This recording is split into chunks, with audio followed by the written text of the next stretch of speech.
Okay, everybody on YouTube, back with another video, and everybody here on TikTok, back with another video. Um, People on YouTube, the phone is right next to the camera, so you'll be able to hear everything that the phone records from the other side. As you can see in the title of the video, positive atheism is false. And I want to define my terms here. What I mean by positive atheism, which is distinguished from negative atheism, is that positive atheism is the positive claim God does not exist or there are no gods. It's a positive claim. Negative atheism, on the other hand, simply says, I lack belief in a God. And that could be for various reasons. Maybe they are unconvinced or they haven't been given convincing evidence for them. Maybe they've been through some stuff in their life that, indicates to them from their perspective there is no God. It could be multiple reasons. Multiple reasons. But I do not care about negative atheism. I don't care. It's irrelevant. It doesn't matter in the grand scheme of things because it's just a psychological report of your level of persuasion. You're unconvinced. Okay. Does that mean there is no God? No. So it doesn't matter. It doesn't matter. So these things it's important to distinguish between these things. So there's something that I was going to open here. Okay, here we go. There is a historical documentation about negative atheism in one of my documents that I have. Okay, so I'm going to open this very quickly. All right, so the origin of negative atheism. We got to talk about that. So negative atheism, also known as weak atheism or soft atheism, refers to the simple absence of belief in gods or deities without necessarily asserting that no gods exist. This contrasts with positive, strong atheism, which actively claims that gods do not exist. So, early roots and precursors. While the explicit distinction between positive and negative atheism gained prominence in the 20th century, ideas resembling negative atheism appear much earlier.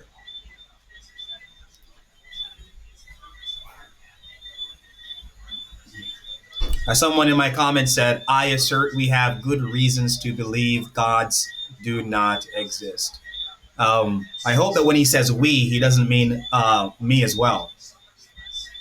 I hope he doesn't mean I as well, because we is a universal quantifier. So I think he should have said he or the people who share his perspective. Agnostic atheism, after all, is the human-born default for all of our hundreds of thousands of years. Yeah, if you're referring to negative atheism, anything that lacks belief in God is a negative atheist, including my cup. This lacks belief in a God, therefore this is an atheist. That's how stupid the conception of negative atheism is. I will substantiate my claim, Lustril, as soon as you substantiate your claim that we, universal quantifier, have good reasons to believe there are no gods, which would include me, which would include myself. Let's just hear your argument that a God is true. All right, let me get back to what I was saying, because I'm talking about positive atheism. All right, so there are historical precursors, ancient skepticism and agnostic, like the positions in Greek philosophy, Protagoras and Pyrrho, and 19th century free thinkers and rationalists who emphasize lack of belief rather than denial. The 90th century developments. This is where we have to literally go. So the first place you see this conception of atheism arise is in Charles Bradlaugh. in 1833 to 1891. In his 1864 work and speeches, Bradlaugh describes his position as not denying the existence of God, but simply lacking belief or having no idea of the concept. He famously stated that atheism is without God, in the sense of absence rather than opposition. The other one is Joseph McCabe. Wait, before I continue, this guy said, I said, we have good reasons, not that we recognize or accept said reasons. I don't know what this guy's talking about. All right. Anyways, back to what I was saying. Joseph McCabe, lived 1867 to 1955. In his 1948 A Rationalist Encyclopedia, McCabe explicitly defined atheism as the absence of belief in God. This is one of the clearest early published definitions, aligning with negative atheism. I just want to give a short comment on that. If you define atheism as the absence of belief in God, anything that has no belief in God is an atheist. Anything. Cats, dogs, rats, cockroaches. They have absence of belief in God, therefore they're atheists. You see how stupid that definition is? It doesn't say anything outside of the individual's mental state, the individual's psychological, mental state of affairs. Oh boy, it's amazing. It's amazing. But I have to recapitulate these stupid definitions and ideas that atheists bring up. I personally don't think there's anything out there. I don't believe that there's such a thing as a negative atheist. I think that there are a lot of closet positive atheists that's pretending as though they're just unconvinced, when really they hold to the proposition God does not exist. And that is why when you try to present them with evidence and arguments, they push back. They push back as if they're defending the position there is no God. That is why. A cup doesn't have a mind to believe I am lost. The point I'm making, Kenroy, is this. A cup lacks belief in God. That's what I'm trying to point out. There is nothing in the definition of negative atheism that makes any reference to a mind, to consciousness, to the ability to believe. Nothing. It just says atheism is the absence of belief. Does this cup have belief? No, it is belief is absent from this cup. Therefore, it's an atheist. See how stupid it is? I wish the definition of atheism or negative atheism included anyone who lacks belief in a God. Now that would be a good definition. Or any human being who lacks belief in a God. And that would be a good definition. But you don't find that definition out there. When you look up atheism, negative atheism, it is simply a lack of belief in God. Only humans partake of belief. I want you to look up the word negative atheism for me and show me where in the definition itself it says human beings who lack belief in a God. Because I haven't found it, and I'm open to be corrected. I'm open to be corrected. And even if I concede that cups can't be atheists, Kenroy, you're probably a part of that community out there that believes that we're all animals. Believe that we're all animals. I don't believe that I'm an animal. You probably believe that you're an animal. I don't believe that I am. I think I'm a human being, a descendant from Adam and Eve, who was created by God. But if you believe that we are all animals, then it would necessarily follow that if I lack belief in a God, I'm an atheist. If a dog lacks belief in a God, the dog's an atheist. If a cat lacks belief in a God, the cat is an atheist. Because after all, we're all animals. We're all animals. That is why I reject negative atheism. I don't think it's a valid position. I don't think it's a valid claim. I don't think it's informative. And if the individual continues to push, I am a negative atheist, I'm simply unconvinced, then I'm just going to make up my own term the same way that these guys, like Anthony Flew and Charles Bradlaugh and Joseph McCabe, I'm just going to say that I'm a negative theist. I simply lack belief that there is no God. You see how dumb that is? Which would logically follow that a cat can be a theist, a dog can be a theist, because they lack belief in the proposition that there is no God. You see? You see when you put it both ways, how ridiculous it is? But anyways, I want to finish this very quickly. And then we have the 20th century, Anthony Flew. Lived between 1923 to 2010. He was an atheist when he wrote his essay, but he became a deist shortly before he passed away. In his 1972 essay, The Presumption of Atheism. You guys ever heard the term presumption of innocence? Atheism is the starting point, and we Christians, we theists, have to prove to you that God exists. This is your guy, Anthony Flew. The presumption of atheism, as like the presumption of innocence, like in a court setting. Flew popularized the distinction: negative atheism and positive atheism. Negative atheism, mere lack of belief in God, default position. And positive atheism, the assertion that God does not exist. Now, this prompt is about positive atheism. The assertion God does not exist is a false proposition. It's a false assertion. So positive atheism is false. Now, negative atheism, guys, negative atheism, it cannot be false by definition because it's a psychological mental state. It's how you feel. It's a psychological mental state. It's how you feel. So there is no way that negative atheism can be false. That's why cats and dogs and rats and cockroaches are atheists.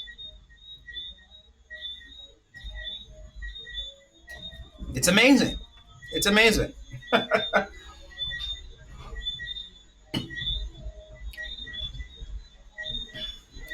Well, Jay, actually, out of all the groups that I interact with in apologetics, atheists are at the bottom of who I actually like. I don't like you people are crazy.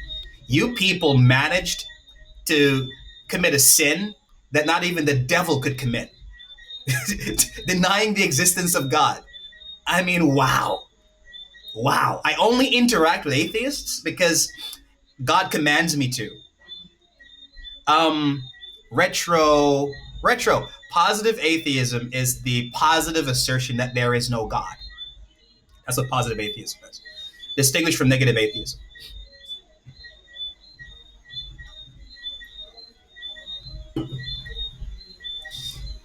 That daily bird. That's why you're a negative atheist. Because you simply lack belief in a God. You're unconvinced.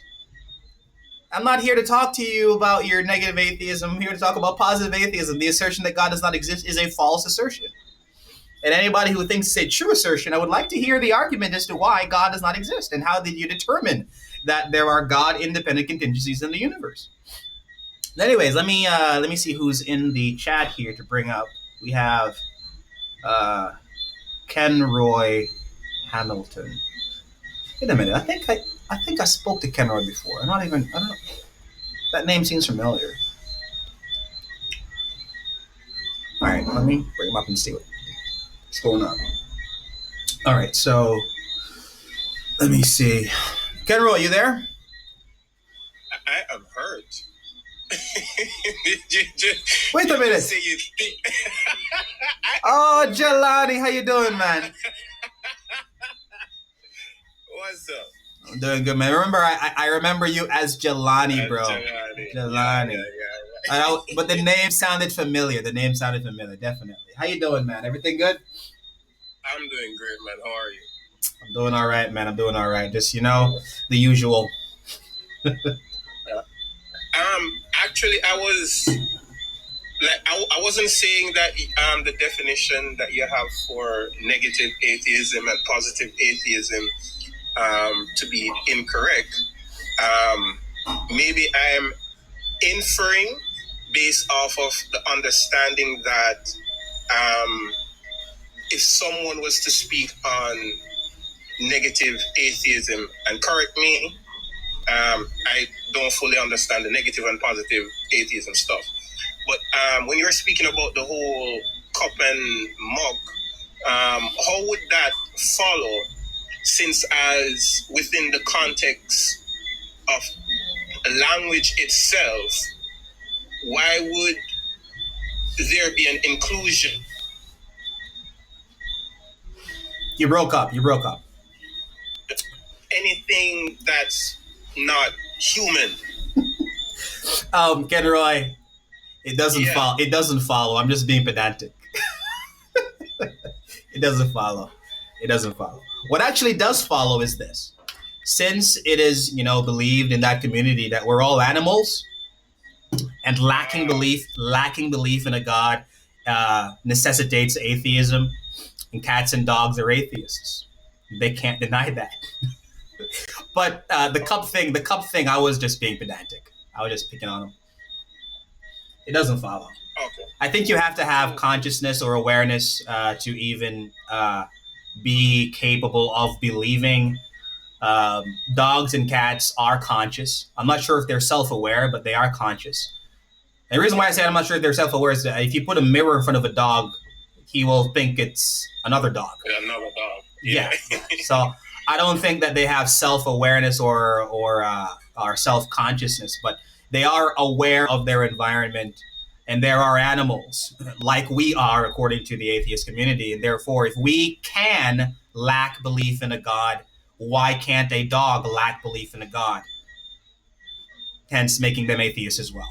And that is why atheists like to say that when I was a baby, I was an atheist because I lacked belief in a god when I was born.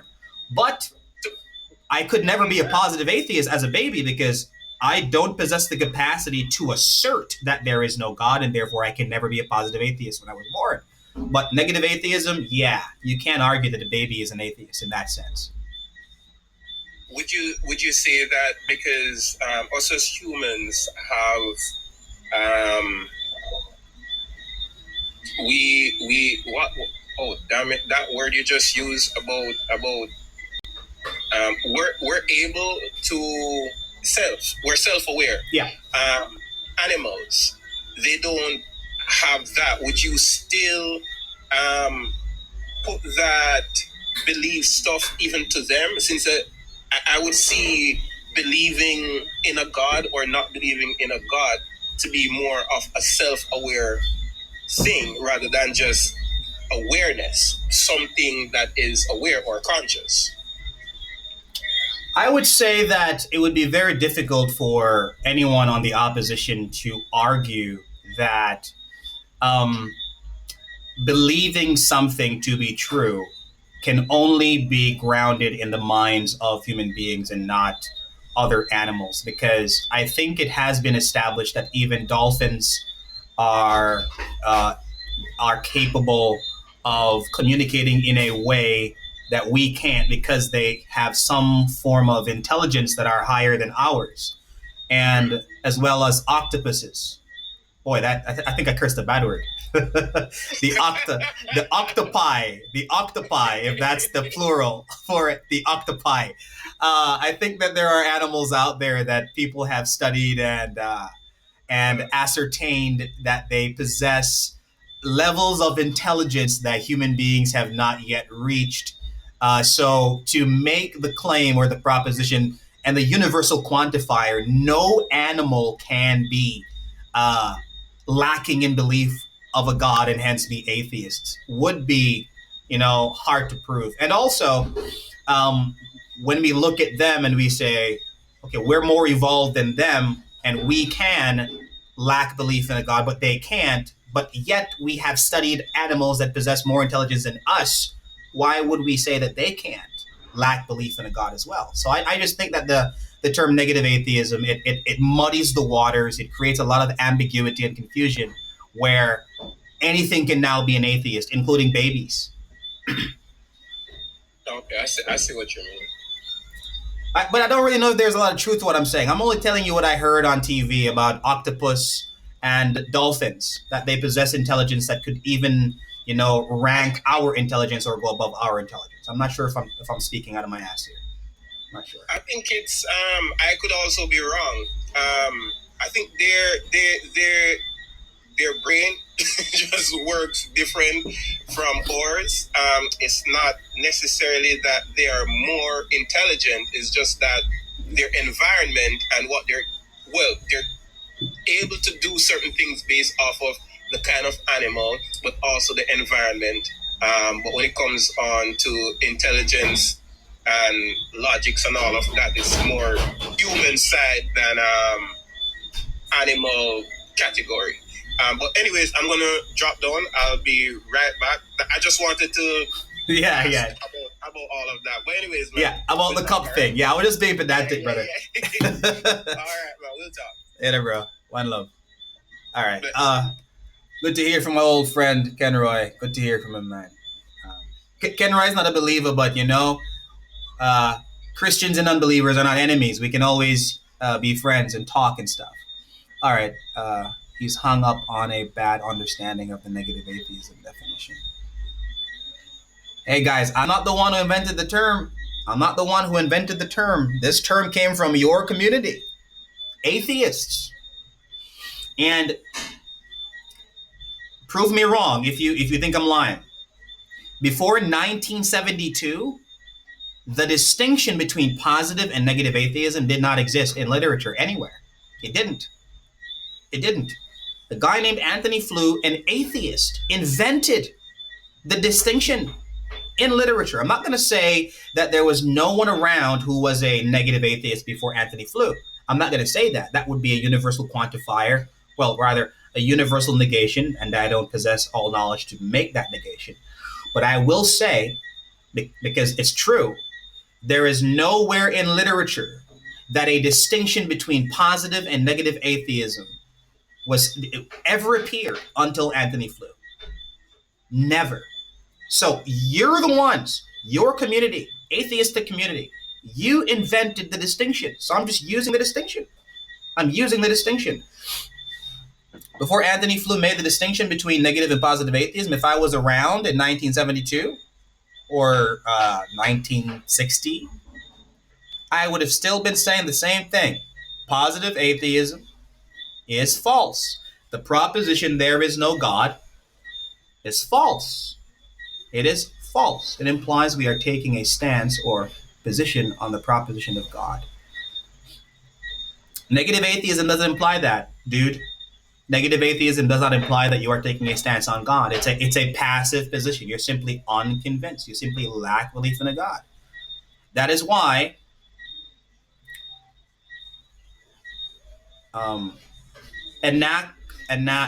anarchist mom.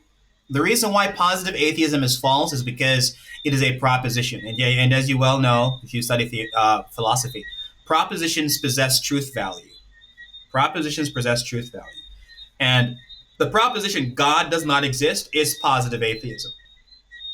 And the proposition God does not exist is false. That's why positive atheism is false. But negative atheism can't be false because it's a lack of belief in God. It's a psychological mental state. That can't be false by definition. All right, let me Mr. Shrimp. Bring up Mr. Shrimp. Let's hear what Mr. Shrimp has to say. Let's see how this conversation goes. All right, good night, Mr. Shrimp. How you doing?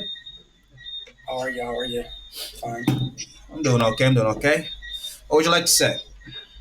Yeah, so I am mostly a negative atheist, right? Yeah. But when it comes to certain definitions of God, I am a positive atheist, like the Abrahamic God or any monotheistic God. I know of. Now you're an honest guy. See, I knew I would find the positive atheist out there somewhere. Okay, so you deny the existence of the God of the Bible. Yeah. Is this based on logical reasons or something else? Yeah, just because I don't want to I don't want to have a stance on all Christians, but most Christians give God, the omnipowers and just a lot of properties that I think is incoherent, and I don't think incoherent things can exist. Therefore, that God, it does not exist. All right. So you're basically saying is that you have identified a contradiction in the omni powers of God, and hence, since contradictions can't exist or contradictions are false, the God either does not exist or the God proposition is false. All right. Yes, correct. All right. Can you lay it out for me what the omnis are that you're referring to and how they entail a contradiction or incoherence? Okay, so we can start with your definition, of the omnipotence, omniscience. I agree with the omnis of God. I agree that God is omniscient, omnipresent, and omnipotent. I agree with that. And since I agree with it, I would like to hear why you say it's incoherent. Yeah, but there's different definitions of the omnipowers, right? Okay, I'll define them. So omniscience means God is all-knowing. He knows all things because he has decreed all things. Omnipotent means he's all-powerful. He's able to do all things that are logically possible and in accordance with his nature and essence. And omnipresence, rather, means that God is everywhere present in the universe and in the world. Okay, great. So let's start with omnipotence. Okay. So you said God can do everything that is logically possible. Right. And it is logically possible for me to lie. Right. So, but in the Christian God, for example, God cannot lie. Therefore, by your definition, God is not omnipotent. Yeah. But if you heard the last part of my definition, I said that God is able to do everything that is logically possible and consistent with his nature and essence, right? So when I said nature and essence, that's why I made sure I said that, because that's how it's laid out in the theological literature, and it's laid out that way for a reason, so that when questions like this come up, it's easy to answer. To lie would be to go against his essence and nature, and therefore he cannot lie, because anything he says is, and therefore he can't lie. Okay, then now by your definition, everything in the universe is omnipotent, including me, you, because it is in my nature, for example, not to create because you can do something that God can't do, meaning lie. Sorry, what? Is that because you can do something that God can't do, and that is lying? Can you repeat that? I'm sorry. Are you making reference to the fact that you can lie, but God can't lie, therefore you're omnipotent? Yeah, it is logically possible for me to lie, but it is not logically possible for God to lie. But it is also logically impossible for me to create planets, for example. But it is logically possible to create planets for God.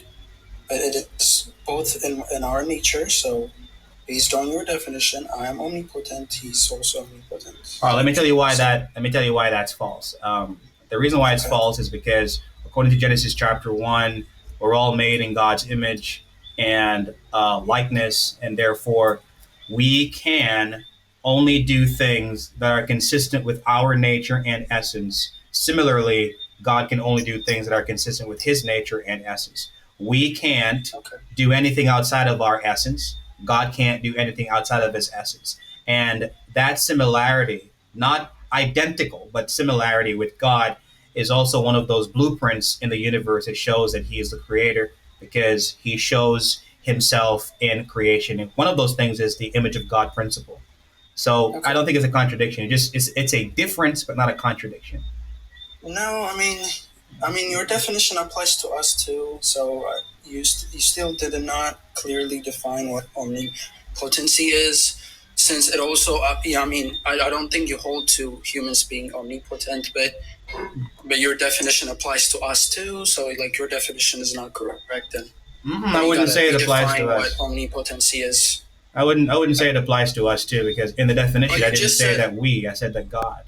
Yeah, you just said we can do things that is in our nature, and also God can also do things that is in his nature.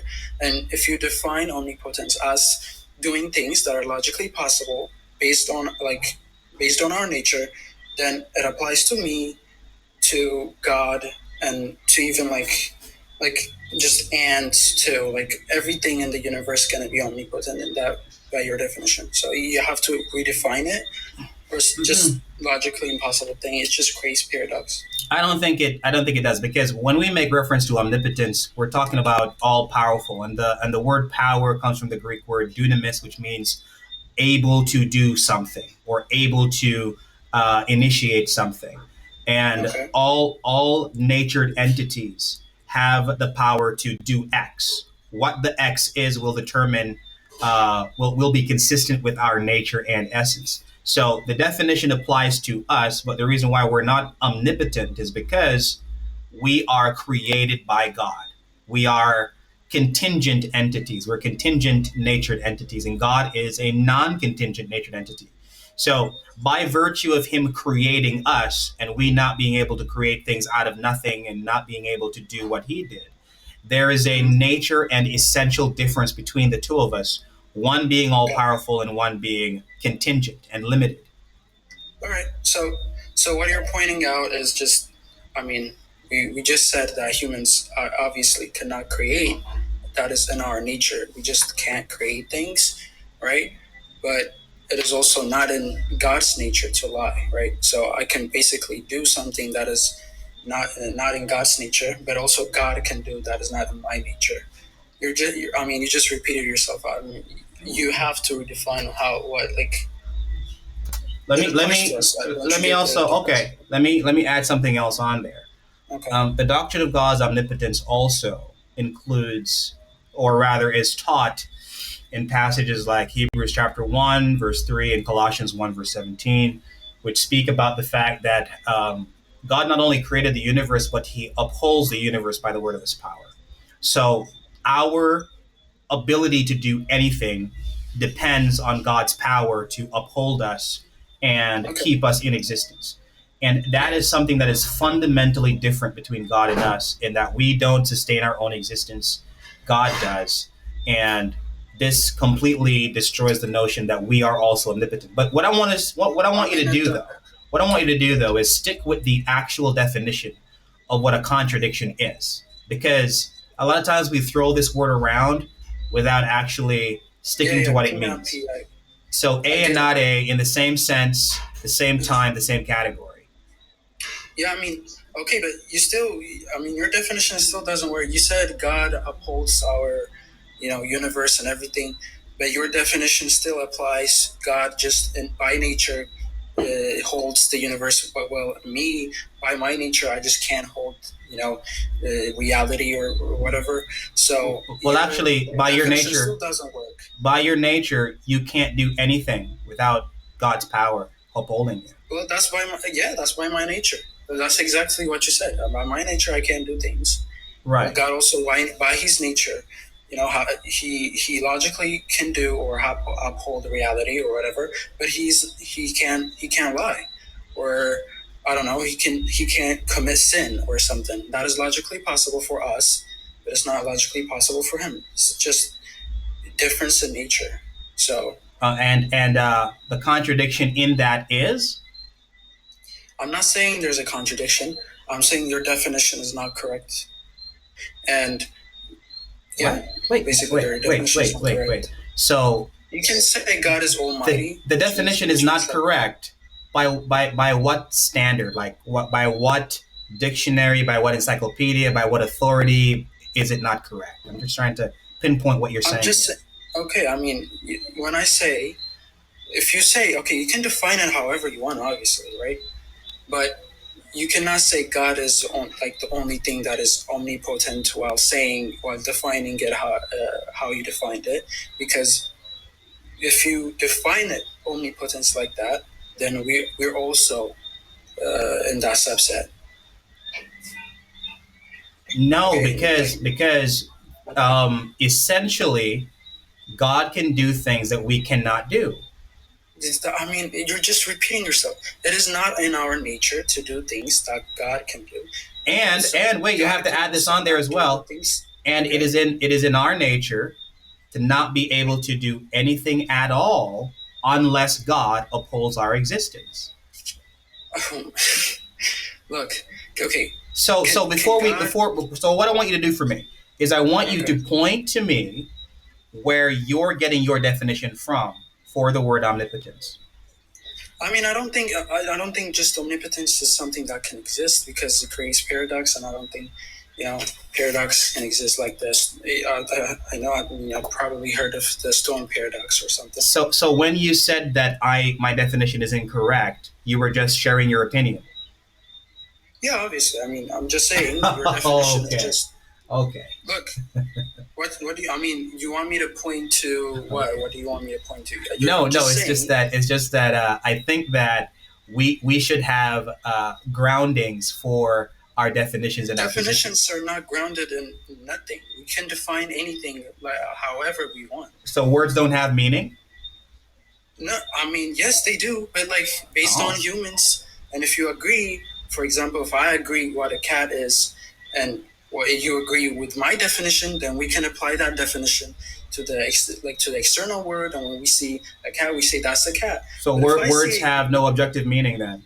They're all dependent on what we think. They're obviously subjective. I mean, if you hold to definitions being objective, well, you have some studying to do, I'm not going to lie.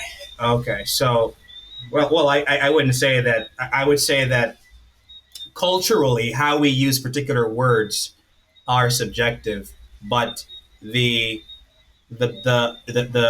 truth about reality is that there are universals and particulars, and we add words to the universals that are in the world. And those universals are definitely objective, like dogness, catness, redness, houseness, and stuff like that. That is my position. Okay, so you're a Platonist or something. Oh no, I'm not a Platonist. I believe that God is a triune being, and because he's a triune being and he created the universe, we will see unity. I mean, you just said you agree with universals. Wait, hold on. We will see unity and diversity, and we will see universals and particulars that are grounded in mind and plan of God. That's how we can identify them. So I wouldn't say that words in and of themselves are subjective. I would say that culturally, the words we use are different, but what they represent are objective things. So, okay. So it seems like you're under the impression or of the belief that words don't have meaning unless we apply meaning to them, which would make every conversation incoherent and impossible. No. I mean, it doesn't. Okay, I mean, give me your argument for that. You just made a claim. Give you my argument for an obvious thing? No. You just said, right? Definitions are objective. If they're not, we cannot talk, basically. So no, I said that words represent universal objective things that exist. Are you going to tell me that redness does not exist? No.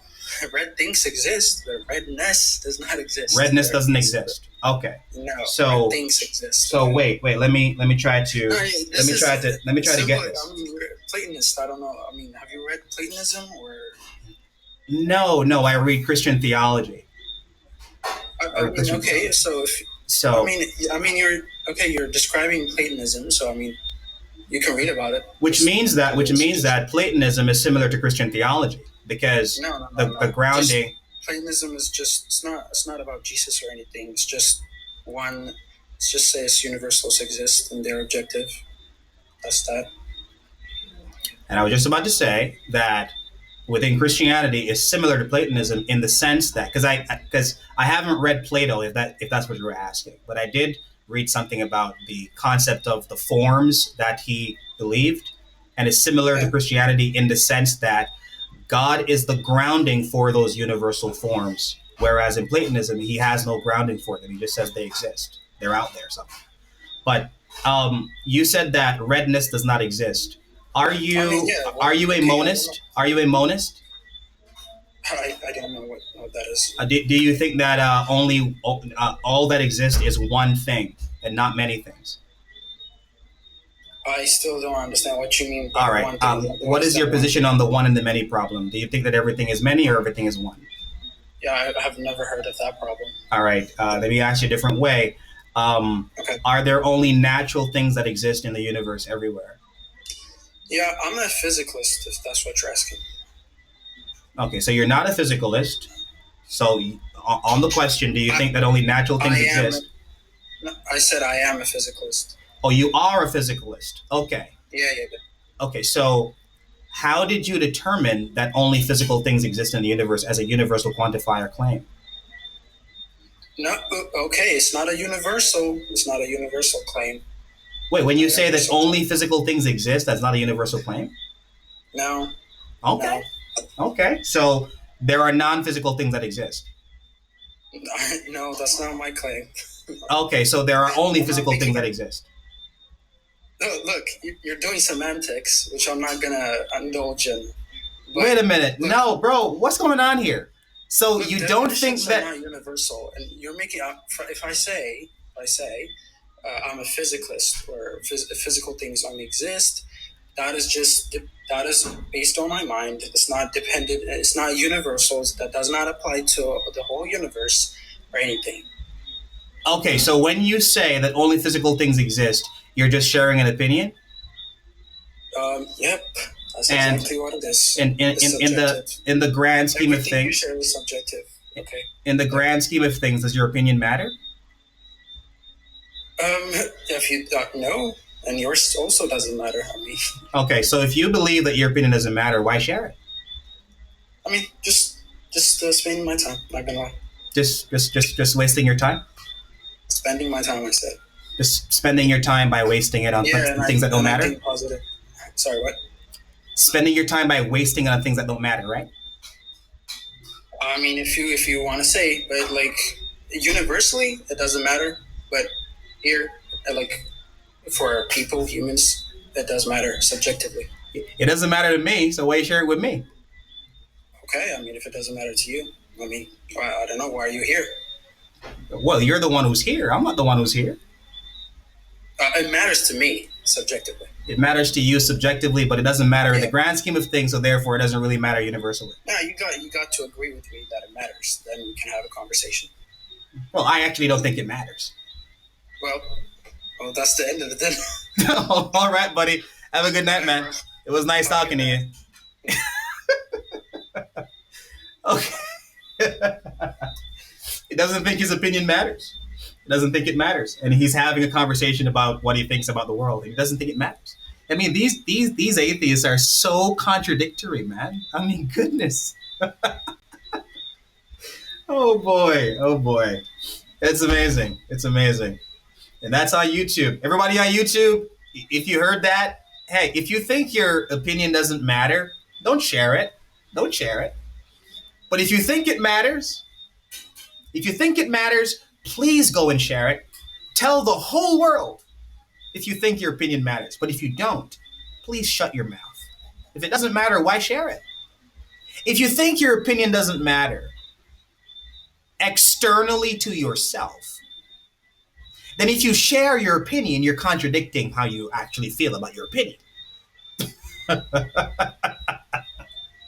That was actually funny. I never met someone who actually said their opinion doesn't matter. It only matters to me, but I share it with you. My opinion only matters to me, but I share it with you. That's a contradiction, man. That's a contradiction. It's amazing. It's amazing.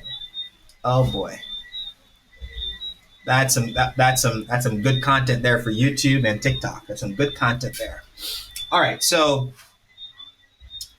I did read something about Plato's forms. I haven't read Plato. I actually want to read Plato one day. I want to read his writings because I have them in my digital library. I haven't gotten around to reading them yet. But I do believe that Plato, he had a conception about the forms, the universal forms and stuff, but he did not go far enough in his perspective and in his belief because he did not identify the grounding for those forms. In Christianity, we identify the grounding in that God is the grounding for these forms because he's the creator of all things. And there is such a thing as redness that is represented in particulars, a universal redness that is represented in particulars that we identify as red apple, red car, red house, red paint, etc.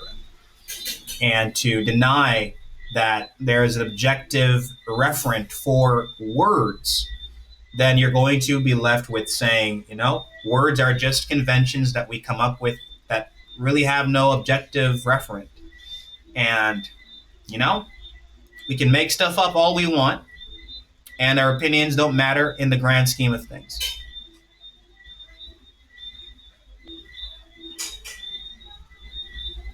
It's amazing. It's amazing. All right, let me get back to what I was saying. So let me give a definition for the Christian God, because a lot of times people don't define who God is, and it creates ambiguity where, there shouldn't be ambiguity. So this is the definition of God, the God of the Bible, and everything that I'm saying is going to be grounded in Scripture. It's amazing to me, even now as my document is being pulled out. Imagine, I do not think that my opinion matters to anyone external to myself, but I go out and I share my opinion to people. That is what you call a performative contradiction, where your actions betray what you actually think or actually believe. I do not think that my opinion doesn't matter to people. I don't think that. So therefore I share my opinion. I'm actually being consistent with my belief and perspective. But this guy actually thinks his opinion doesn't matter to anyone but himself, but he shares his opinion. And I told him point blank, period, your opinion doesn't matter to me. I don't care about your opinion. And he said it matters to him, yeah, but it doesn't matter to me. And he agrees that it doesn't matter to me, but yet he's sharing it with me anyway. It's amazing. It's amazing. It's amazing. All right, so let me define the God of the Bible and then give the biblical grounding for the definition of God that I'm giving, because I'm a Presbyterian and we believe that God is the ultimate. God is the ultimate. So Yahweh, that's the name of our God. We have to, give him a name, because if we say God, it's too ambiguous. So Yahweh, the God of the Bible is Yahweh. Yahweh is the ultimate, the personal, rational mind who is non-dependent and non-contingent, who grounds and sustains everything, including all the facts we have been, are, and will be acquainted with. The source of all possibility and impossibility. That's who God is. And now, the first part of the definition is that God is the necessary self-existent being. This is found in Exodus chapter 3, verse 14, where God says, I am who I am. Wow, this guy said none of that is in the Bible. Wow. Well, let's take them one by one. God is self-existent. Exodus chapter 3, verse 14. The other one is God is non-dependent and non-contingent.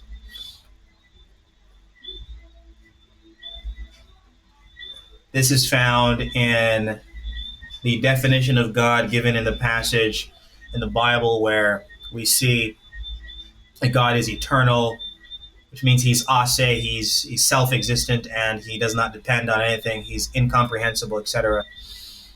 And I want to pull something else up here. Hold on. Okay, so God is a mind. I made that claim as well. Colossians 2, verse 3. Colossians 2, verse 3. In Christ are hidden all the treasures of wisdom and knowledge. All wisdom and knowledge find their ultimate source in the triune God. Wisdom and knowledge are grounded and rooted in minds. Christ is God. In Christ are hidden all the treasures of wisdom and knowledge. They have another one.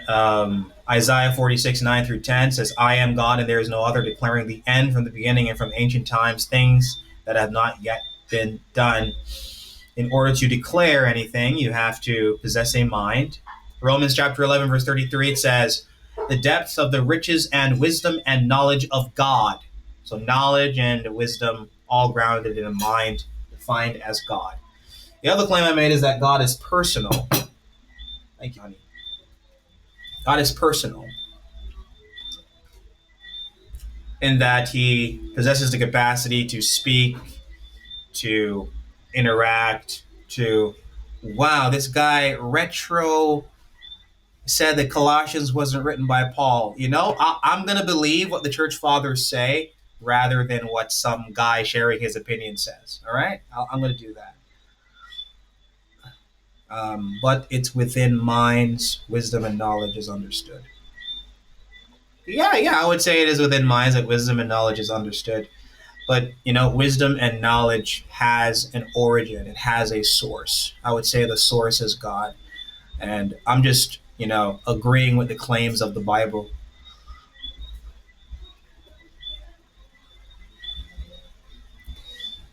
Let me see.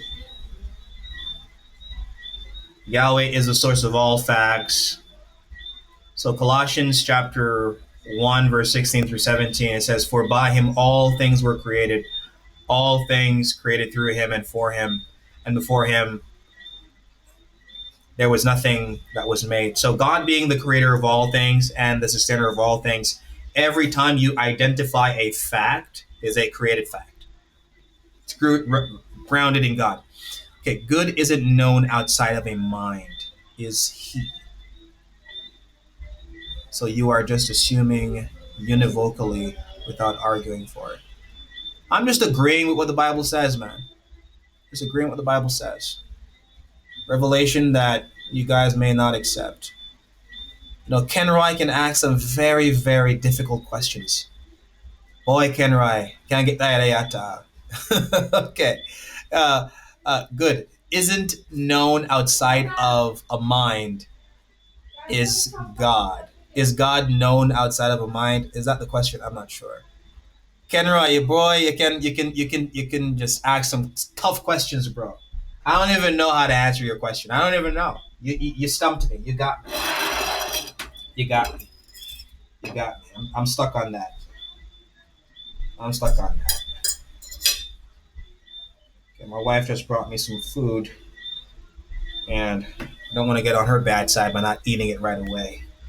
So what I'm gonna do is I'm gonna come back. Everybody who's here, look out for the live. I'm gonna come back. I'm gonna eat something. It's dinner time. I'm gonna pause my video on YouTube so that I can post it later. I wonder if we can. I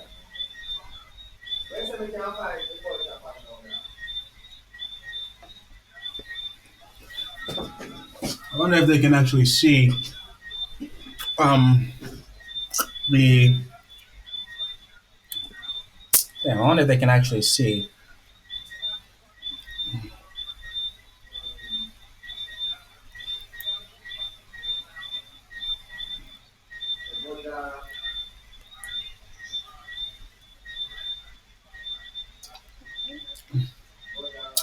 All right, so I'm back after finishing my meal. My wife brought me. So, positive atheism is false.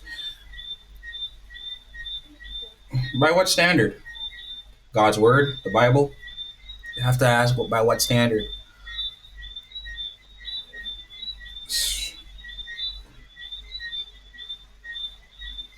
Is it false? By the standard of God's word. The Bible says that, God is real. Implicitly.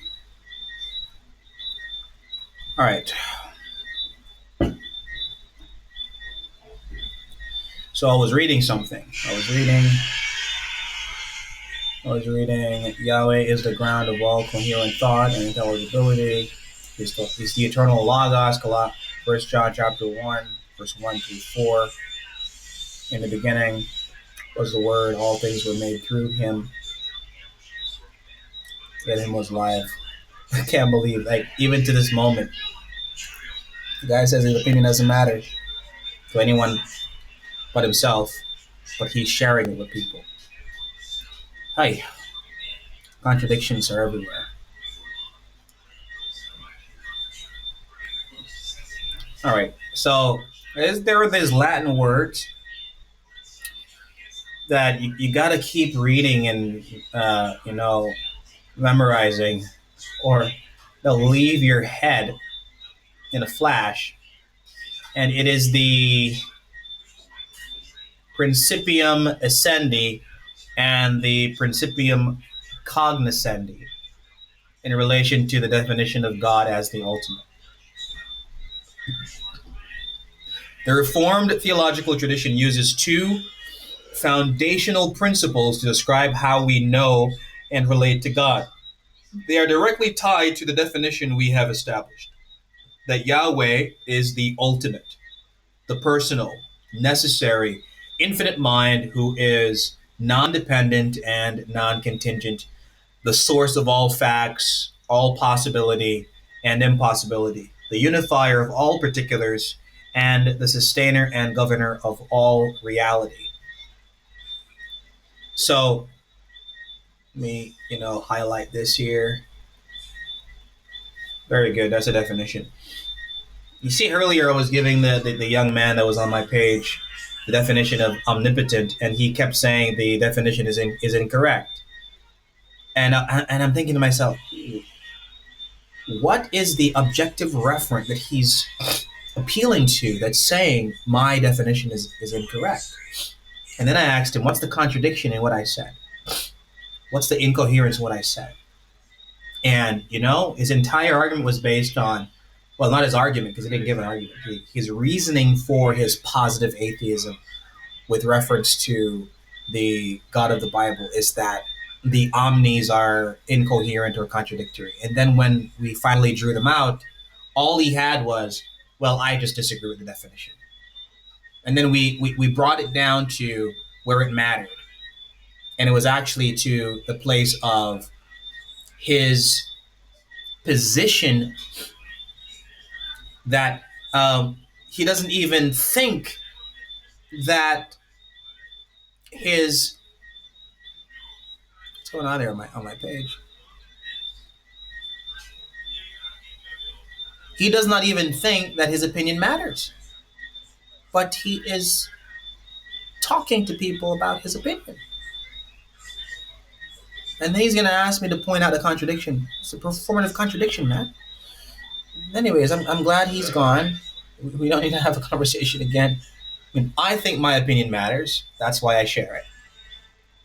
And when it comes on to conversations like this, I'm sharing the truth, which is what God's word says.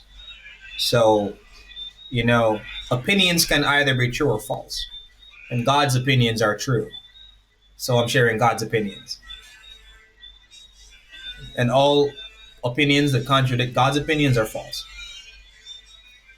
So Yahweh is the ultimate, the personal, necessary, infinite mind who is non-dependent and non-contingent, the source of all facts, all possibility and impossibility, the unifier of all particulars, and the sustainer and governor of all reality. So Principium Essendi, the ontological principle, the principle of being. Definition: the Principium Essendi is the ultimate, objective, ontological ground of all reality, truth, and being. It answers the question, what is the single, final source and foundation of everything that exists? Reference to the definition of God as the ultimate. The Principium Essendi is the triune God himself, Yahweh. He is the non-dependent and non-contingent being who exists by necessity of his own nature. He is the personal, infinite mind in whom all facts, all possibility and impossibility, and all unity and diversity find their source. He is the one who actualizes, sustains, and governs all reality. Everything else is derivative and contingent upon him. There are no brute facts. Every fact is what it is because it is created, known, and upheld by the mind and will of this ultimate God. In short, God is the Principium Essendi. Hey, Darth, you taught me that, man. Principium Essendi and Principium Cognoscendi. Remember those terms, buddy. Darth Dawkins just came by. Thanks for coming by, brother. So the God is the principium essendi, the ontological ultimate from whom all being flows. And now we get to the principium cognoscendi. The principium cognoscendi is the God ordained means or instrument by which we come to know God and his truth. It answers the question, how do we know the ultimate God and his revelation? How do we know him? Reference to the definition of God as the ultimate. The principium cognoscendi is Holy Scripture, the self-attesting word of the triune God. Let me see here. Add to dictionary. Okay, good. All right, so because God is the ultimate, the personal, infinite mind who is non-dependent and non-contingent, he has sovereignly chosen to reveal himself clearly and authoritatively through his word. Scripture is not a human invention. It is the self-revelation of this ultimate God. Through Scripture, we know who Yahweh is, the source of all facts, all possibility and impossibility, and the unifier of all particulars. The Holy Spirit himself illuminates Scripture so that the renewed mind can truly understand and submit to this revelation. So this is where the rubber meets the road, everybody. In that I try to be as honest of a Christian as I can be when I talk about the things of God. Not everyone will be convinced that God exists. That is why I do not bash negative atheists and say that you being unconvinced means you're an idiot, you're stupid, or whatever. I don't bash you guys. I don't do it. Because it is consistent with my worldview as a Presbyterian, as a Calvinist, as a Reformed Christian, in that I will say, you will never believe unless God makes you believe. And all of us, I'm not a free willer. I don't believe in free will. All of us have been determined by God as to where we will go when we pass away, which means that there are people in this world who will never believe in God. To the point of their death, they will never believe and they will go to hell. God has determined the means by which you will go to hell and the means by which you will go to heaven. And I'm sorry if that's, hard to believe and it's hard to swallow. It was very hard for me to swallow as well, but it's what the Bible teaches. And when you actually think about it logically as well, if God is the creator and sustainer of all things, which is clearly taught in the Bible, and no knowledgeable and rational Christian can deny that God is the creator and God is the sustainer of all things, then by logical necessity, you can't believe in free will, because God upholds your very existence and he decides how he will uphold your existence, which includes your thoughts, your words, your deeds, everything. So I'm sorry if this is hard to believe, but it's true. And I ultimately believe in God because of his self-attesting word. What does it mean that God's word is self-attesting? It means that it does not need anything external to itself to validate or verify its truth. Nothing. God's elect read his word and the Holy Spirit illuminates their mind and they believe. They believe. Right, Kenroy, right. So, there's no way around it. And when you encounter Christians who believe in free will and then you point out clear passages in the Bible that discredit and destroy free will, they go in circles and they say you're stupid. All right, let me bring this guy up, Leon Wolf. So Leon Wolf, positive atheism means that someone positively asserts that there is no God. Yeah, I believe that. Yeah, negative atheism. Okay. So you're claiming that there is no God. Yep. So how did you determine that there are non-dependent? Sorry, how did you determine that there are any God-independent contingencies in the universe? By the impossibility of the contrary. What's the contradiction entailed in God's existence? The both affirmation and negation of the claim of my worldview. And what's Because that? to even make that claim presupposes my worldview to be the case, which is why it's a logical contradiction. To even make what claim?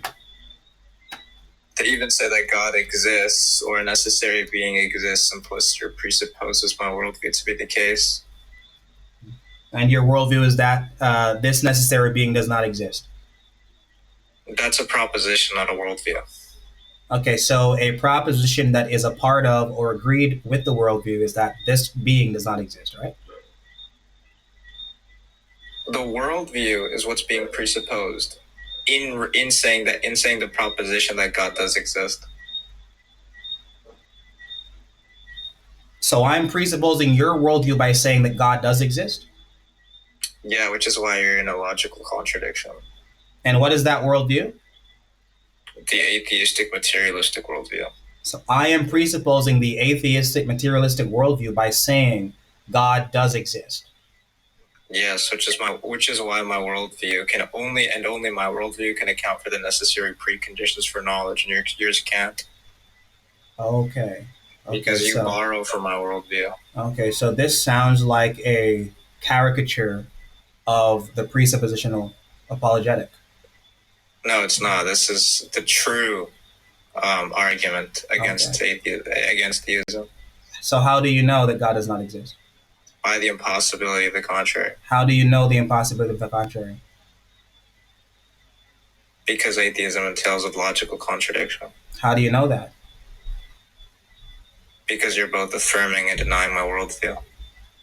What is the objective referent that you have this information from?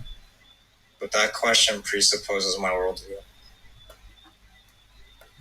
Are you here to have a serious dialogue, or are you? We're having a really serious dialogue right now. You just keep you're borrowing from my worldview to make these claims. Okay. So we are going to end the conversation. Seems like you're running away. I'm not running. You're just not being rational. Why do you want to drop it? How do you know God exists, host? You're not being rational right now, so we're going to end the conversation. So host, how do you know God exists? How do I know? Because the Bible says. Why is the Bible true? Because the Bible says. The Bible says because the Bible says? Yep. Oh, okay. But to say the Bible says so, do you think the Bible is a person? The Bible is the Word of God. Is the Bible a person? No, it's not. Do you think non-people speak? No, I don't. So the Bible doesn't say things because the Bible is not a person and non-people don't speak? Yeah, I know that, but we say the Bible speaks because the Bible is the living, breathing Word of God. So I'm completely being very circular in my reasoning that the Bible says, therefore God exists. Yeah, but the Bible isn't a person, though. Remember, you said the Bible isn't a person, but I did say the Bible is the Word of God, didn't I? Yeah, but the Word of God, which is the Son, which is Jesus, is different than the words written down on the text, right? No, that means that means you haven't read Hebrews chapter 4. So you think the written like the scribes is Jesus? Like if I'm looking at the scribes, if I'm looking at the text, I'm looking at Jesus. You're literally exposing your ignorance. Have you read Hebrews chapter 4? How does that answer my question? I said you're exposing your ignorance. Did you read Hebrews chapter 4? Do you remember my question? Did you read Hebrews chapter 4? I asked you before you asked me, didn't I? Let's just say the answer is no. Now, what's the answer to my Okay, so you haven't read it and you're making claims about it. That's why I don't think this conversation is going to be valuable, because you're not being serious. I didn't read a book. Wow, really good stuff. No. Not that you didn't read a book. It's that you're ignorant about the things you're talking about, which is going to make this conversation dumb. Do you think the written text is Jesus? Yes or no? I did not make that claim. Oh, you did. There you go. And that's the whole. John chapter. Let me show you how ignorant you are, because, bro, you're really messing up. What does John chapter 1 verse 1 say in the Greek? In the Greek, I don't know. Okay, do you know what it means when it says, "In the beginning was the Word is with God, and the Word was God"? John chapter 1 verse 1. Yeah, it means that Jesus has the same substance of the Father and was with God from the beginning. And when the Bible calls him the Word of God, what does that mean? That means he's the second person of the Trinity. So why did you identify Jesus Christ being the Word of God as the Bible being Jesus? Because you said the word of God speaks. And I'm referencing Hebrews chapter 4, verse 17 when I said that, which you haven't read. So are you talking about the text, or are you talking about Jesus? Because you said the text is not Jesus. I'm talking about Hebrews chapter 4, verse 17, which says that God's word is living and active, and therefore every Christian can say that God's word speaks. Oh, okay. Well, that's going to be an issue with the Bible then. Wow. Why? Why is there an issue with the Bible? Yeah, because you just said that the text can't speak, right? I said the text is not a person. Yeah, and non-people, if you're not a person, you can't speak. You agreed with that, right? I agreed with that, but I also said that the word of God is the Bible, and the Bible speaks, because the word of God is the Bible. That's a contradiction. No, it's not a contradiction. It's not a contradiction. You just both affirmed and denied that non-people speak. Is God a person, according to Christian theology? The God is not the text itself, according to Christian theology. Wait, hold on. You see, you're not answering my question now. See, you're being unfair. I'm gonna ask you a question again. Is God a person? Yeah, he's three persons. Right. Perfect. Very consistent. And did I say the Bible is the word of God? Can you say that? Did I say that? Did you say the Bible is the word of God? Yes, I did. Yeah, then you're equivocating between the Bible, and you're equivocating between God. Then. No, I'm not. I'm trying to show you. I'm trying to show. Okay. I'm just gonna settle this right now. How many systematic theologies have you read, bro? How does that answer my question? Because I'm trying to find out if you know what you're talking about or not. So how many? Van Til's Apologetic. Are you familiar with that? Van Til's Apologetic is not a systematic theology. So I'm going to ask you again. How many systematic theologies have you read? Wait, you think Van Til's Apologetic isn't a systematic theology? Van Til's Apologetic is not a systematic theology, because Van Til does not cover theology proper all the way to eschatology. Wait, who determines what constitutes as theology proper? Okay, I'm going to see if you're going to answer my question, bro. This is getting very, very annoying. I'm going to ask you again. How many systematic theologies have you read? I already answered that. Van Til's Apologetic. Van Til's Apologetic is not a systematic theology. How do you know that? Because it's not written on the book indicating that it is a systematic theology. Wait, so because it's not written on the book means it's not presented as... Bro, it's not presented as a systematic theology. Are you aware that Christian apologetics is a different category within Christian theology? What's your epistemic justification to make that claim?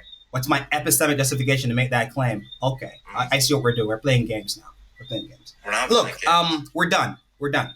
Can you leave my platform? I feel like you're running away, bro. Can you leave? I don't know why you're running from I'm not running from you. I'm just done talking to you because you're not a serious interlocutor. Justification to make the claim. You're not a serious interlocutor. We're done. I'm a very serious interlocutor. Okay, we're done. Okay. I'm just gonna end the conversation because I don't know why you won't leave. You muted the live. You didn't kick me yet, bro. Let me see. I'm still here. Just abandon tag, bro. Holy shit, this is terrible for you. This is so bad. It's like my TikTok is malfunctioning here. It seems like I'm here. It seems like we're just you're with me. I'm stuck. Oh, there we are. There you go. You're finally getting to it. Okay, finally got you.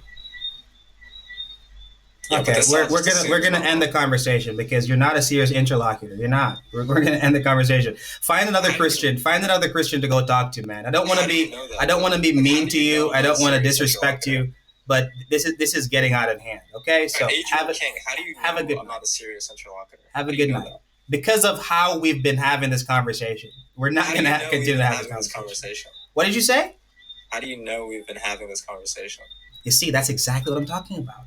That's exactly what I'm talking about. You see, bro, that's exactly what I'm talking about. You're asking me, how do I know we've been having this conversation? Yeah, what's the answer to the question? Okay, we're done. Have a good night. You can ask atheists. Have a good night. I mean, wow. There are a lot of people who will come on your page who are literal clowns. I was trying my best not to disrespect Lone Wolf. I was trying my best, but this guy made it very difficult. Very difficult. Let me mute him. You know what? I'm not even gonna mute him. I'm just gonna block him. I don't ever want to see you again, man. You're blocked. Goodbye. No, no, no. This guy's gonna ask me how do I know we're having this conversation. So he's the guy who's gonna keep on asking how do you know, how do you know, how do you know, how do you know, how do you know, and this is this wow.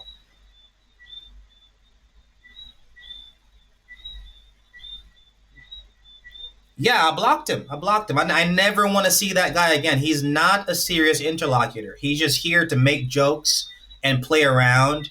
And he literally said that I'm presupposing atheism by saying that God exists. Like, literally. I can see, Darth, I can see why you run out of patience with these people on a daily basis. I can see why.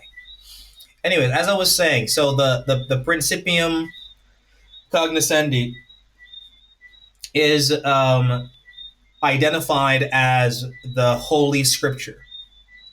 It's identified as the Bible itself, in that God reveals himself to his people. He reveals himself to his creatures.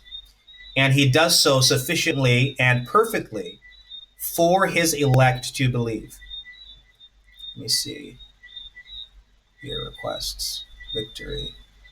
Let me bring up Darth. Hey, Darth. Did you hear that last conversation? No, I didn't.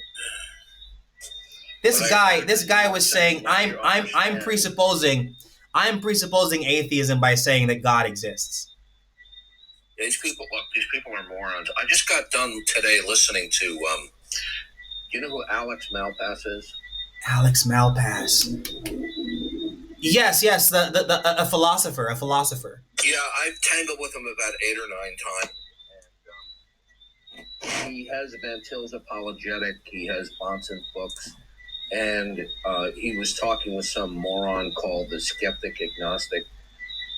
And the clickbait title was Presuppositionalism Refuted. There was nothing refuted in there. There was no accurate representation of the transcendental argument for God.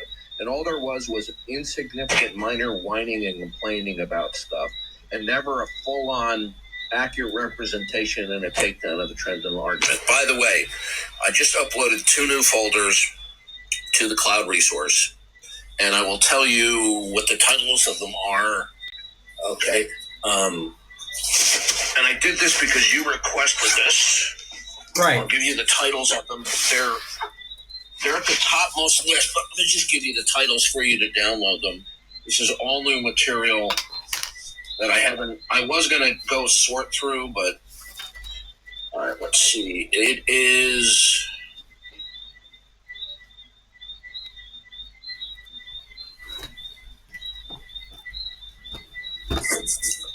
Okay, if you have a pen, write this down, okay? Yeah. Okay, if you look at the cloud resource in an alphabetical list,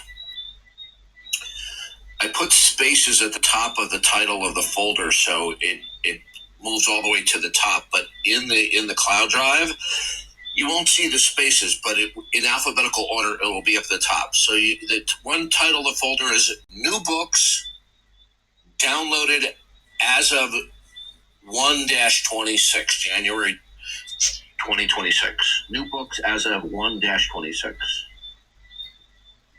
Okay? The next one should be in the uppermost portion, should be new books. New books from downloads dash to sort. And that's about, those 2 folders are about over 3 gigabytes of all new material. Okay. Now, what I'm going to be doing is those books in there, I'm going to go through in the next couple of days and sort them in the categories in the rest of the folders. But if you want to get the books unsorted, it's going to take me a while to do it. But if you download 2 folders, it's all new material. Well, what you could do is you could update the cloud drive and then send me the link as usual, And since you told me where the books are, I can just go in there and download that particular folder instead of the whole thing. Yeah, that's all I'll do. All right, somebody wants to come up. Oh, it's this jerk. Tab. Welcome, jerk face. Yes. Are you guys Darth? Yeah, yes.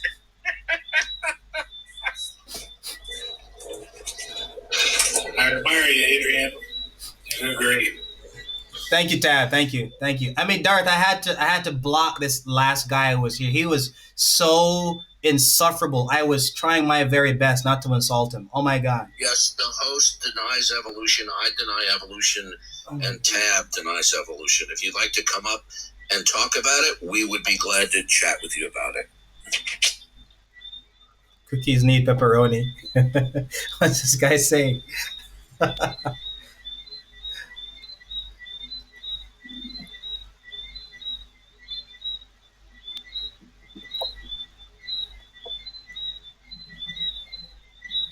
Let me.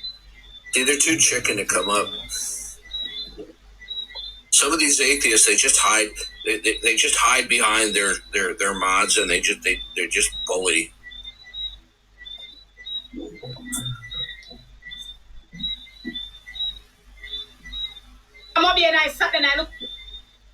Hey, Mysterious, how'd you like that Christian I was talking to?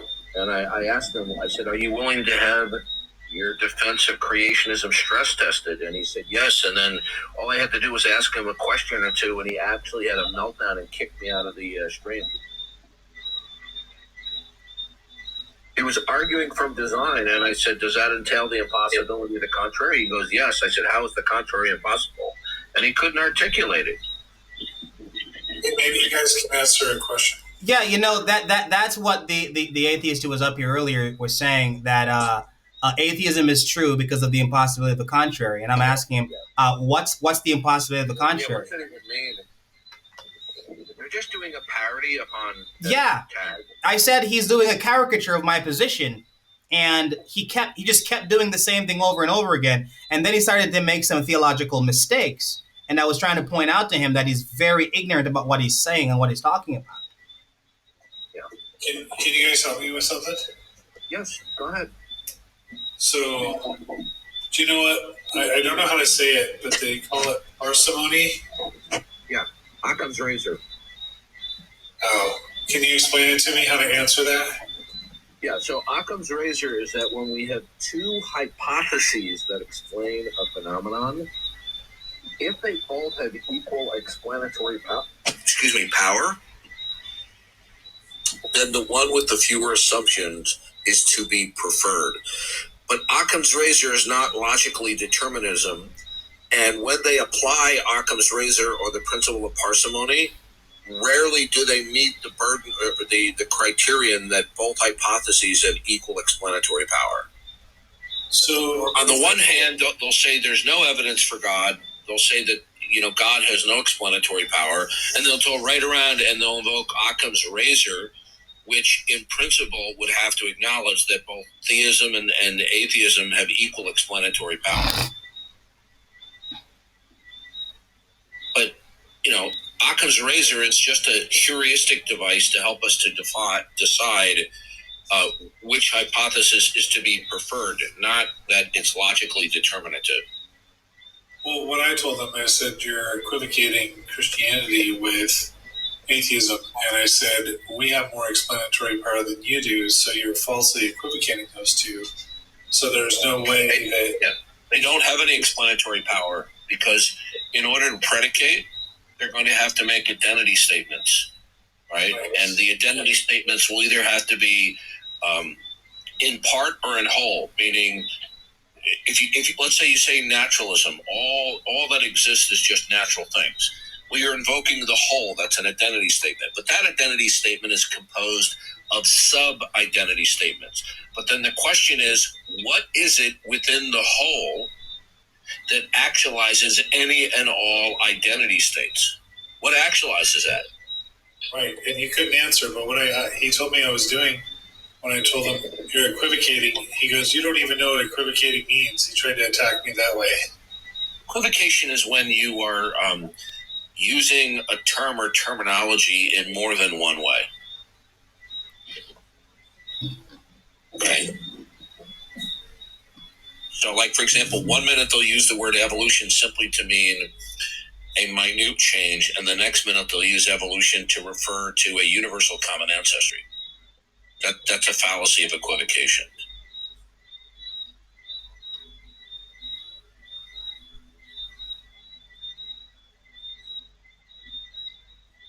Do I hear birds? Not over here. Not over here. I'm hearing squeaking. Yeah, I'm muting up, but I hear it too. It seems like someone's rocking in a chair that needs oiled.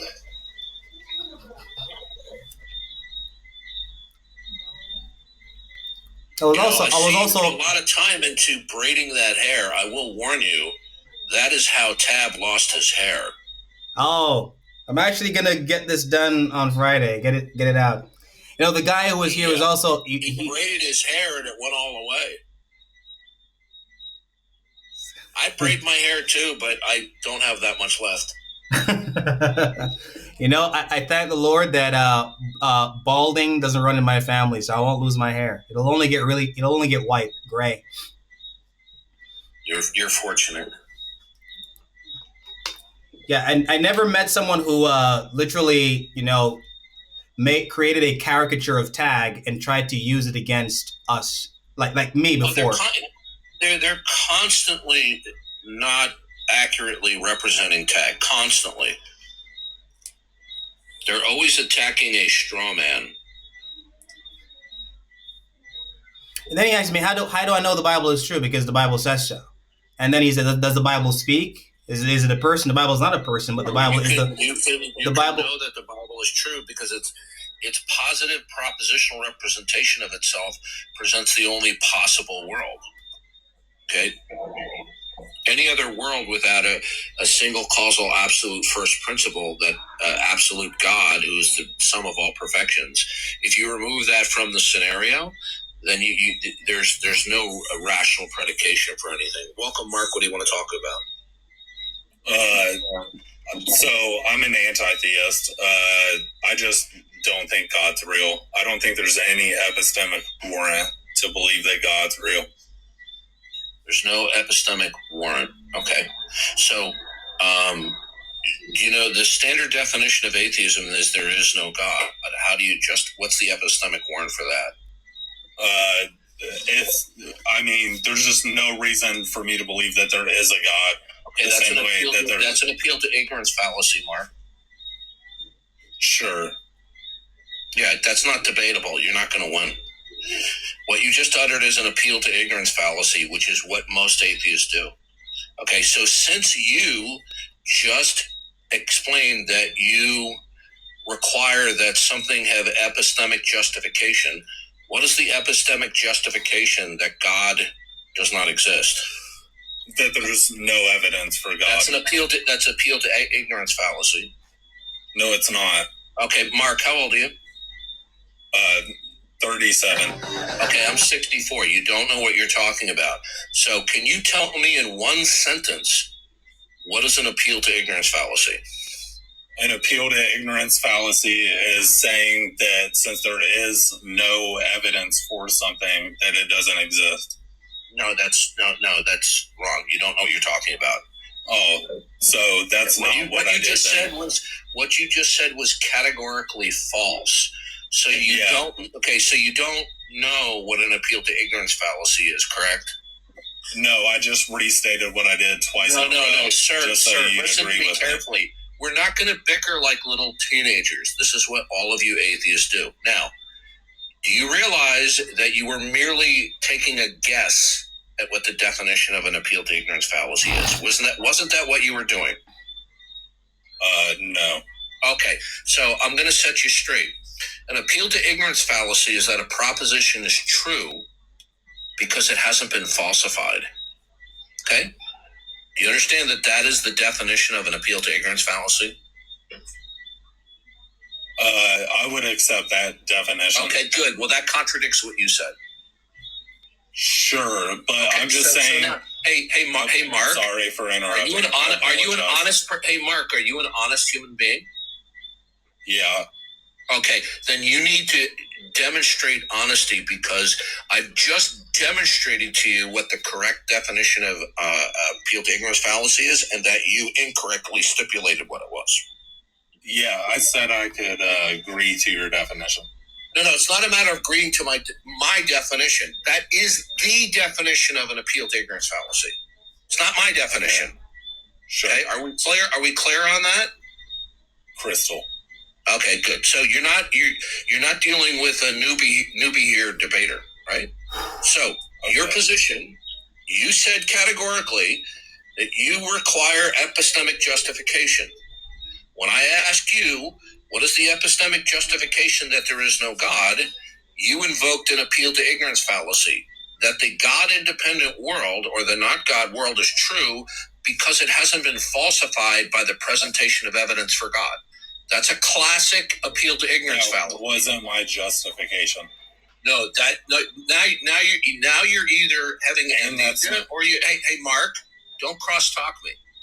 Now you're either having amnesia or you're lying, because I asked you, what is your epistemic justification for the not God world, that God doesn't exist? And you said because there's no evidence for it. Yeah. Did you say that? Good. That's an appeal to ignorance fallacy, Mark. Maybe. No. Hey, Mark, you told me you're an honest person. Stop lying. It's not maybe. I gave you the definitive definition of an appeal to ignorance fallacy, that a proposition is reckoned to be true because it has not been falsified by presenting evidence to the contrary. Yeah, but that's not my line of justification. Okay, that is what you said, Mark. Mark, you're dealing with I said one thing, and you're knocking down a straw man. I'm not going to bicker with you like teenagers, okay? Yes, sir. Mark, I don't want to have to remove you, nor am I trying to bully you, but I will be very aggressive and assertive and confrontational with you. You said atheism is true, that God doesn't exist because there's no evidence for God. That's an appeal to ignorance fallacy. No. Okay, I'm about to kick you because now you're full-blown being deceitful and dishonest, and I don't put up with cheating. Okay? I'm not trying to cheat, sir. Did you say that God does not exist because there's no evidence for God? Did you say that? No. Okay, goodbye, Monarch. Goodbye. You see what pathological liars they are, Adrian and Tab? I mean, did you see the pathological lying? Not just lying, pathological lying. Man, they have nothing, Darth. They have nothing. They have nothing. You see, this is the difficulty in talking with them. They will cheat. They will lie through their teeth. Okay? 1 minute he says it. Then the next minute he denies it. I confront him. Then he admits that he did say it. And then when I reiterated that he said it, then again toward the end he says, well, I didn't say it. He's like Nathan Thurm from Saturday Night Live, played by Martin Short. I didn't say that. You said that. And notice again, when I gave him the definition of an appeal to ignorance fallacy, he tried to make it my definition. You see how creepy they are? It's not my definition. Right? When you say, oh, I just don't have a reason to believe in God. Right? It's an appeal to ignorance fallacy. Now, if somebody says, well, why isn't that with Santa Claus? Because we have good reasons to believe Santa Claus doesn't exist. That's right.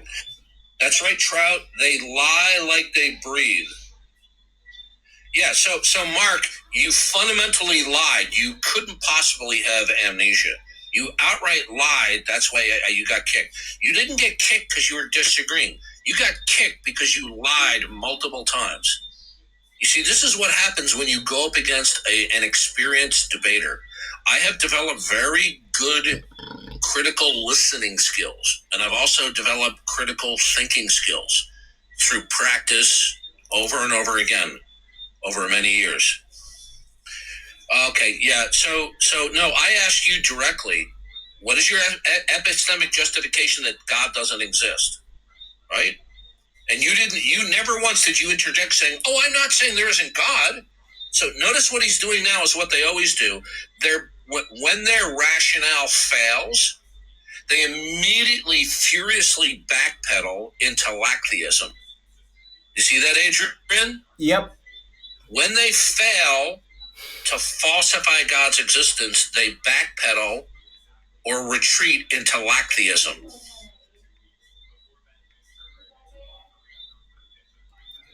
Look, I'm learning, man. They have nothing. Like this last guy, he had to literally do a caricature of the presuppositional methodology in apologetics to try and argue against my position. And he didn't even do it correctly because I was pointing out theological errors that he had. And I said, okay, since you are adamant that you know what you're talking about, name one systematic theology that you've read. And then he said, Van Til's apologetic. I'm like, Van Til's apologetic is not a systematic theology. It's a presentation about how to defend the faith. So I'm going to ask you again. And you know what? He's probably even lying about that. I'll bet you anything he has not read Van Til's apologetic because that is a tomb or a tome. You ever see how thick that book is? I have the digital version of it, and I've read 3 systematic theologies in my lifetime.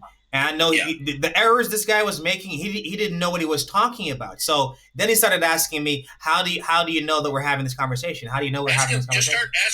Just asking him terms like, can you tell me what ecclesiology is? What's ecclesiology? That's what I should have done. The study of what's eschatology?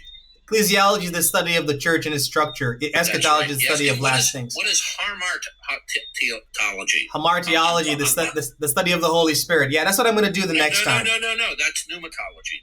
Hamartiology. Sorry, the study of sin. The study of sin. Yeah. And by the way, I for some reason, maybe it's my age, I botched the pronunciation of that. It's like hamartiology. Yeah. I always botch that. But you're quick though. You're quick though to give me the correction just now. You're quick. I thought you said pneumatology. That's what I should have done. Pneumatology is the study of the Holy Spirit. The other ones are too easy, like Christology or Satanology. Yeah. Christology, those are too easy for them to guess at. Yeah, because this guy didn't know what he was talking about. He was like, oh my goodness. Oh, look at this. I've read Apologetics by Van Til. I've read more than any of you. What a liar. What a liar. Oh my gosh. I'm like Van Til's apologetic is not a systematic theology. Then he said, so who's the arbiter of what is a systematic theology or not? I'm like, what the hell are you asking, bro? Scholars who write systematic theology. Yeah. So whether you agree with it being true or heretical is besides the point. The question is, have you studied it? He hasn't because he was making so many errors. He's read Apologetics by Van Til. He's read more than any of you. Well, that's just total BS because I've read most of Van Til's works. I have almost all of Van Til's works. So, for example, I have the digital copies of his books. And of the copies I have, and Adrian has a copy of it, you can go through there and you can select most of Van Til's works. I've read most of his stuff, and you go through it, and you'll see highlighting throughout the entire book. Yeah, I have, especially the Christianity's objective proof for God, something like that. I forgot the name of the book. Yeah, that's the book edited by Joshua Pillows. You see, these people just lie. They lie.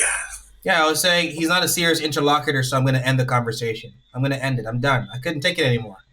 You have to go. What do you want to say, Larp? Positive atheism is false. Yeah. You want me to make an argument? Speak clearly into your microphone, please. You can't hear me? Yeah, I'm talking to you. Yeah, you just responded. Yeah, you're talking like you just woke up. I mean...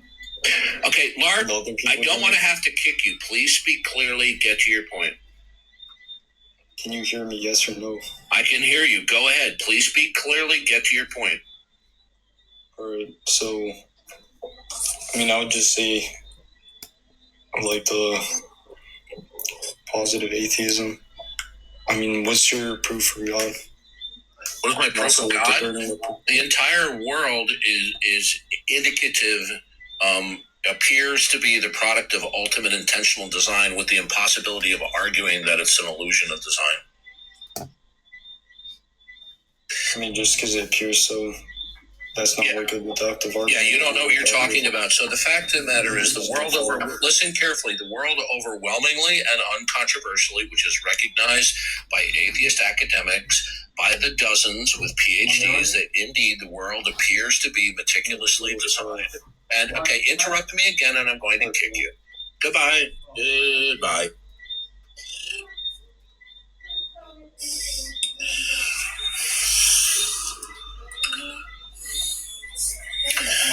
Okay, so when they say, what's the evidence for God?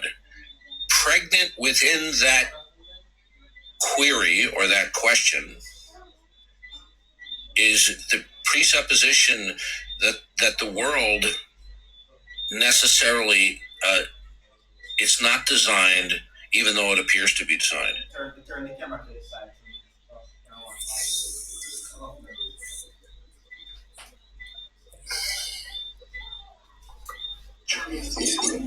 Welcome. I just want to say thank you for doing what you're doing. I appreciate you wholeheartedly, my friend. You're doing phenomenal work up here, brother. And these people, you're right. They cannot stick or hold to any one claim. They have to jump around like it's monkey bars. You're like Mexican jumping beans. Oh, absolutely. By the way, I get the same result from atheists with PhDs. I was invited to speak with 8 to 9 of them a couple of years ago on separate occasions, and they all reacted the way the ordinary internet atheists by dodging, deflecting, filibustering. They do the same thing. Ironically, you also get the same spirit that these people ascribe to. It's all the same dominion that they hold to. It's with abortionists, a couple other things too, but it's all the same ignorance. They cannot answer your question if they don't feel like they have something lined up that they think is going to make you look bad. Because, if they feel they have a good answer, they'll give you such a direct answer so damn quick. But as soon as you ask them something that they don't have a basis for or an ontological grounding, they'll start trying to redefine. They'll start questioning you. They'll jump topics completely. It's awful. But in all fairness, there are some theists that will do the same thing. I was on a theist stream this evening, and he was using the design argument. And I said, "Can I stress test your position?" He said, "Yes." And I said, "How?" I said, "Is your design argument true by virtue of the impossibility of the contrary?" And he said, "Yes." I said, "Good. How is the contrary impossible?" I like that. And he said, "Something can come from nothing." I said, "Naturalists don't argue something comes from nothing." I said, "Atheists are constantly caricaturizing or strawmanning creationist position." I said, "That's a straw man when you say something comes from nothing." I don't think I've ever heard a skeptic or an atheist say that the world came from nothing. I've never heard that. I think a really good question to ask them too that I like, and I've never gotten a good answer for this one. It's what has to be true and exist for anything to be true and exist at all, right? It's a very good ontological basis. Kind of see what I'm going to bring up a pathologically lying, low character Slav. So if you want to have some enjoyment, you'll see he won't last long. I got to drop down for work, but I just wanted to give you some props. Just listen, and he's stupid and he's a deceitful person. Okay, we'll bring him up. Oh, okay, here we go. There we go. He won't last long because he has a history of being deceitful.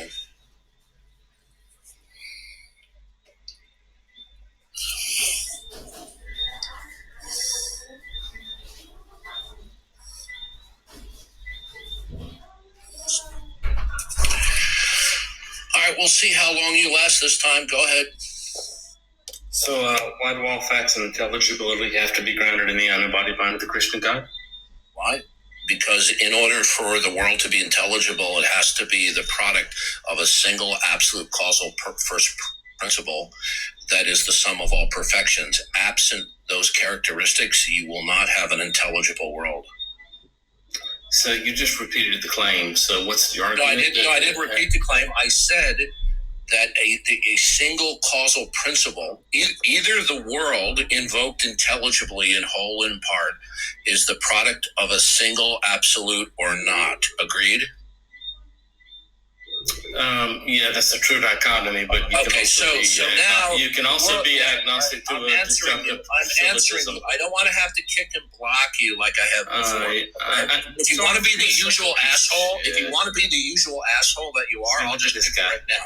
Did you hear what I just said? If you want to be the usual asshole that you are, cross-talk me again, and I'm going to block you off the stream, and you're going to be gone. I hear you, Darth. Okay, goodbye.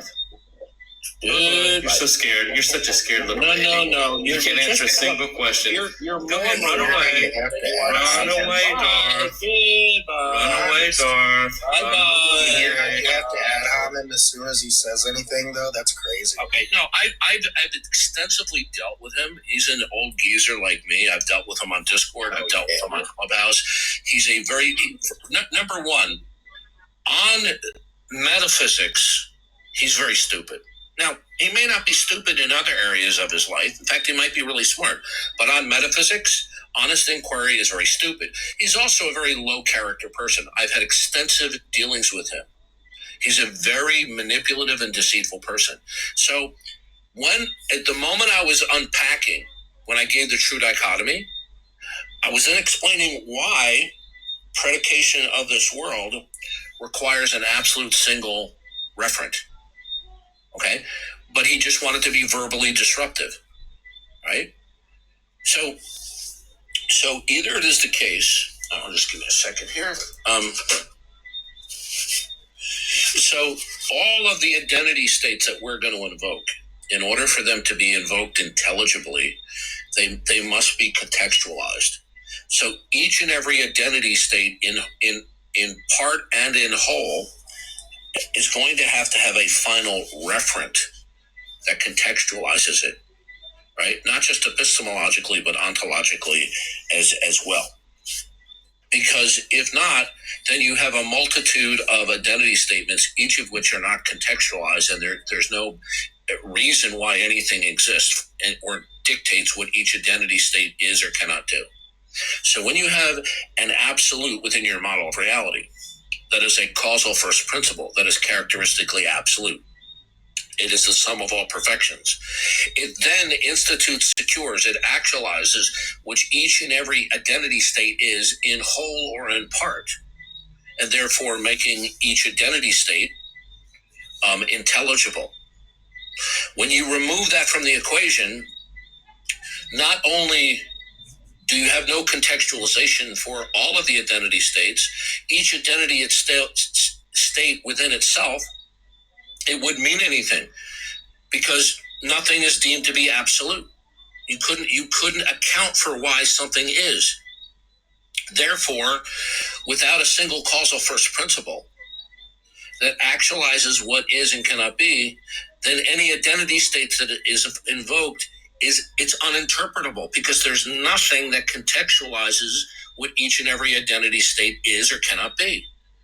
So therefore, it's uninterpretable. So because God is the self-revealing creator and his mind, purpose, and plan as the self-revealing one, he's the final referent for all that is and cannot be. God contextualizes what all the parts and the whole is, and including whatever correlative or connectiveness that the individual parts have. See, they don't understand this because they're ignorant.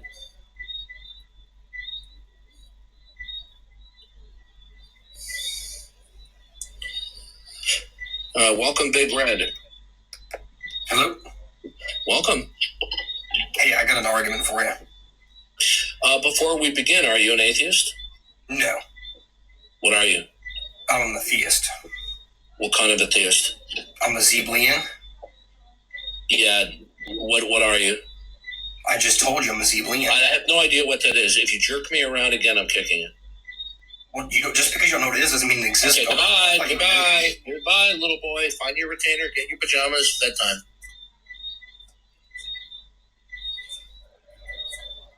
Yeah, don't you love these people? Yeah, I'm sorry. Comedy night is this Friday. It's a pontification special, my friend. Yeah.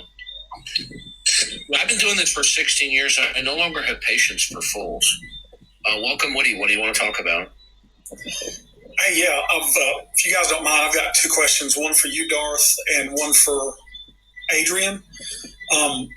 You said you've been doing this for 16 years. Do you ever get to the point where you're just tired of answering the same stupid statements by atheists, that knowing that they should know better themselves?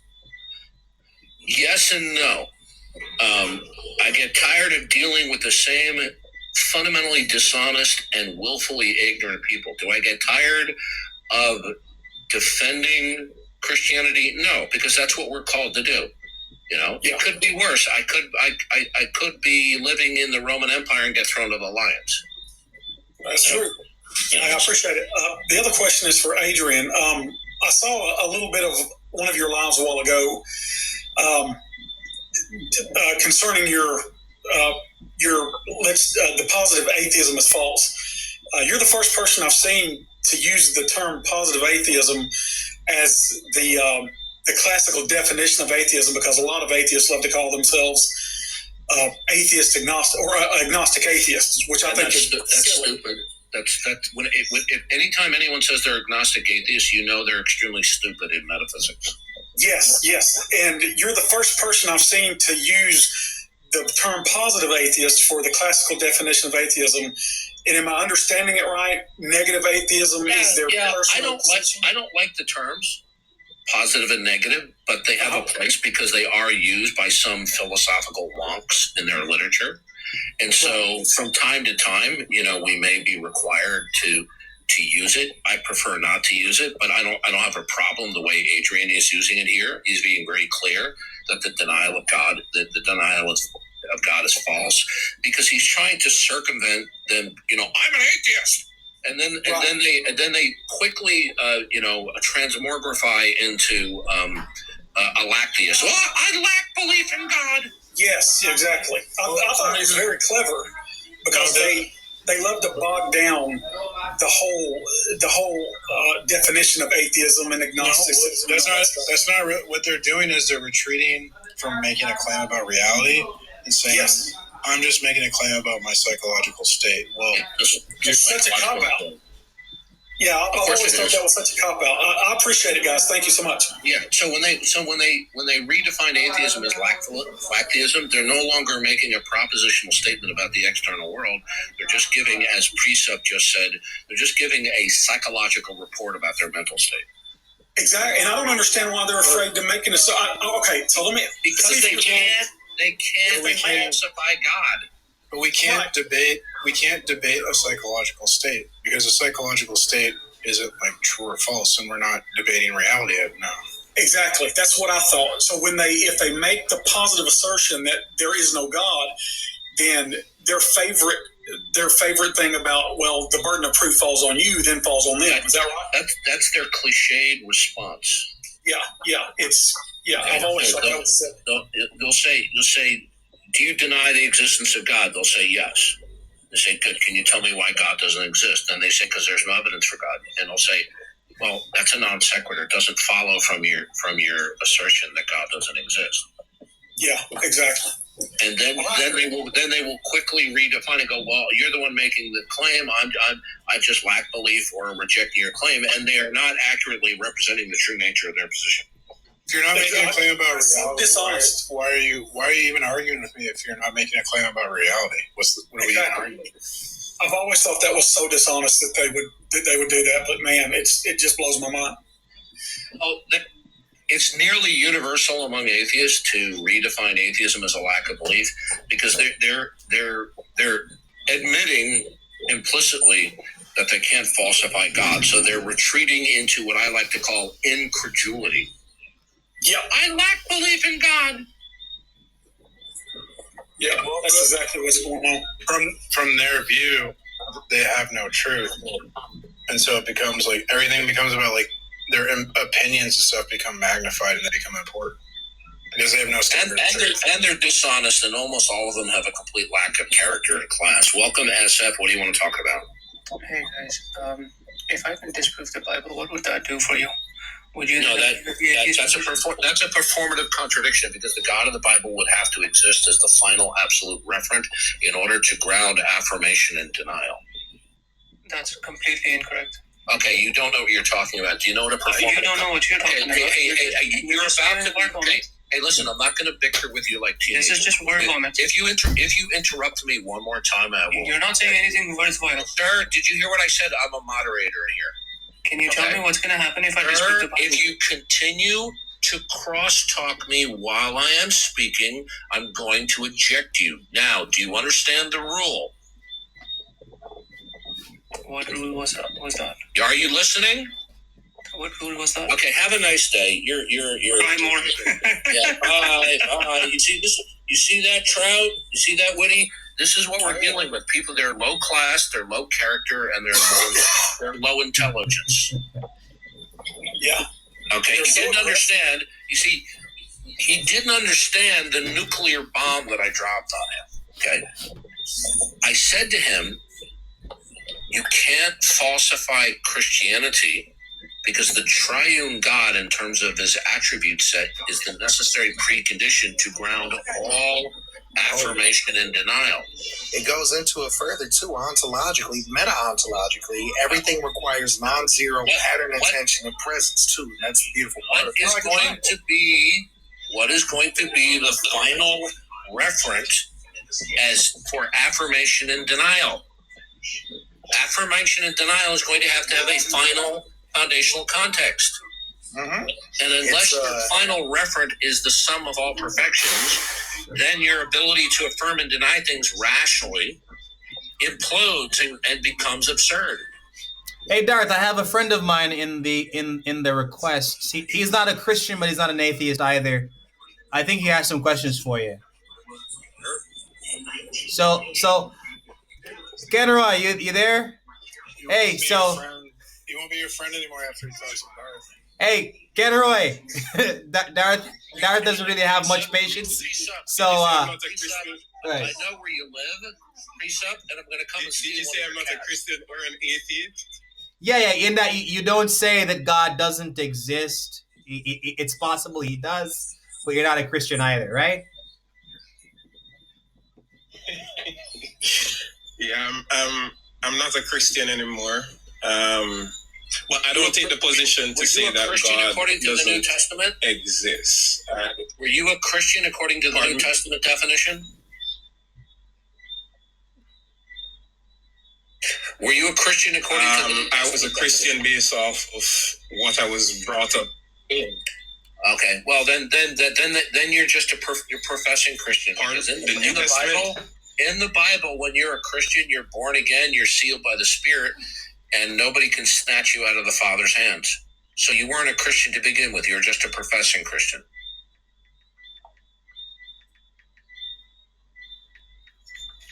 Sure. Right, what's your question? I heard you said something earlier in regards to grounding intelligibility.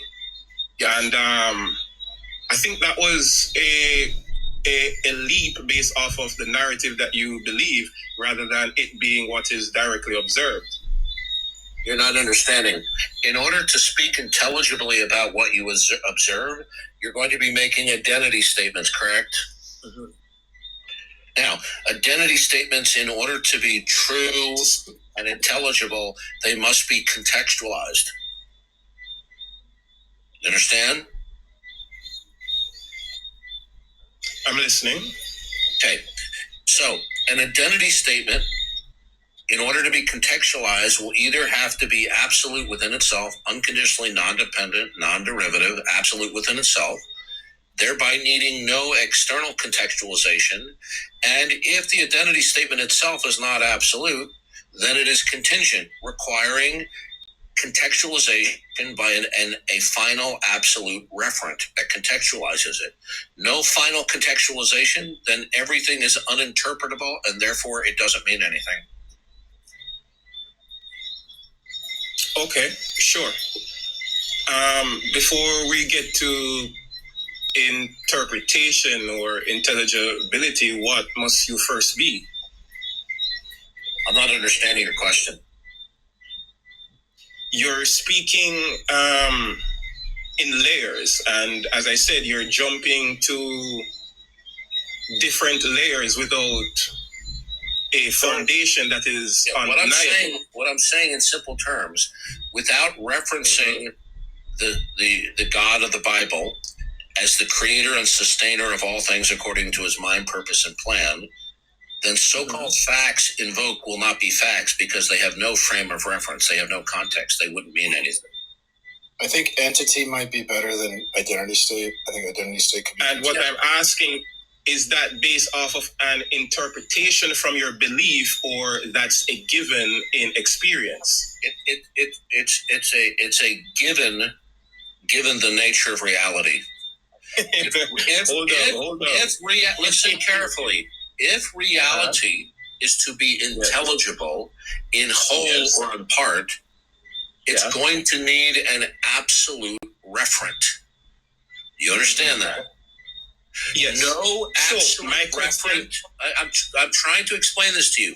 Without an absolute referent, then intelligibility becomes impossible because whatever is invoked is uninterpretable at any scale. So, how do you jump from there has to be an absolute to it being the Christian God?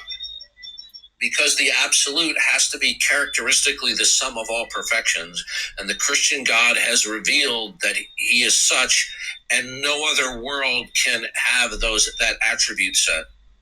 Because if it did, you're making claims. You're making that's right.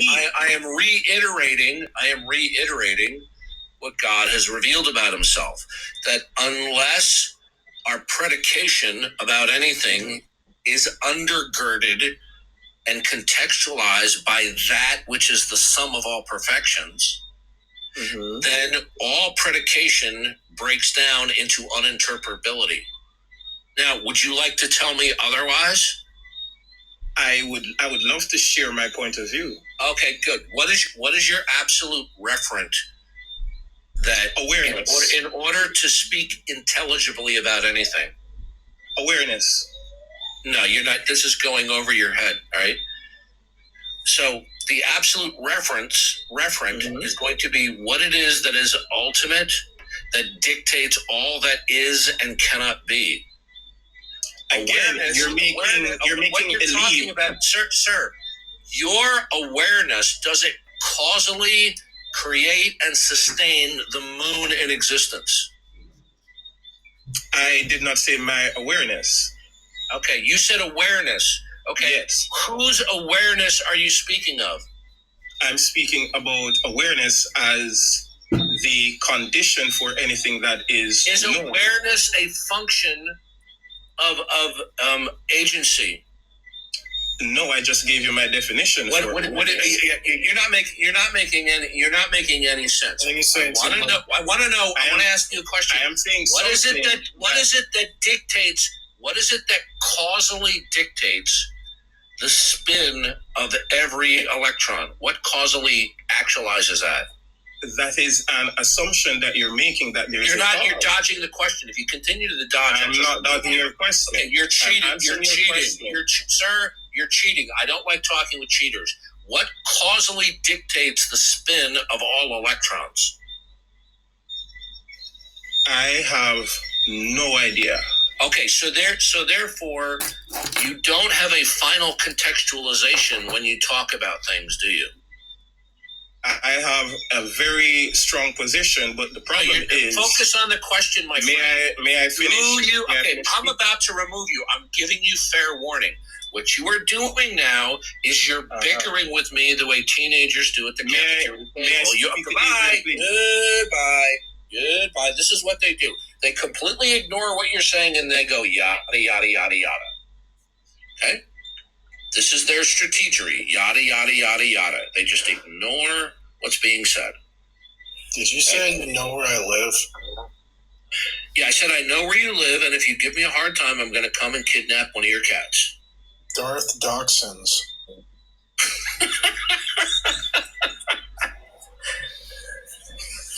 I thought that would be an adequate threat to steal one of your cats. Did I tell Hey, you Darth. I lost a cat last night? Hey, Darth. Yes, that's why I said it.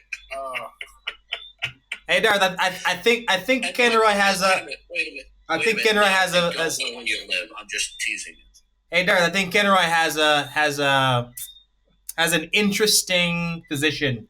I think he's saying that maybe everything is grounded in awareness. Everything is grounded in awareness. I think he was talking about like consciousness. Like it sounded like Yeah. So tell you what. Let him get his position out, and then you respond to it. Understanding the question. I'm asking for you for an ontological groundness. Okay. If you're really going to push awareness to its limits, then you're talking about one version of idealism, and that's not going to work. I want to know what causally dictates all that is and cannot be. What causes all things to be what they are? If I'm going to be... Answer the question, please. Yeah, let him answer the question, Darth. Let him answer the question, Darth. Let me hear what he has to say. Go ahead, bro. Adrian, I'm speaking to you directly. Answer the question. If I'm answering... You know what? Stop filibustering. Answer the question. In regards to this conversation. I want you to answer the question. It's a reasonable question. Okay, have a nice day. He's deliberately cheating. Okay? This is what they do. When they get hit with devastating, succinct questions, they just ignore them, and then they just go blah, blah, blah, wah, wah, wah. Okay? That's dishonesty. That's cheating. If you're going to reject that God is the final referent, right? You're going to reject that. Then you're operating that something else is. Now, if you claim you're not operating in terms of a final referent, then none of the parts of the alleged whole are contextualized. Therefore, there is no explanation for the parts, let alone the whole.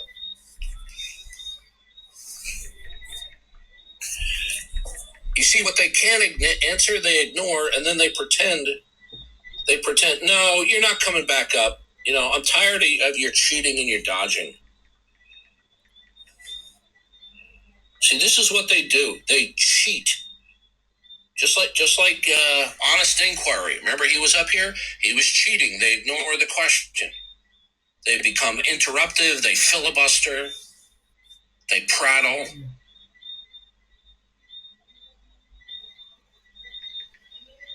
I've been doing this for 16 years. I don't want to talk with somebody who's cheating. Just like I don't want to play Monopoly with people who cheat. No. Okay. Yeah. Okay. Anglican, bro, you just demonstrated your metaphysical incompetence. You cannot have a neutral didactic attitude about a metaphysically necessary position. You don't know what you're talking about. Van Til would throw a piece of chalk at you. There is no neutrality. When you invoke states of affairs, identity states, okay, it will either be with reference to God or without. There's no neutrality. They don't. They're surface level in their thinking. They're thinking the crackers in the pantry. Yeah. They don't understand metaphysics.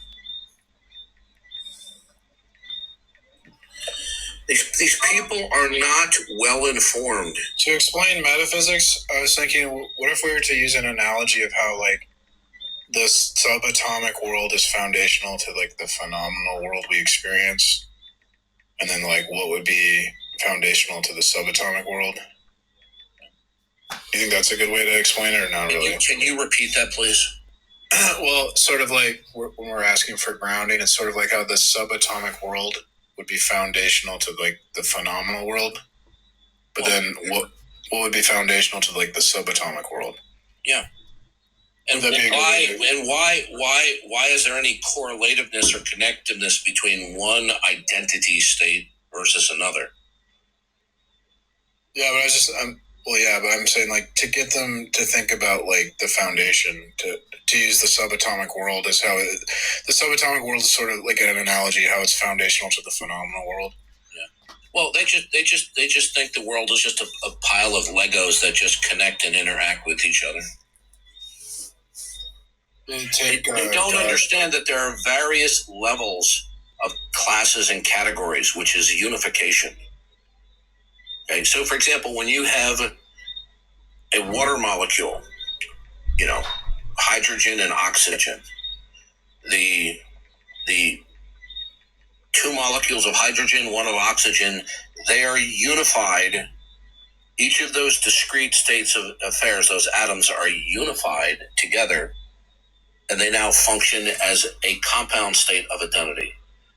Okay, that's a state of unity. All right, what imposes that? And they're going to go, oh, well, that just their own internal properties. Good.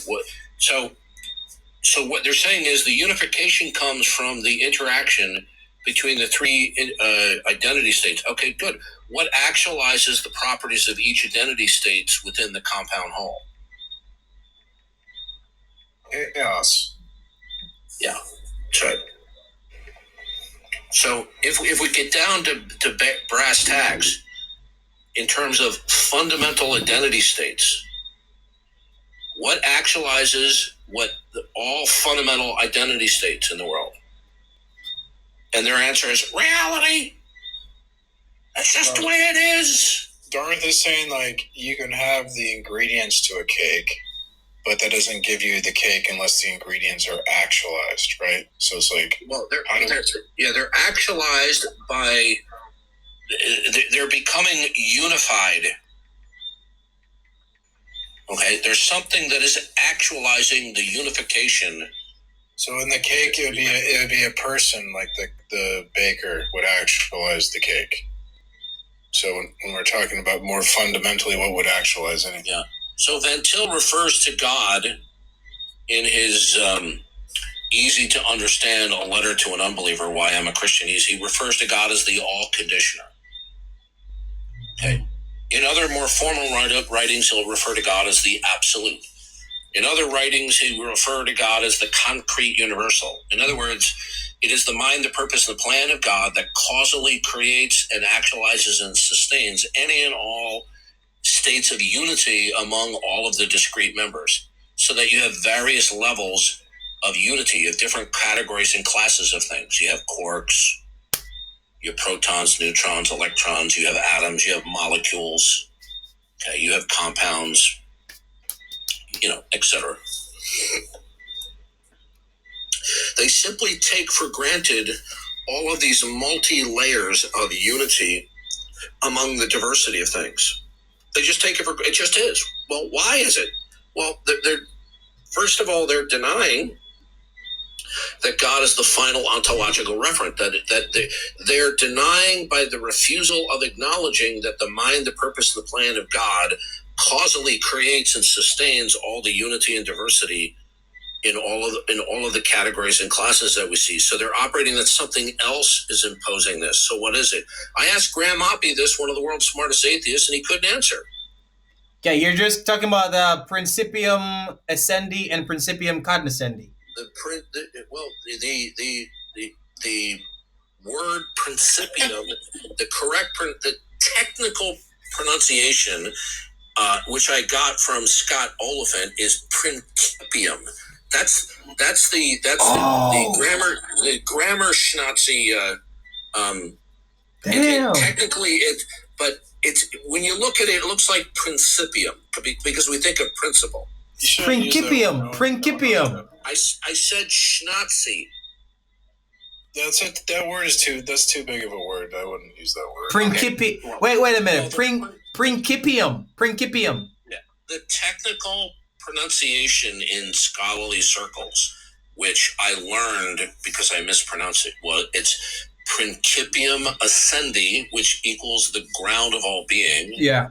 Then there is the principium, or it looks like principium cognoscenti, which is the root and ground of all knowledge. So the mind of God is the principium ascendi.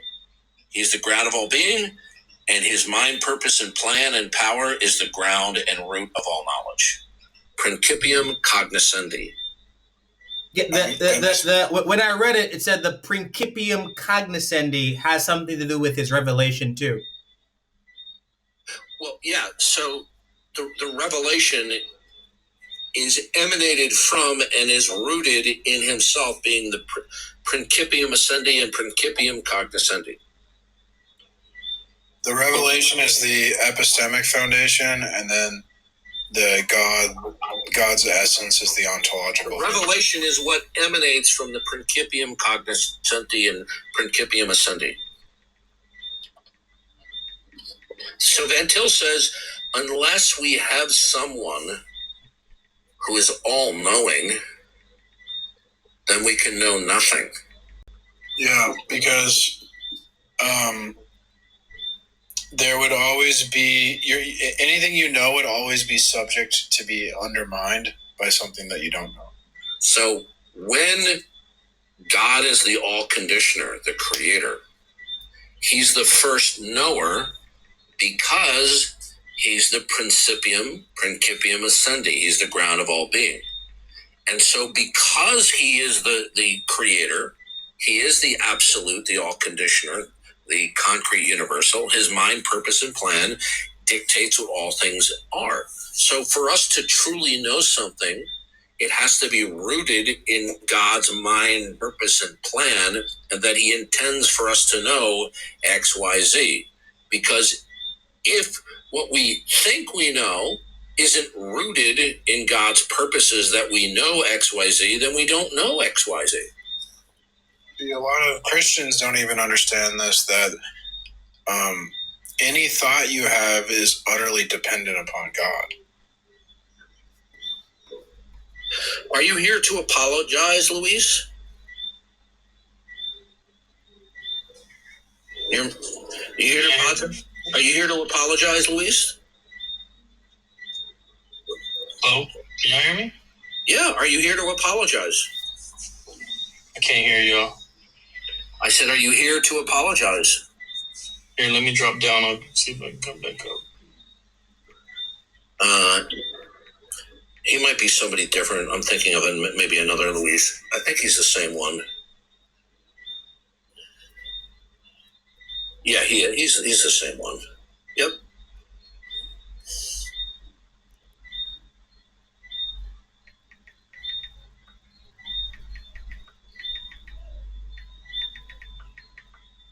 He won't last long. He's prideful.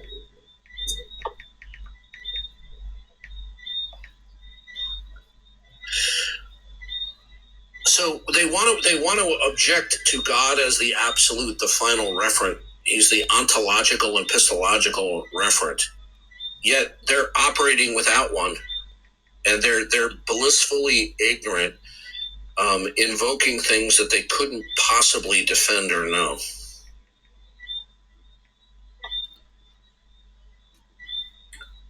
So they're like, well, why do we need one?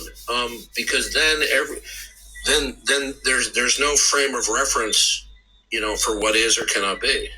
And you know what else is very curious to me? When they say that brute facts are the answer, how do you know that brute facts are real? How do you determine that there are no... Well, you need to understand that brute facts, unbeknownst to them, are uninterpretable. A brute fact contains within its declaration the denial that each and every fact is creaturely. You understand? Right. I'm still stuck. I always ask them, how do you determine that there are God-independent contingencies in the universe? And they always stuck on that. They can't answer that. Because if they answer that, then they could establish a brute fact, but they can't. So how do you know that brute facts are real? Yeah, well, you need to make it clear to them. Yeah, you need to make it clear to them that a brute fact is uninterpretable. Therefore, it's no fact at all. You could say it's a self-referential contradiction because Self-referential contradiction.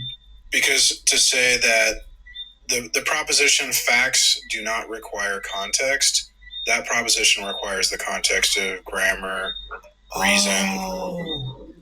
It's a performative contradiction. Yeah. Read that paper. You'll find it in the Greg Bonson folder. It's a paper by, what's his name? You remember, Precept. Adrian, what's his name? Tsiolkovsky? No, it's the performative contradiction paper.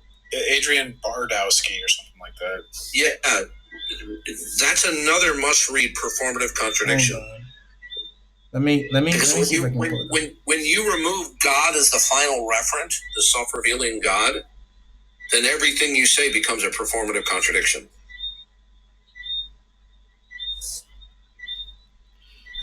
Bro, there's so many things to read, man. When you read if you don't refresh your mind on it, you forget it. Trust me, you do. All right, Adrian. It's Adrian. Once you read this stuff and it sticks, it's Adrian Bardone. It gets simple. It'll get simpler. Trust me. It's Adrian Bardone or Bardon. I'm gonna look up. Did you find it? Yeah. I'm looking at it right now. Performative. Adrian Bardone. Okay. It's called Performative Transcendental Arguments. I combined his name with Scott Tsiolkovsky. Nice. Yeah. My memory's terrible. They both have an equal level of brilliance. I have a terrible memory. I don't worry about memorizing stuff. I worry about just thinking and trying to be logical. Well, you better memorize your cat's names because you're going to lose them. Hey, Darth, I have a question that was sent to me. Let me see if you can answer this one, okay? When you say reality appears designed, are you describing something directly observed or an interpretation placed onto observed coherence? Well, let's start off with the idea that either it is the case that the world is emblematic of design or not. So we have a true dichotomy here. Now, when we look at the world in part and in whole, it becomes clear we have complex form and function, right? We're not just looking at stale, discrete facts that have no correlativeness or connectedness to us, right? So we see an array. The more we delve into our world at a small scale all the way up to the grandest scale, we see complex form and function. We observe complex form and function. Anyone would have to be a moron to deny this. This is why atheist academics don't deny it. And so the complex form and function or design is apparent. It's rationally undeniable. It's uncontroversial. So would you say that it's directly observed instead of saying it's an interpretation based on observation? I would say you can make an argument from retorsion. If they deny inherent function, say, does your brain have inherent function? And if they deny that, it's what is it? Game over. Well, retorsion. It's all observations are inherently theory-related, and there's going to be a mixture of observation and inference. Okay. So you would say that it's like both. It's both. It's observation and interpretation of the observation. Yeah. Well, there's no observation that's not theory-related. Okay. So the point around us, we're in a world where we have unity, diversity, and we have an array of complex form and function. I mean, this is, you have to be insane to deny this. But when you say it appears to be designed, they have a mental, emotional, knee-jerk reaction. They don't want to acknowledge even the appearance of design. But when you characterize it as an array of complex form and function, then they don't have an emotional knee-jerk reaction. Hey, what do you mean by retortion, Precept Mars? Because I gotta write that down. I never heard that word before. Retortion.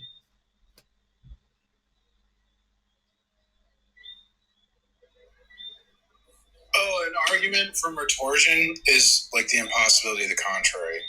If you have to, in the process of denying it, you have to assume it. That would be an argument from retorsion.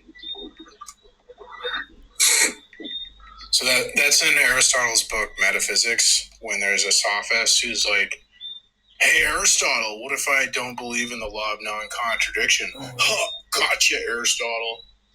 And Aristotle said, well, you'd have to assume it's true to deny its truth. So that was an argument of rhetorician. Rhetorician. Which is one of the first, I guess, kind of quasi-proto-transcendental arguments. Where'd you pick up that word? How do you spell it? I don't know. I've known that for a while. Okay. Rhetorician. You got me. That's something I learned today. Yeah, he got me too. I'm like, what? It's in Aristotle's book, Metaphysics, Argument from Rhetorician. Well, that's what we do when we say the impossibility of the contrary, that you have to assume it to deny it. That's an argument from rhetoric. All right, so I have another question. Well, so I have. What's your inference rule? I go, argument from rhetorician. And they go, all right, so I don't like God. I have 10 questions here. Let me see. Interpretation based on. Oh, the guy today, he accused me of circular reasoning. And I go, okay, so what would obligate me to reason consistently? He just leaves. That's a good one. That's a good one. Good move, actually. That's a good move. All right, guys, can you still hear me? By the way, I don't know if you heard this, but I heard some guy by the name of the Skeptical Agnostic interviewing Alex Malpass on the title of the video. I saw that. I mean, Alex Malpass was awful in the video. There was never an accurate representation of the transcendental argument, and all it was just Alex doing his usual whining and complaining about stuff. Okay. William Lake Craig says you can't get something from nothing, but then how does Alex Malpass make arguments? Yeah. Well, according to Alex Malpass, he just thinks there are no gods. That's the rational basis for his God denialism. See, what Alex Malpass does is he just verbally meanders like he's in a one-on-one philosophy class. The video I have of him when Derek Methvision confronts him. I have another question that came in just now. All right. Is agency itself directly observed in reality or inferred from patterns that appear coherent? Okay, Anglican bro, you're a moron. Okay, you're an absolute moron. William Lane Craig has not and cannot annihilate presuppositionalism. You don't know what you're talking about. Yeah. So is agency itself directly observed in reality or inferred from patterns that appear coherent? No, it's inferred. It's inferred. Okay. The other one is. What makes intentional?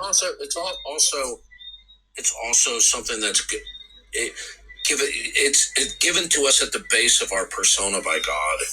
Mm-hmm. He's made us to think in terms that we are agents and there are other agents. So it's both. It's a part of the sensus divinitatis, the sense of God. What? Sensus divinitatis? Yeah, it's a term that Calvin came up with, which means the sense of divinity. We have a sense of God. We're made in the image of God. And because our baseline being, there are certain foundational ways that we think in terms, as long as we have a normal neurological development. Yeah. Because there are some people that have like feral children.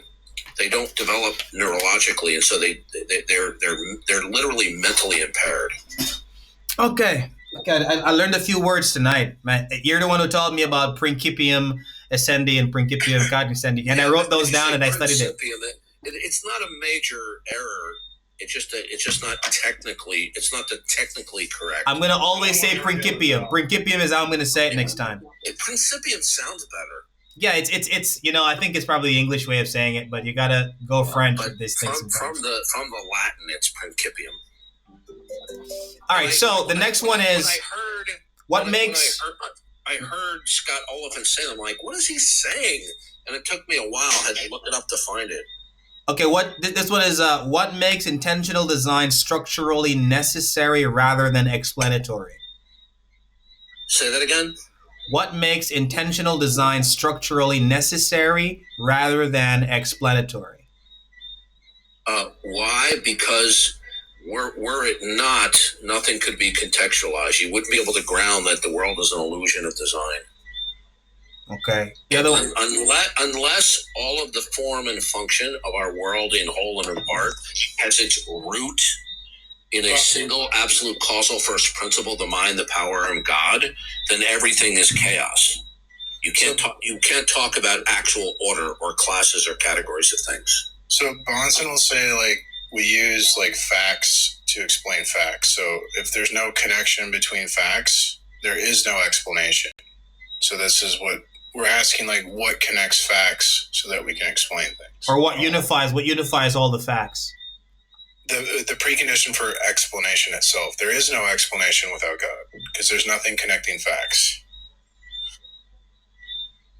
That's what God is. That's why Van Til refers to God as the concrete universal. He's borrowing nomenclature from idealism, although he criticizes and condemns idealism. But he recognizes that there's certain ideas or nomenclature that have a parallel in the Christian worldview. So it is the mind, the purpose, and the plan of God that unifies everything in whole and in part. And without the mind of God causally imposing, actualizing all the categories of unity and diversity, then there is no ontological unity to speak of. Mm-hmm. Okay. Man, these are some technical stuff, man. Okay, let me put it this way. Do you have a brother or a sister? Yeah. I have both, okay, brother and sister. So when you have a brother, right, there's an ontological unity that you both share. You both have genetic material that are from your parents. Right. So you're not brothers metaphorically, all right, or in the sense that you're doppelgangers. Let's say there's somebody else who looks just like you, right? And you decide to spoof on people and say you're brothers. Or let's put it this way. Let's say there's another guy, Joe Schmo. Right. And he looks just like you. You could be identical twins. And he's a billionaire and he dies and he has no heirs. And you go before the judge and says, Joe and I are brothers and I'm entitled to his estate because I'm his brother. And the judge says, no, you're not. You're not brothers. You don't have that genetic unity. And you say, but Your Honor, just look at me. And the judge is going to say, the only unity you share is superficial. You're just a doppelganger. You're not really his brother. There's not an ontological unity there. Right. So when people talk about trees and cats and molecules or whatever, they're invoking various categories and classes of unity among the diversity of things. Well, how is it that the unity, that there's blueness here and there's blueness there and there's cats here and cats there? How are those so-called classes of things that they're not just cosmic doppelgangers? Right? So there has to be something that is absolute within itself, I mean, it cannot fail to be, cannot fail to persist, that is causing, actualizing any real unity among the particulars. So if there are cats in the world, there's going to have to have something in the past and or the present that is causing the ontological unity. Otherwise, if there's not something causing the ontological unity, all you have are cosmic doppelgangers. They're not really unified. One water molecule has no relationship to another molecule. Right. Because there's nothing unifying them. Since God creates the uniformity of nature, it's the uniformity of nature that brings out an array of different categories and classes of things that have unity. That's why we can say that's a water molecule and that's a water molecule, because they come from a common source. And it's going to have to be a mind, because you're going to need intentionality and aboutness, because the mind, the source has to intend for these things to have the same property. Yeah, so there has to be intentionality. Yeah. Otherwise, they're just cosmic doppelgangers. Then it's chaos because there's nothing is intended to have the same property, and so if anyone would have the same property, it'd be by random chance, which the chance would be like zilch. Right. The other question is, are you treating intelligibility as evidence of God or as something impossible without God? Both. Okay. Okay, the other one is, how do you distinguish between a structural condition for experience and a metaphysical interpretation of experience? I don't even know what that means. Me neither. Wait, let me see if I can decipher it. How do you distinguish between a structural condition for experience? I think maybe that has to be the preconditions for experience itself and a metaphysical interpretation of that experience. Yeah, there has to be unity and diversity. Right. Likewise, when there's unity and diversity internally within God, and consequently there is intelligibility, God then creates a world that reflects that, and he creates a world that possesses unity and diversity, and as a consequence, there's intelligibility. Okay, this is a good one. This looks like a good one. And I think you answered it before, but maybe you could elaborate more on it. This one is, if coherence is sufficient for reality to appear stable, why is an additional agentic layer required? Agentic? Mean agent? Yeah. Because, epistemologically, you couldn't know that there's a single causal principle. The single causal principle itself has to be an agent. It has to be a mind, and that has the attributes able to communicate that to us. Mm-hmm. And the other one is, are you inferring ontology from epistemology? I would say that they're reciprocal. They depend upon each other. These are some very interesting questions. The other one is... That's what Van Til says. They're distinct, but they depend upon each other. So you can't coherently talk about them separate from each other. Because think about it like this. If something exists, then it's also true something exists. You couldn't have something exist and it's not true something exists. Oh, yeah. They are connected. In the video, did you see Alex Malbaz talking about truth? I mean, I was laughing my butt off. Here he has a PhD in philosophy, and he said a 15-year-old talking about truth. No, you should tell me. I didn't watch it. Oh, no, Darth. Whenever you, whenever I watch it. I noticed that it doesn't matter what level of education you are. If you're an atheist and you encounter these questions from the presupposition, you're going to be stumped. It doesn't matter. Of course, because you don't have a worldview. You should watch Monkey Boy's new video with Jack, where Jack says, "What's the argument that if something had the same property set as Jesus, it would be Jesus or something?" Like he asked the guy like, "Well, how isn't there something with the same property set that can ground logic?" And the guy goes, "Well, if it has the same property set, then it's just going to be Jesus." Jack's like, "Why should I believe that?" It's like, are you dumb? Jack is a sophist. And he's also Jack is a very creepy, devious, and deceitful person. Obviously, if you have the same property set, then it's just Jesus. Like, that's not complicated. How's that controversial? Jack is just a well-practiced contrarian to whatever he does not want to accept. He just plays the same shit. Here's another one. Could the appearance of purpose emerge from stable recognition patterns without requiring a cosmic intention behind them? No. You have to have ultimate intentionality in order for there to be purpose. Okay, and the last one, this is question number 10. What exactly becomes contradictory if intentional design is removed? That you can predicate with intelligibility. So you couldn't get a meaningful agent from a meaningless process. Without God as a single causal first principle, nothing's connected, nothing's related. There's no context, there's no correlativeness, and therefore all intelligibility ceases. Will there be no meaning? Because you would be the result of a meaningless process, so you wouldn't be a meaningful agent. That's why it's laughable when they go, "In a meaningless world, I make my meaning. I mean, they don't realize how contradictory that is. Yeah. So this guy was trying to ask me about, oh, what does this mean? What does that mean? And I'm like, well, the debate is over. Where does meaning come from? So I'm saying meaning comes from Jesus. Where do you say meaning comes from? You know, they don't. Then they change the subject. No. They will never answer our question because there's only one answer. Anglican bro, please send me the link to where William Lane Craig destroys James White on presuppositionalism.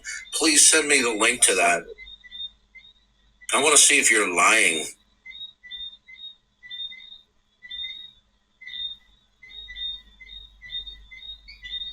Yeah, again, your last question, Anglican bro, shows you really don't understand the transcendental argument for God. There's a basic reliability to their reason in spite of the fact that they are performatively contradictory. Okay, they have a basic reliability of reason because they're granted that by God. So if you were as well studied in Van Til as you claim you are, you wouldn't ask such a stupid question. Okay, stop pretending like you understand Van Til. So I'm waiting. Can you post the link? Post the link where William Lane Craig destroys James White on presuppositionalism. Come on, I'm waiting, Anglican. I can't wait to watch that. I'm going to break out my popcorn. Dave Hunt destroyed James White on Calvinism. Yeah, I would agree with you there. Anglican, where's the link? Okay, I'll look it up. Let's see. It's in your profile. I don't see it in your profile.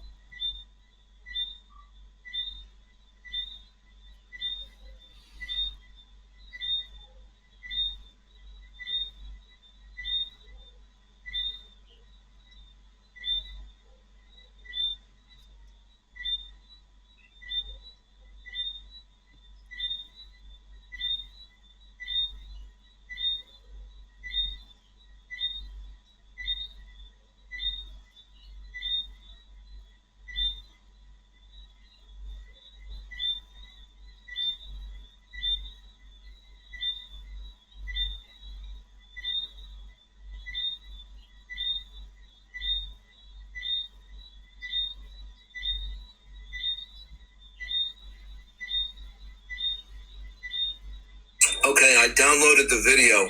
Anglican bro, can you tell me who William Lane Craig is indebted to in terms of his apologetic outlook? Come on up, Anglican bro. I want to talk to you. Yeah, he probably won't come up. He begs to come up over and over again. Come on up, Anglican bro.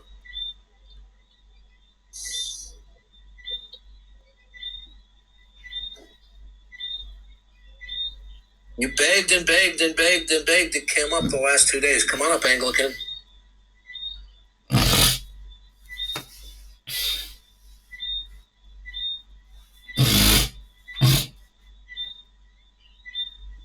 Yeah, that video of William Lane Craig, it's playing really fast. What's the original link, Anglican?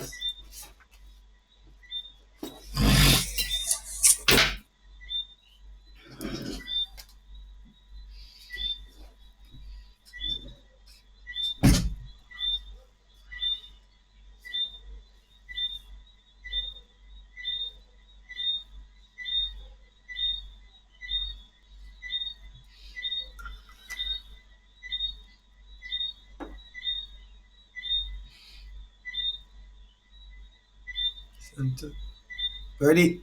Wait a minute. Did Darth accidentally fall off the live?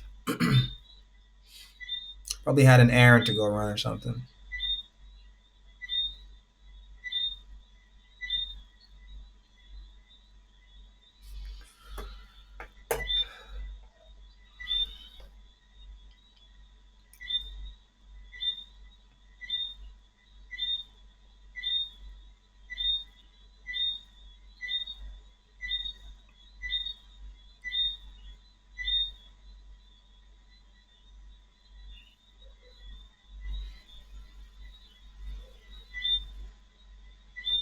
Hey, Darth, you still there, man? Where are you? Let me send him an invite. Probably left. He's probably gonna hit the sack now, or he's looking for the video or something. But Anglican bro sent him.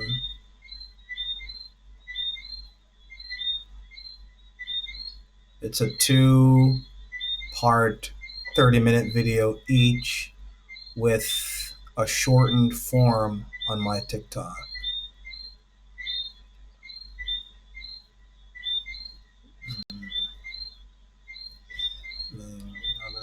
Okay, those are interesting. Yeah, Kenroy, those are some very interesting questions, man. I think I could answer a few of them, but not all of them. And this thing about assumption, I think that we all assume, all of us, everybody assumes things. I don't think it's possible not to assume things. we all assume. We all make assumptions. And we call them presuppositions. They're metaphysical assumptions. So metaphysical assumptions. Before we get to evidence, we have metaphysical assumptions. Yeah, everybody has metaphysical assumptions. Everybody does. Saitan Bruggencate says that he doesn't get all bogged down about evidence because all evidence is interpreted through a worldview lens. So we have to talk about the worldview itself. Is the worldview coherent? Does the worldview provide a precondition for intelligibility and make things make sense? Provide a context where these things can appear in. And I agree with him. I don't think we should talk about evidence because they're all going to be interpreted by the worldview itself. It's a waste of time to talk about evidence. It's a waste of time. What you consider a valid or possible explanation is going to depend on your ultimate commitments about reality. Yeah. So we should talk about what's ultimate. And we're saying, look, Jesus, we believe Jesus is ultimate. And they want to say, well, nothing's ultimate. And that when nothing's ultimate, that's when we get like, well, men can be women can be men. There's no rules, nothing. There's no absolute. It's like everything is true, nothing is true. So they're really advocating for ignorance. They want to say it's, well, no one can know anything. It's impossible to know anything. That everything's true. Truth is just whatever we say. But we want to say no. There's absolute truths. Hey, what do you mean by POVs, Kenroy? What do you mean by that? POV? There's a comment. I don't know. Suppose another worldview shows up contradictions in another. Oh, I think he's saying suppose a worldview shows contradictions in another worldview. It's not about contradictions. It's about giving an account for the law of non-contradiction. Oh, yeah. So it would be the question of which worldview can give an account for the law of non-contradiction. So Kenroy is coming up. Maybe you can answer some of his questions, Precept Mars. Did he just request back up? Yes, interesting questions. Yeah, so Kenroy, ask Precept Mars your question. What's up, Precept Mars? How you doing? Hi. Is everything okay? You don't sound so happy. Fine. All right. Give me 1 second, Adrian. 1 second. Where's Darth? I think I saw him just now. There he is.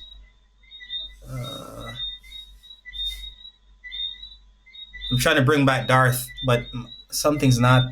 What's my phone glitching?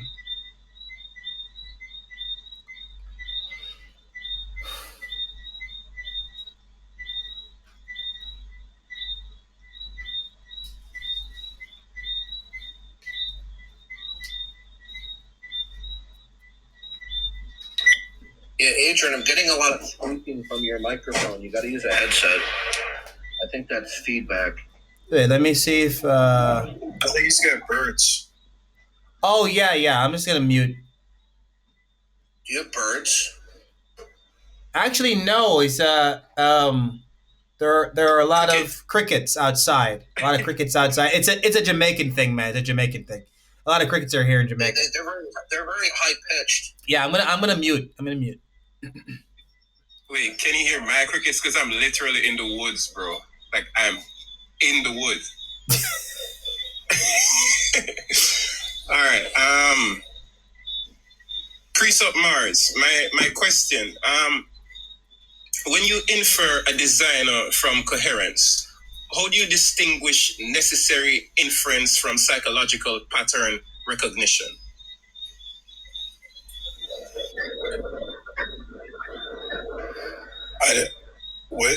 What?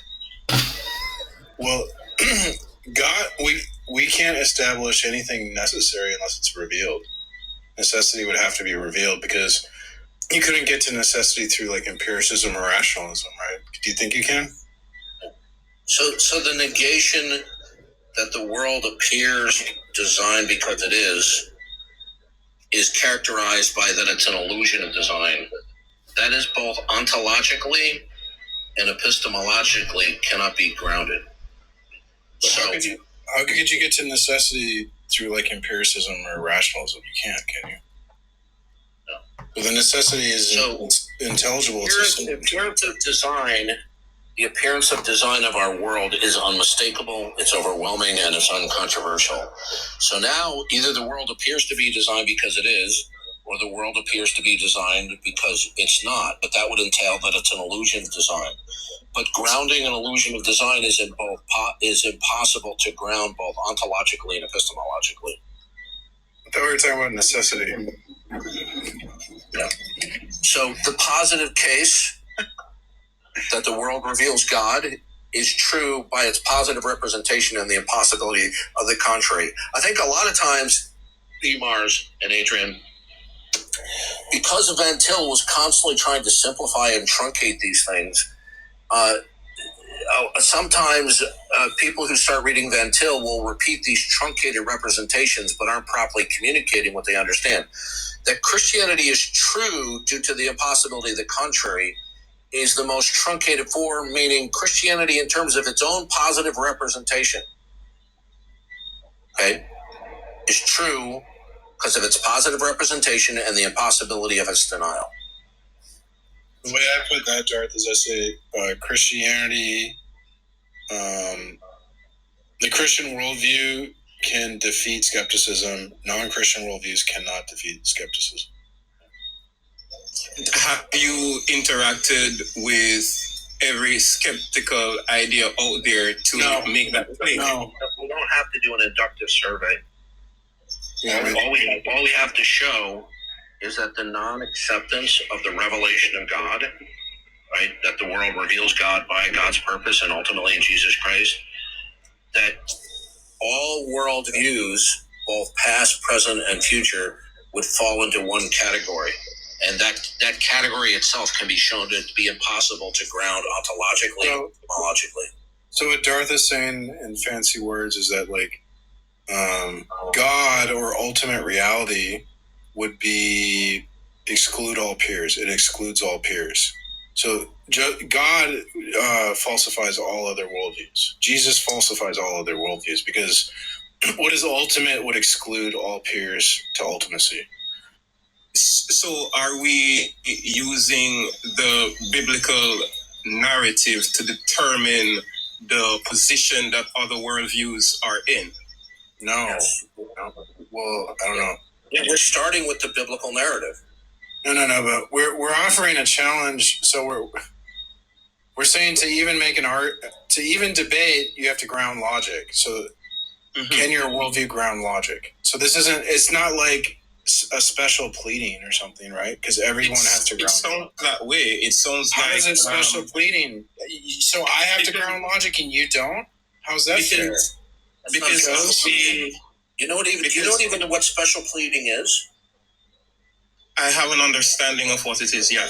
Special pleading is not giving an explanation or a response that you find unacceptable. Special pleading is that when somebody presents a defeater, that in order to escape the defeater, the person guilty of special pleading just invents something off the top of their head without a justification in order to circumvent or insulate themselves from the defeater. Okay, you understand now? Okay, correct me if I'm wrong, would that mean that if I was to make an ultimate statement about reality without checking? It's not about a statement. It's not about a statement. It's like you have to provide a candidate for what is ultimate reality, right? Okay. So if I was to present a candidate and then that would falsify all of their ultimate realities. Yes. So isn't it special pleading to be in a position, like have a narrative, have a perspective? Did you even understand what I explained to you as special pleading? Special pleading is an ad hoc response. Ad hoc is where you just invent something without justification in order to insulate your proposition from being falsified. That's what special pleading is. I usually understand it to be when you apply one criteria to one person and you don't apply the criteria in other instances. That's ad hoc. So okay. What do you call the position when a statement is made for everything else because of a particular position without checking everything else? What do you call that? We don't have to do an inductive survey because it will either fall, any proposition will either fall within the context of God as the absolute or not. But that's what you're doing right now. You're answering the question that I'm asking by doing exactly what I'm questioning. No, you're not understanding. Okay, it's either A or not A. It's either something is God dependent or it's God independent. Okay, to know God, is it necessary to be aware? Of what? Of God. Yeah, everybody is aware of God once they reach a certain point in neurological development. The Bible clearly teaches that all men know that God exists. There are different levels of the knowledge of God, and all men, once they reach a certain level of neurological development, then they know God at a most basic level. Okay, so God is known, and knowing is done through awareness. So God presupposes awareness. I don't understand what that last sentence even means. You cannot know God. God is something that is known, or from your perspective, He is the creator of everything. Why can't I know God? Why can you know God? Why can't I? I didn't say you can't know God. Okay. I said to know God, there has to be first. I think he was saying. I think he was trying to say to know God, you have to be aware first. I think that's what he's saying.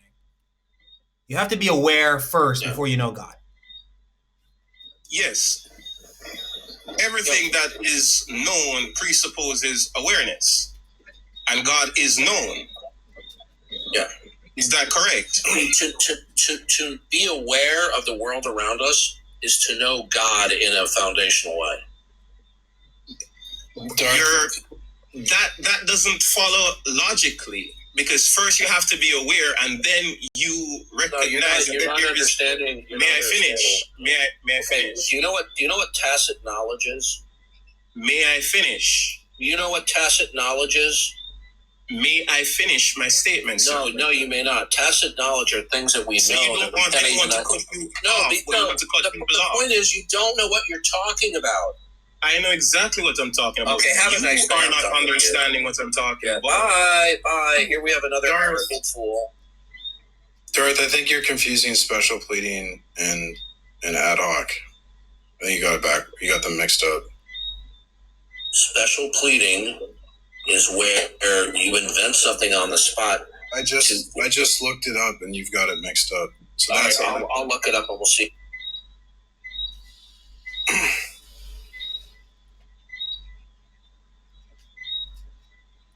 So I don't know. When I looked up, it said that special pleading is when you apply a criteria to one person and you don't apply that criteria to another person.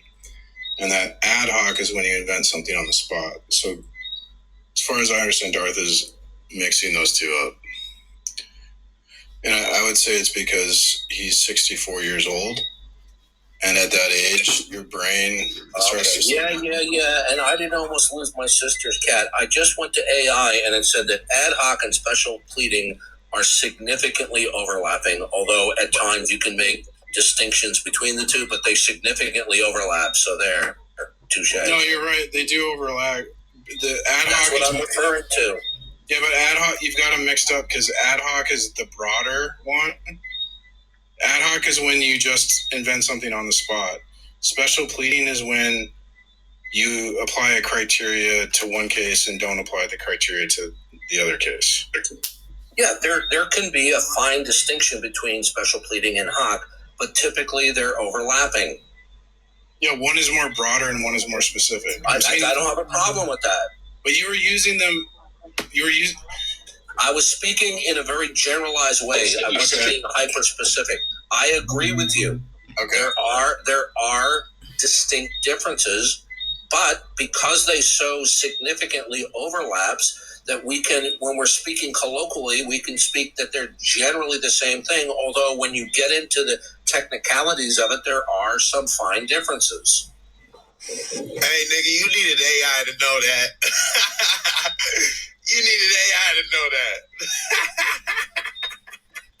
Bro, what are you doing, bro?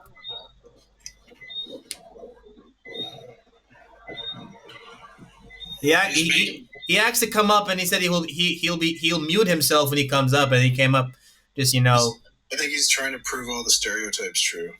Oh boy. Okay.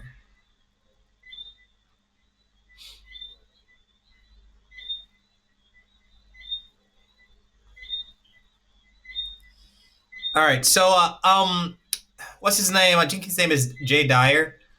His use of the presuppositional method is pretty good. I think that when they bring up, but you haven't examined every worldview to make the claim that all other worldviews are false. All worldviews will always have certain elements about them, metaphysics, epistemology, ethics, and so on, which make them limited by definition. And the dichotomy that Darth gave, either the world will be independent of God or dependent on God. That's a true dichotomy. And the worldviews that say that the universe is God independent, they have no grounding for anything. All of the alternative models of reality, both past, present, and future, although they may have flavor differences, they all have the same constituent characteristic, that they're operating without the absolute God.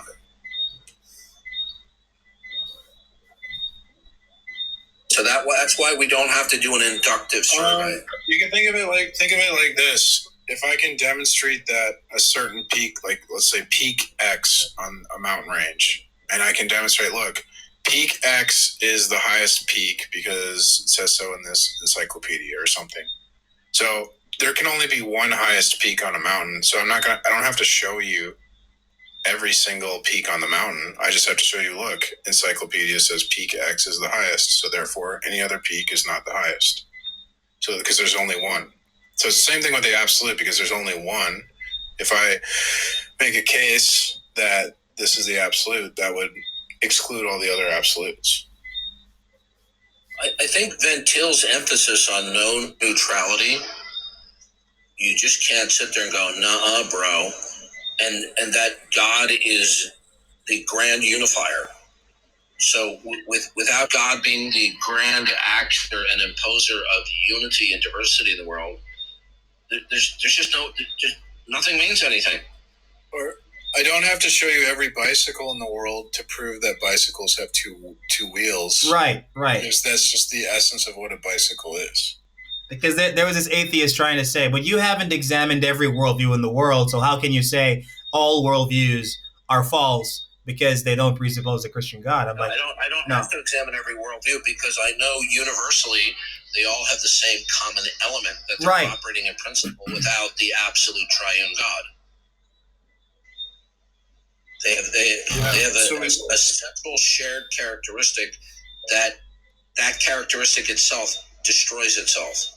Yeah, and those characteristics make them limited because they will make the claim that there are an infinite amount of worldviews. No, they're limited. There's a limited number because of the elements that they have. Because of the elements they have. There's an infinite amount of worldviews. Is a guy I heard this from in a debate with Jay Dyer, who was saying there's an infinite number of worldviews. How can you know that all of them are false? How do you know?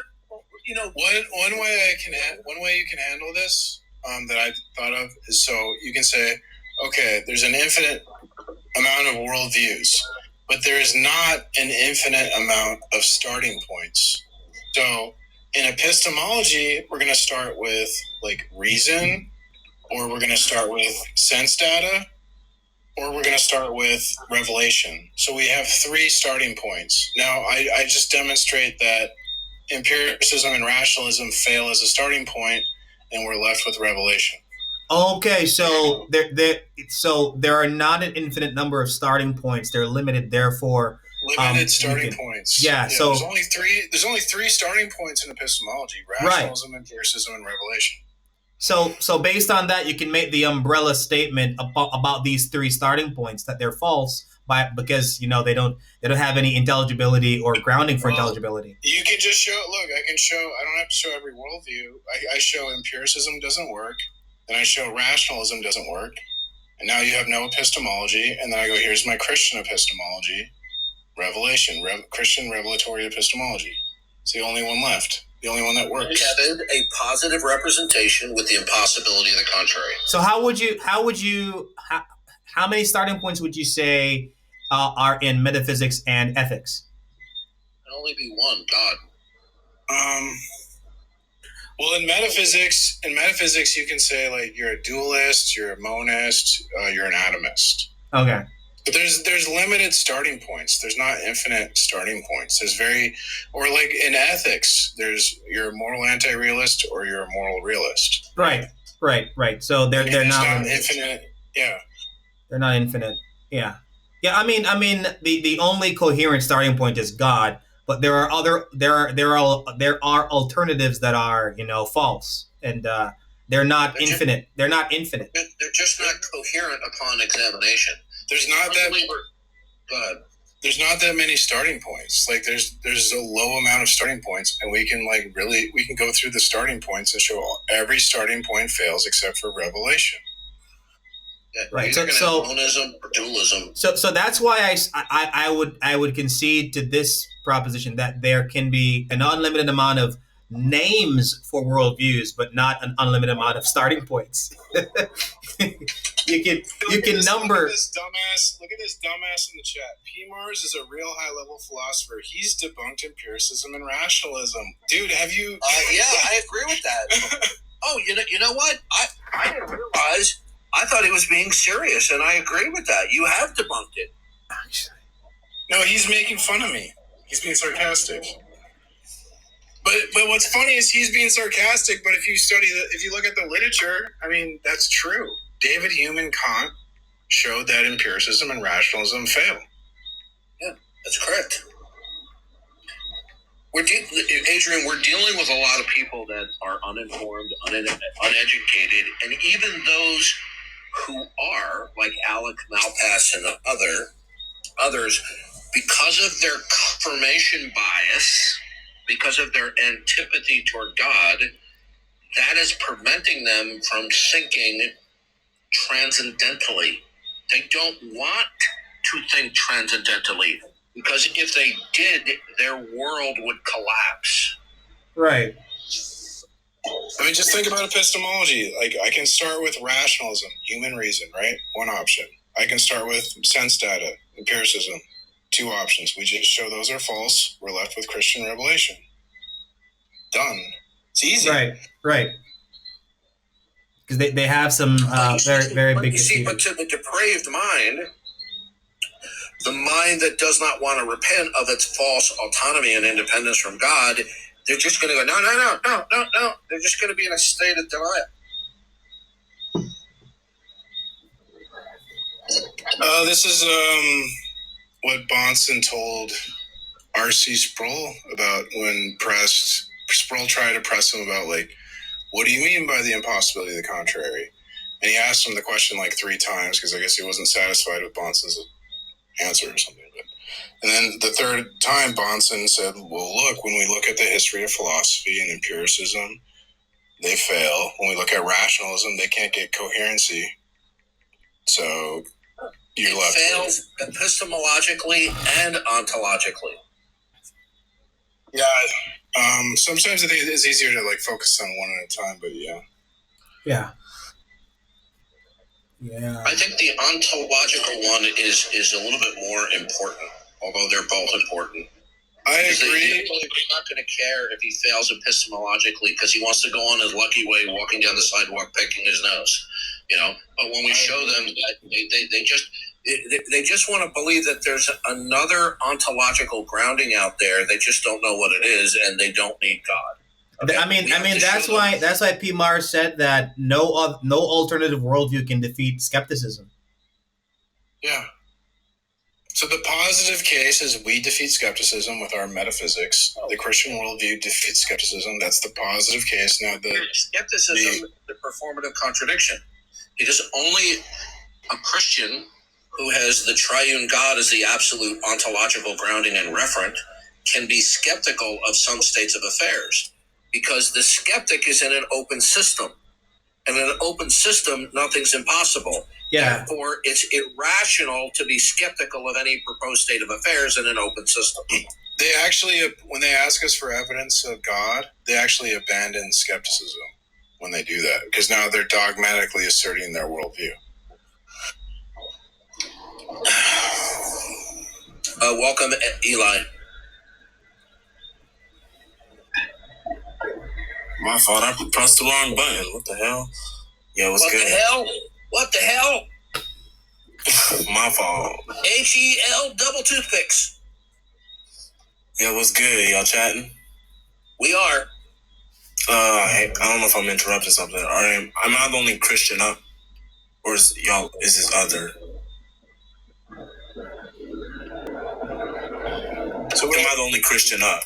Or is it like, is it other atheists, like the rest of the people on the panel atheists? No, we're all Christians. No, we're all Christians. Also, I mean, can't really. Wait, y'all all Christians? Yeah, all of us. Tab is a Calvinist.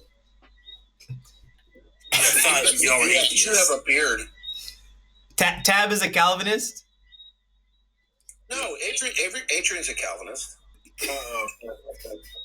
Dun dun dun! I'm gonna get kicked. Hey, P. Mars, no. I don't. I'm not a hard Calvinist. I'm not a hard one. Okay. I'm just teasing. I'm not like. I mean, I'll strongly disagree about it, but we can be friends. Yeah. And that's what I love about that position. I don't have to reject every other Christian because I'm a Calvinist.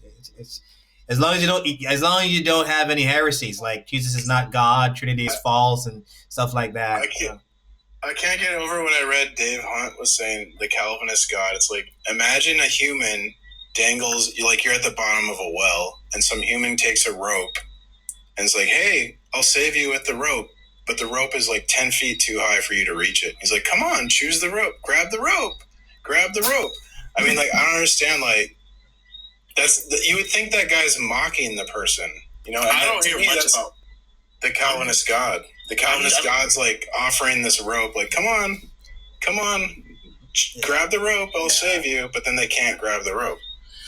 Yeah. I don't know much about Calvinism, but everything I've heard has just been bad. Like, I don't know if they're like, I don't know much because I don't really study much into. Well, there's some good. They're intellectual. Well, you do have to understand that.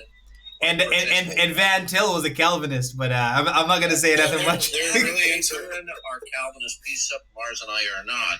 Yeah. But many of the world's or history's great and brilliant philosophers. Many of them were Calvinists, and just because we disagree on some of these points doesn't dissuade us from recognizing their brilliance. Yeah, and you don't have to be a Calvinist to be a pre-supper. You don't have to be a Calvinist. They have really developed theology. I realize that. Yeah, I think they have some. Van Til would throw chalk at you, Adrian. Probably. He would throw chalk at his students. Yeah. Probably forgetting stuff wrong. Game. Probably. I'm playing this video game where I'm a student at a school, and one of the teachers throws chalk at me.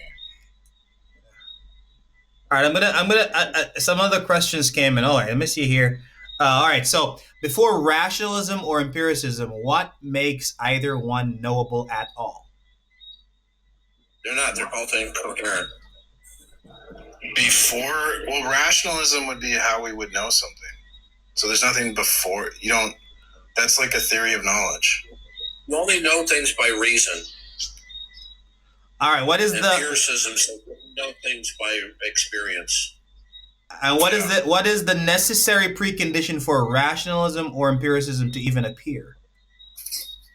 The Christian God. So no, that's not a correct answer. Rationalism and empiricism are incoherent outlooks. They're incoherent metaphysics. Well, I would say they require a transcendent foundation. So empiricism and rationalism, me and Darth, we will use empirical proofs, or we will use rational proof, but we're not empiricists, we're not rationalists, because those things need a transcendent foundation to be coherent. All right.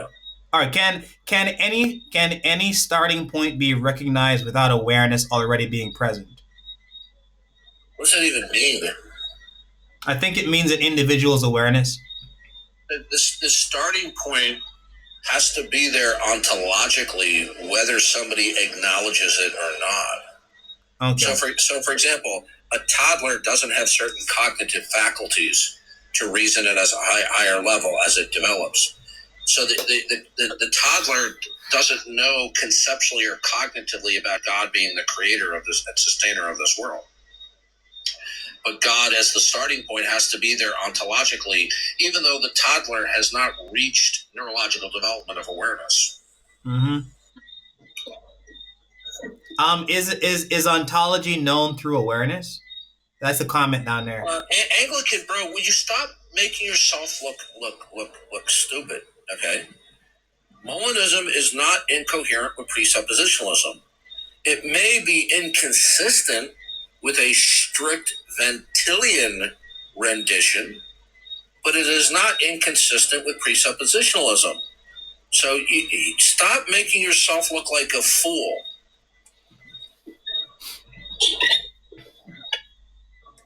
All right, so Van Til would argue, and by the way, I just got done, I'm almost done. I'm a couple of pages shy of finishing a doctoral dissertation was written entirely on Van Til's use of presupposition and presuppositionalism. So I doubt that you know more about presuppositionalism than I do. And I would disagree that Molinist can't be a presuppositionalist. It's like I've been studying presup every day for years, and then these people come up who like read about it last night or just read a wiki article 5 months ago, and they act like they know more than me. I know. It's cringe. It's really cringe. Now, Van Til, for example, if you read Van Til's Apologetic, which is Bahnsen's magnum opus, toward the end of the book, he has this dialogue between Mr. White, Mr. Black, and Mr. Gray, where he takes certain non-reformed evangelicals to task. And Van Til would tell his students, you can't sufficiently present the transcendental argument. It's not sufficient in a full-orbed way unless you're strictly following a reform perspective. Okay? But the fact of the matter doesn't mean Van Til's right on that point. You know? Hey, Anglican bro, try reading John Frame's ventil an analysis of his thought. Okay? Then come back and talk with me. Yeah. All right. So this one is awareness itself prior to both rationalism and empiricism as conditions for experience. Well, what is this focus on awareness?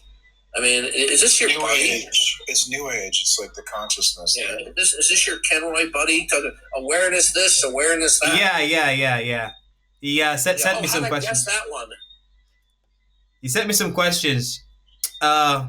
So if you leave the self-revealing triune God out from your thinking, then upon examination, everything you say in your world will be ultimately uninterpretable because you don't have an absolute within your system. Where the mind, the purpose, the character, the plan, and the power of God is what actualizes and unifies and orders everything. You remove God from the equation, and therefore everything becomes metaphysically unintelligible, not semantically unintelligible, but metaphysically it just implodes because there's no final context as to what anything is. You can't talk about gravity. You can't talk about unity. You can't talk about diversity. How are you going to account for diversity in a world without God? What actualizes that one thing is not either of or part of another? Oh, and by the way, Alex Malpass in that video, in that interview, he tried to refute the issue about identity states by giving a hypothetical about somebody who makes a transporter where he makes a duplicate of you. I mean, I couldn't believe how pathetic. So on the one hand, Alex is he's a cordial person. He's a smart person. He's not sleazy or smarmy like the other atheists are, but it's cringe listening to him, even though he has a PhD in philosophy and he knows philosophy like the back of his hand because he has a PhD. But when it comes to the representation and analysis of the Trendle argument for God, he does abysmally, horribly. He does it in a bad. I'm just tired. He doesn't do a good job.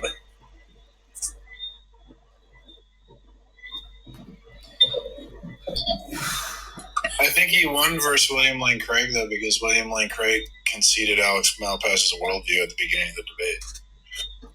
All right, I'll have to watch that.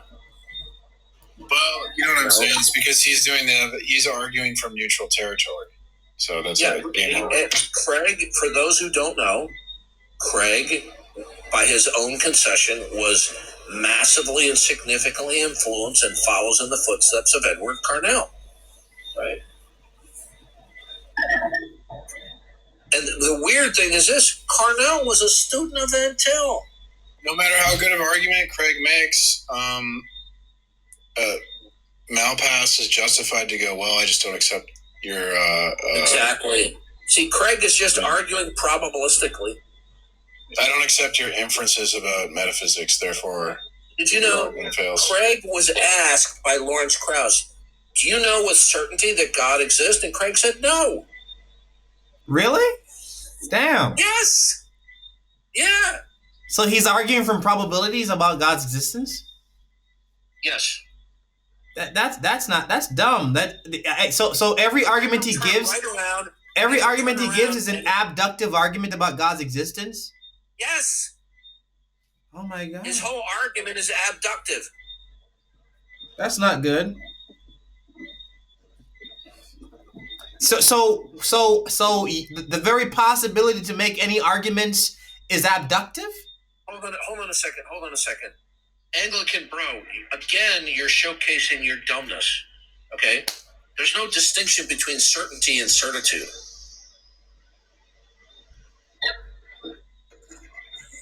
That is so bad, man. Did you see what Anglican just wrote? William Lane Craig makes a distinction between certainty and certitude. I mean, do you realize what you just wrote? How stupid that is? Those are the same thing. It's a distinction without a difference. They're different words, but they're the same. They mean the same thing. No, you're not an agnostic, Swag. You indirectly deny God while identifying as being neutral, right? You're not neutral. You deny God by virtue of refusing to acknowledging his necessity. Yeah, indirect denial.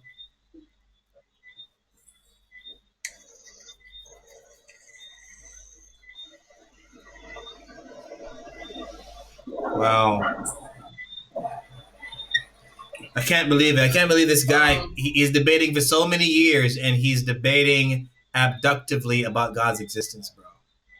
This is crazy. There's, we're not throwing abduction under the bus. There's a time and a place for that. Not for God's existence, though. Not for God's existence.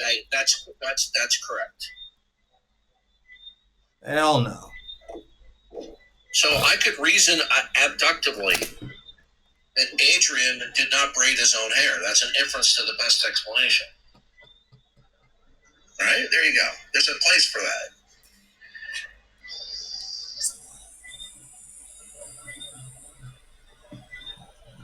I think there's a place for it with when you're talking about contingencies, but not ultimates, not God. Well, when look at what retrophrenologist wrote. Certainty is objective. Certitude is. You know what? You guys would be better off not making such stupid comments.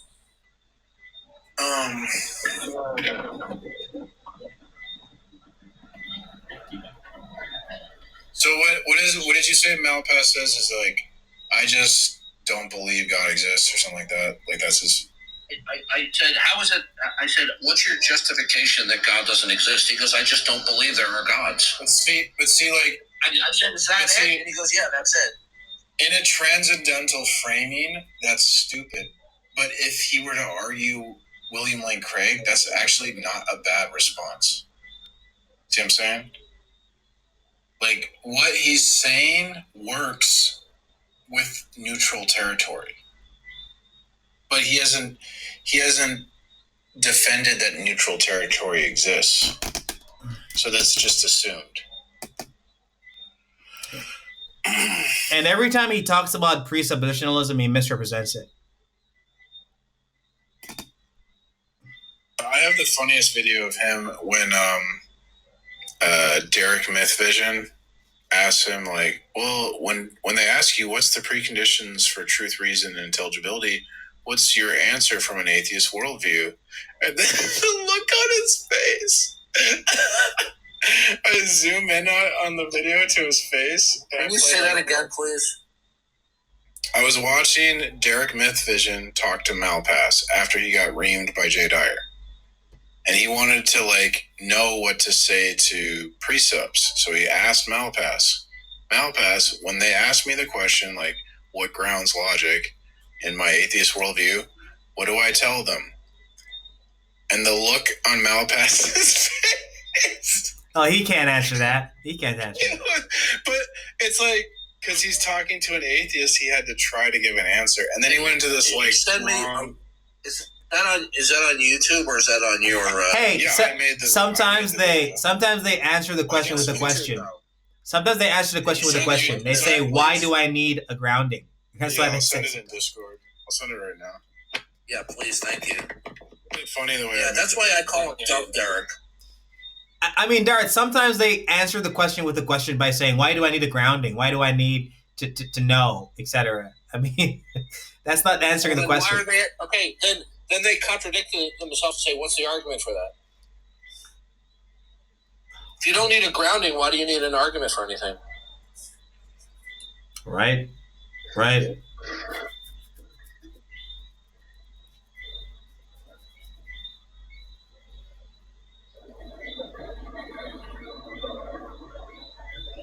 That's right, my brother.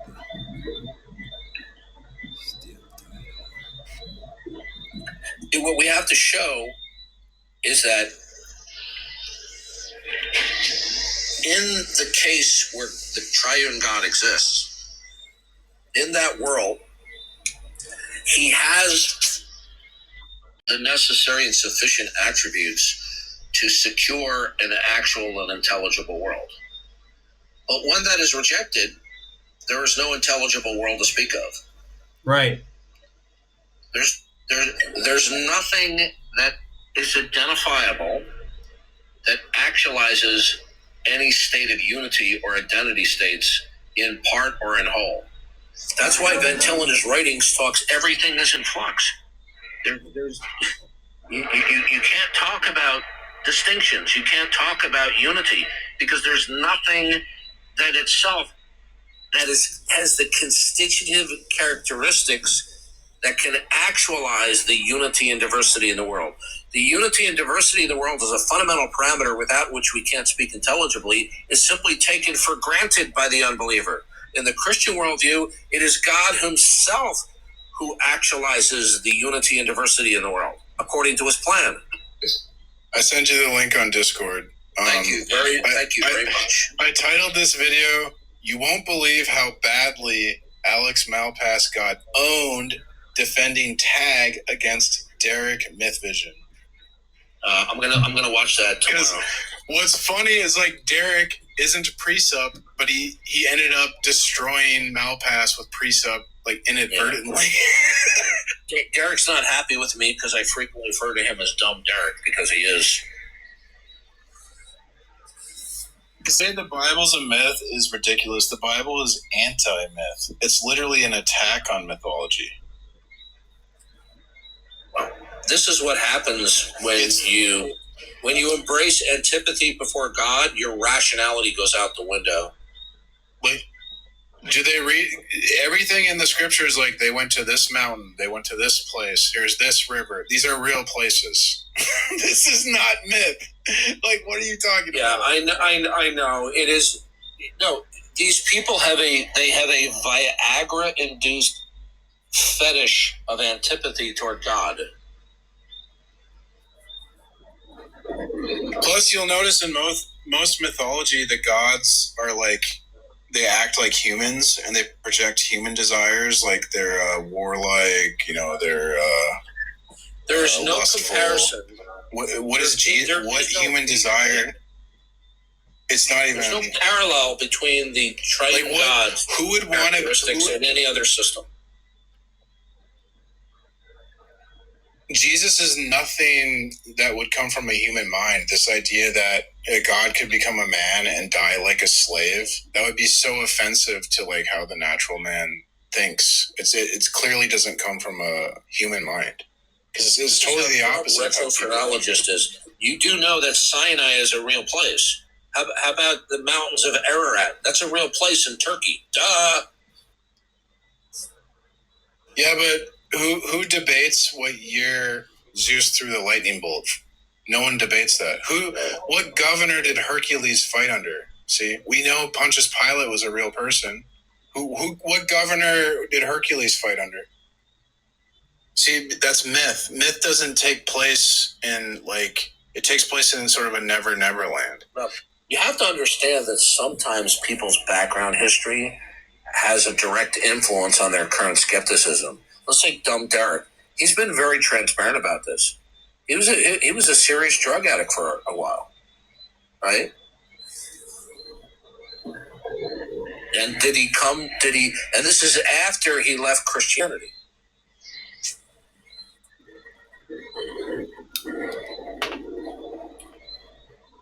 It's cringe watching him because I feel sorry for him because I can see that the clock's ticking, one heartbeat, another heartbeat, and he's gonna stand before the Lord Jesus, and he's gonna meet his eternal doom. I mean, these people are fools.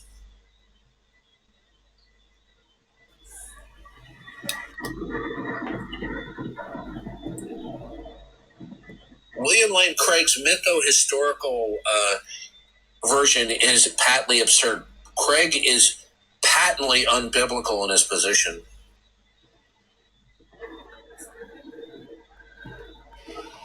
Do you know in his book, The Search for the Historical Adam, there's only 2 references to Matthew 19 where Jesus said that Adam and Eve were made in the beginning in Matthew 19. There's only 2 references in his whole book, In Search of the Historical Adam, and little to nothing is said about those 2 verses. He just basically ignores its implications and ramifications. Do you know what denomination he is? I think he's non-denominational. Look, I have a mixed attitude toward him. I have enormous respect for the fact that he's a brilliant theologian and a brilliant philosopher. I am looking with expectation for the 4th volume of Systematic Philosophical Theology. I'm reading through his other the earlier editions, and I'm learning a lot. But that doesn't mean that he's right on some of these subjects. Sometimes he's just really wrong. But that doesn't mean that he's of no value.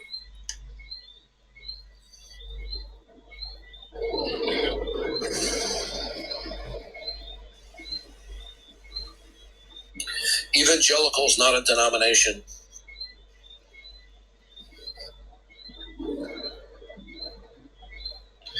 Sorry, you're a clown. Hey, Anglican bro, read Ernest Pickering book, Biblical Separation. Okay? Ecumenicalism is a sign of apostasy, or the beginning of apostasy.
Where'd Darth go? Oh, Darth, I need you to send me the updated file. When you're done tonight, I want you to send me the updated file, okay? So I can download it. What file are you talking about? Sorry, the updated cloud drive, the new books you added. I gave you the titles of the folders. You mean the link? Yeah. Sorry, the link, yeah. All right, I'll send it to you. The link, so I can go in there and get it. Let me see if I got the title right. So the title was new books downloaded as of the January 2026.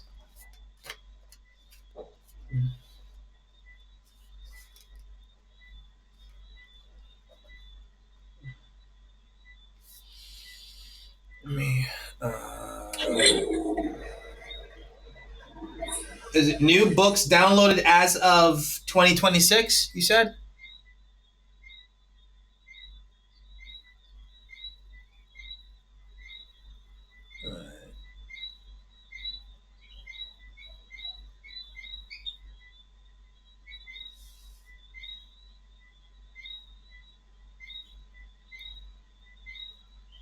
All right, I just sent you the link to the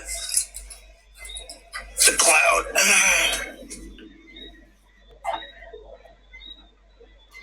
Okay, I see it. So you said it's in new books downloaded as of... Okay, it's new books download as of 1-26. 1- And the next folder is new books from downloads -to sort.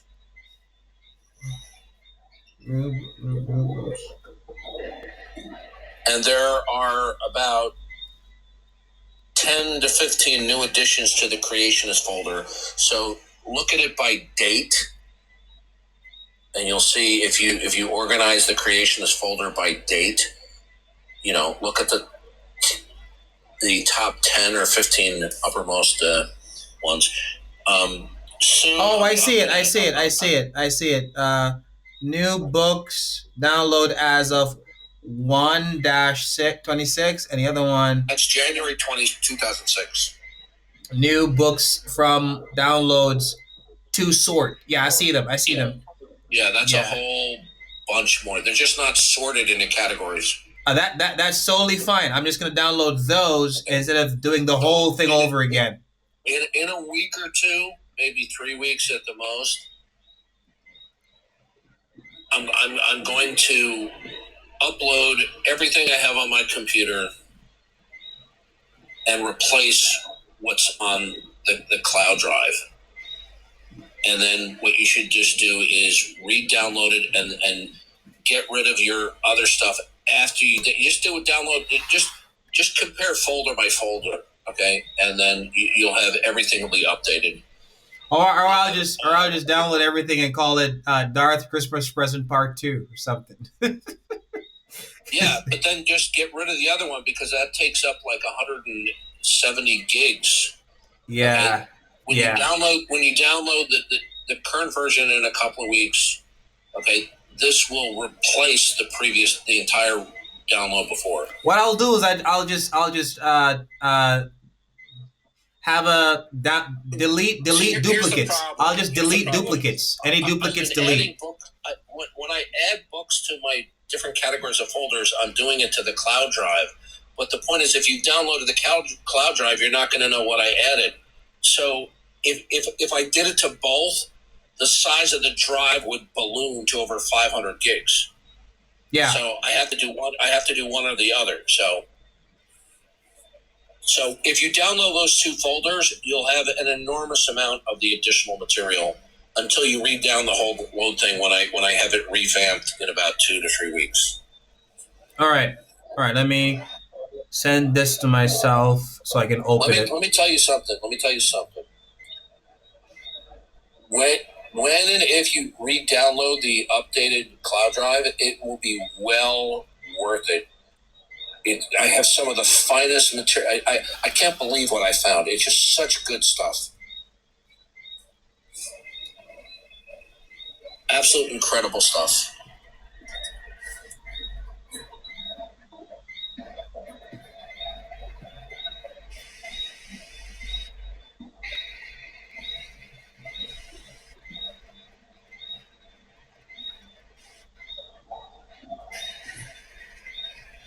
Look on your iPad. See in your main folder if you have it should have this listing. It should say. Let me just see what it looks like on the cloud drive. No, because the first one you sent me, I downloaded everything on my iCloud drive. So any Apple device I open, I can access it. What's your how much storage do you have on your iCloud? Currently, wait. My iCloud. Damn, how do I view the storage on this thing? Hey Siri, open storage.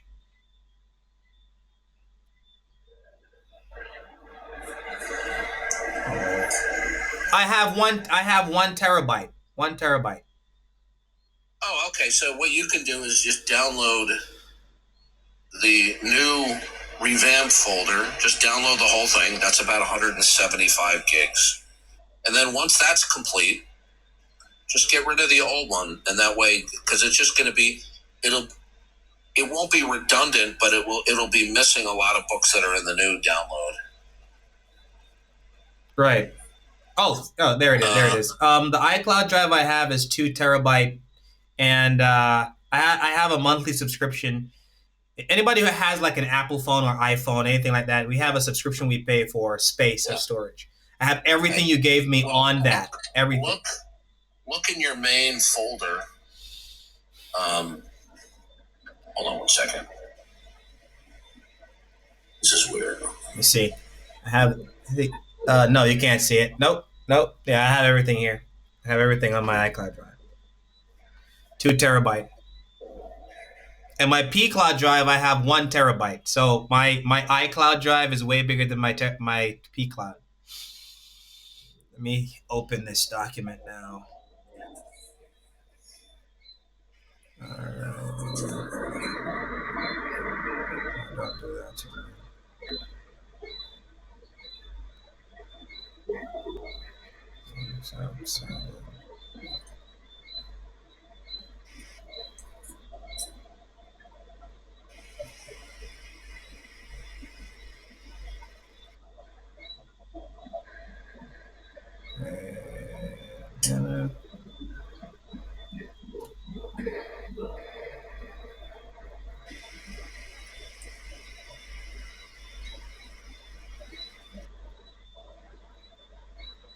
I'll be with you in a minute. Sure. I'm trying to open this here. Save July, ebook folder, 2026.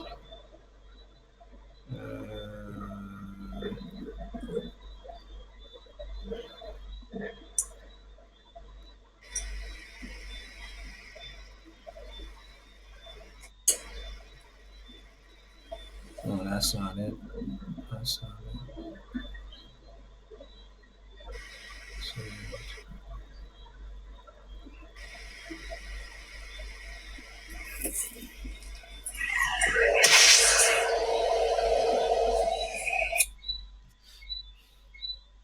Sort by name. I'm gonna write a book someday, and it's gonna be called "You're All Going to Hell." That'll sell. That'll definitely sell. Oh boy, I can't find it. No. Wait. I'm just gonna have to download it from here. Wait, you know what? Yeah, Anglican, you're almost hopeless, because you're not a Bible believing Christian, and that's why you don't embrace the transcendental argument. Sometimes people who are in certain denominations are even more stiff-necked than atheists. Well, the atheists have no truth. They have like a fake version of the truth. It's 2.73 gigabytes on the first one. The new books download 1 to 26. What? Oh. Yeah. The first one, new books downloaded 1-26 is 2.73 gigabytes. Hold on a second. That's not small. That's a good amount. I'm just downloading the new. 2.72 gigabytes. Yeah, I'm only downloading the new stuff because I have everything else. Yeah. It's being downloaded right now to my iCloud drive. Okay, that's a bulk of stuff, but there's still additional stuff that's been categorized. I had to decide to do one or the other. So. Look, I could sort the ones that are not sorted. I could sort them myself as long as I have them, because you already did a lot of sorting before. Because if you had sent everything unsorted, it'd be too many books, all scattered and chaotic, like believing in chance and matter. Yeah, that's why I separate books like apologetics, Christian philosophy, versus books on archaeology, books on cults, things like that. You even have Jesus books, Dave Hunt books, John Frame, N.T. Wright, John MacArthur. You got a lot of books here. Even Calvinism books. Yeah, I'm disappointed with N.T. Wright. I found out stuff recently. He's problematic. That's just there for research purposes. Yeah. I have most of Geisler's books. Geisler's stuff is pretty good, although he's not a presuppositionalist. I eat the meat. I got a lot of rare stuff in there, like the Randall Price books. Those are rare. Reynolds Showers, I have some rare books in there. He's Randall. I saw Reynolds Showers speak like 40 or 50 years ago. He was impressive. Mm-hmm. Maybe met is too strong of a word, but I went to see and just a few feet away from John Walvoord, the second president of Dallas Seminary. That guy was impressive. That guy, whoa. Yeah. I'm almost finished. I started reading the new creationism today, and I'm almost done. Really? Yeah. Well, you beat me. No, it's because that's because I do immersive reading. I have the book play to me, and I can get through a book in 2 days. It's like 270 pages. I got a copy of the book, and it got corrupted, and I had to repeatedly. It probably took me about a total of 10 hours, which it usually doesn't. Only takes me a couple of minutes to fix these books. But that one took me a long time because it was corrupted and I couldn't find anyone else. So I had to fix the only corrupted EPUB that I could find. And I had to repeatedly go back to AI to tell me what HTML code to put in to get rid of the corruption. Because I would convert it from EPUB to PDF and it would just run and run and run and run. And then I would tell AI, I would say, hey, this is what's happening, and it would respond back to me like a genius. I couldn't believe it. It said, well, it's probably got this coding and this coding and that coding because it was sent from, desktop publishing, and it was spot on almost everything. It said, well, try this. So that should work. And so then I tried it, and then I told them the symptoms that it would come up. He goes, oh, yeah, well, that's because of this. This is type in this code. And then little by little, after a number of hours, and then I had to, once I got it to a certain point, then I had to go in and manually fix the typesetting to what you have now to where it's readable. Yeah. Thank you so much, man. There's no other copy available, that I could find. Because I mean, you are an answered prayer, Darth. Because I asked God in 2024. Don't say that. You're going to give agita to atheists. I don't care. I prayed in 2024, Lord, I really want to have a big library, but I don't have any money to get all the books I want. I don't know what you're going to do, but, please answer my prayer. And then 2025, I met you, and you gave me a Christmas present. I'm like, damn, I can't even get through all the books I have now. Okay, well, then show your appreciation, and your next puppy, name him Darth. I will. No, I'm joking. No, don't do that. Oh boy, I'm gonna cherish these conversations, man, because I record everything. I've been recording this conversation now for 3 hours and 51 minutes. Remember, I'm gonna kick the bucket probably before you will, so I'll be waiting for you on the other side, bro. I'll be there not shortly after. Hopefully, from natural causes. You're gonna get up there and go, Adrian, where's the braids? Nah, well, I don't think I'll have braids that time. I don't think so. Maybe not. Let me see if that got downloaded. Okay, wait. Before I was married, I had a couple of Christian friends, and on many Saturdays, we would go to one Christian bookstore after another on successive, looking for good books. I went to a lot of Christian bookstores. We don't have that stuff in here in Jamaica. Jamaica is very limited when it comes on to scholarship and stuff like that. I can't tell you how many Christian bookstores I've visited. I want to tell you a funny story. One of my best friends of 40 years was with me, and we went into a Christian bookstore. They sold a lot of junk, and they had Born Again Bunny and, the Galatian Bears. And so my friend was with me, and he didn't know that I was going to say something. And I went up to the owner, and I said, do you have Going to Hell Teddy? And the owner looked at me like I had a horn. What? I go, yeah, I'm looking for Going to Hell Teddy. They go, they don't make that. I go, well, if you have a Born Again Bunny, you should most certainly have a Going to Hell Teddy. Oh boy, it's like Joel Osteen's Best Life Now. Do you have a book that says Worst Life Now? Did you hear what happened to him? Actually, no. What? He was walking down the front steps of that large church, and he tripped. He fell down and broke his hair. His hair does look like it could break. Yeah. His hair does look like it could break. Wow, this is a lot of books here, man. Let me see. 270 books or 270 resources in the new folder here. A biblical view of trials. what the Bible says about depression, what the Bible says about government. These look interesting. 40 questions about Arminianism. Oh, amazing. There's even more than that I've added, that I've sorted into folders. Don't worry, you'll get them all. Just give me a couple of weeks. Yeah, it's a lot of books here. Gods and the One God scan. Yeah. Beautiful. It's still sorting out. There's a good number of books that I could only find on archive.org, and I would have to. There's some books that I wanted so much that I would screenshot every page of the book and then recompile it into a PDF. Yeah. I'm actually looking at one of them right now. I think you did that with Darwinism, Darwinism, the Refutation of a Myth. I see scan.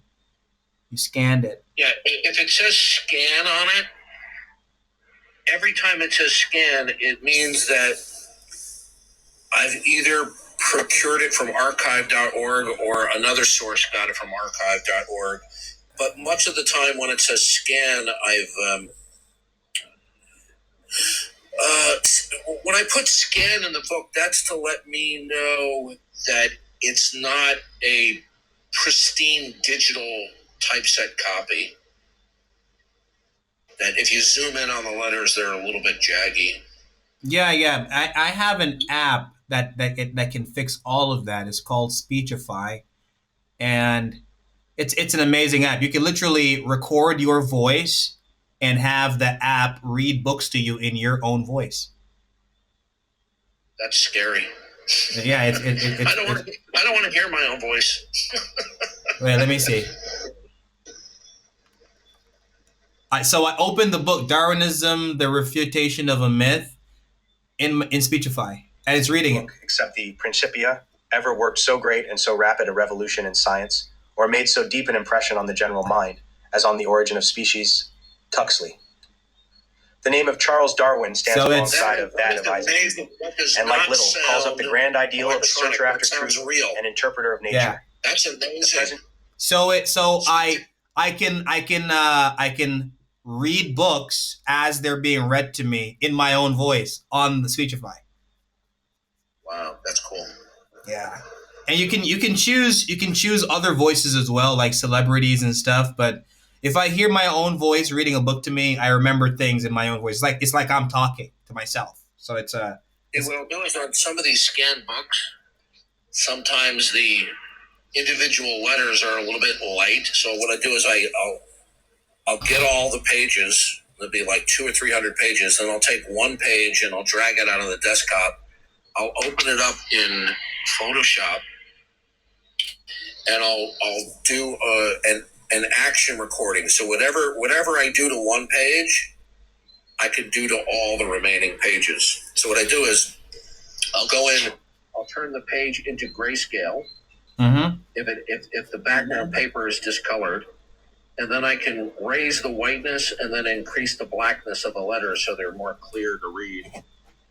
And then I stop the recording action and I apply that action to all of the remaining pages. So now they're much easier to read. So the pages are white, the text is blacker. It's been a big help in fixing books that were less desirable to read. Yeah, for me, I've learned a lot of tips and tricks, and I've learned a lot of tips and tricks of converting books from one format to another. But as you'll notice, I have little to no EPUBs because I prefer PDFs. But, some people said, "Oh, I want EPUBs." I said, "Good, take the PDF and convert it to a EPUB." Yeah, PDFs are very good because I have an account with Adobe Acrobat, and it reads PDFs like clockwork. It's amazing. It's designed for PDFs. I exclusively went to PDF because when I updated an operating system, I lost all the highlighting of my EPUB books within my Apple computer. And so the highlighting remains with the file, whereas the highlighting in the ebooks, in the book app for app is stored, I think, somewhere in the operating system file, and when I updated it got lost. So now I just stick with PDFs. EPUB is bad. I mean, I like EPUB, but now I prefer, because I avoid that problem. That's why I do go to PDFs.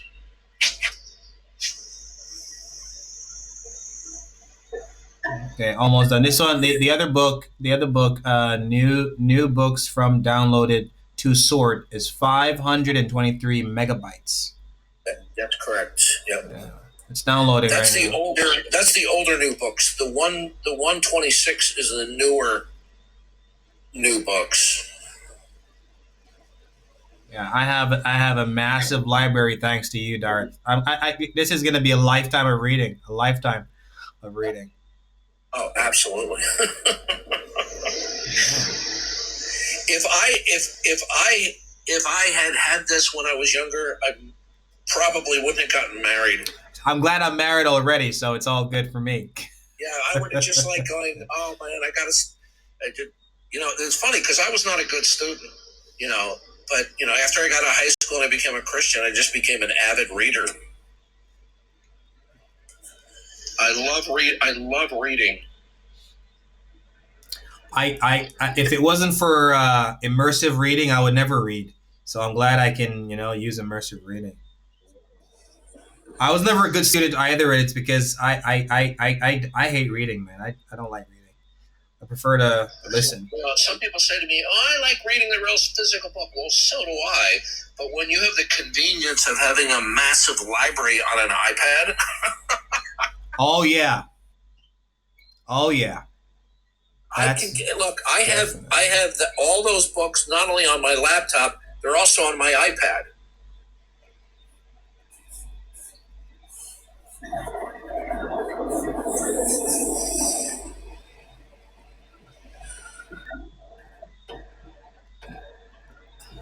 Because I have all these books in my iCloud, I can log into them on any Apple device. As a matter of fact, any device at all, because you can go into your iCloud drive on any computer. You just know the password and log in. Yep. So I have access everywhere I go.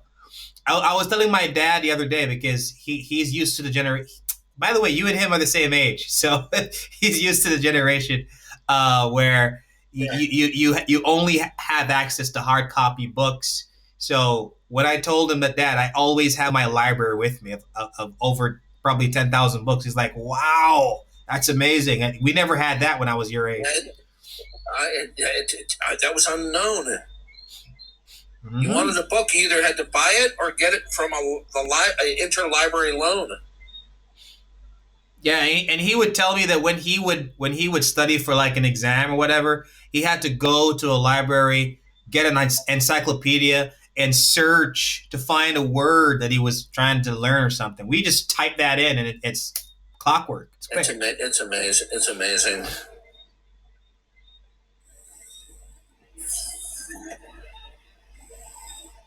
But I'll tell you that I said it before. I don't mean to be redundant, but when I tell you I've revamped, uploaded what's on my laptop to the cloud drive, it's well worth it to download the whole thing and then just get rid of the old one. No, that's what I'm gonna do. I'm gonna call it Darth Dawkins Christmas Present #2, and then just delete all the duplicates. Yeah. Delete all the duplicates. Don't delete them until you download the new thing, because you have a large enough cloud drive. Yeah. That's what I'm gonna do. I'm gonna get the whole thing first. I keep when I convert from EPUB to PDF. Sometimes I have to fix the typography. I have to change the font size, the font type, things like that, so it's more pleasing to my reader. I'm a little bit more fussy than some people. And so what I do is I have another folder, I'll tell you how big it is, that has the Microsoft Word Docs files, so that if I want to go back and make typographical corrections, I can then create the PDF with the fixes. But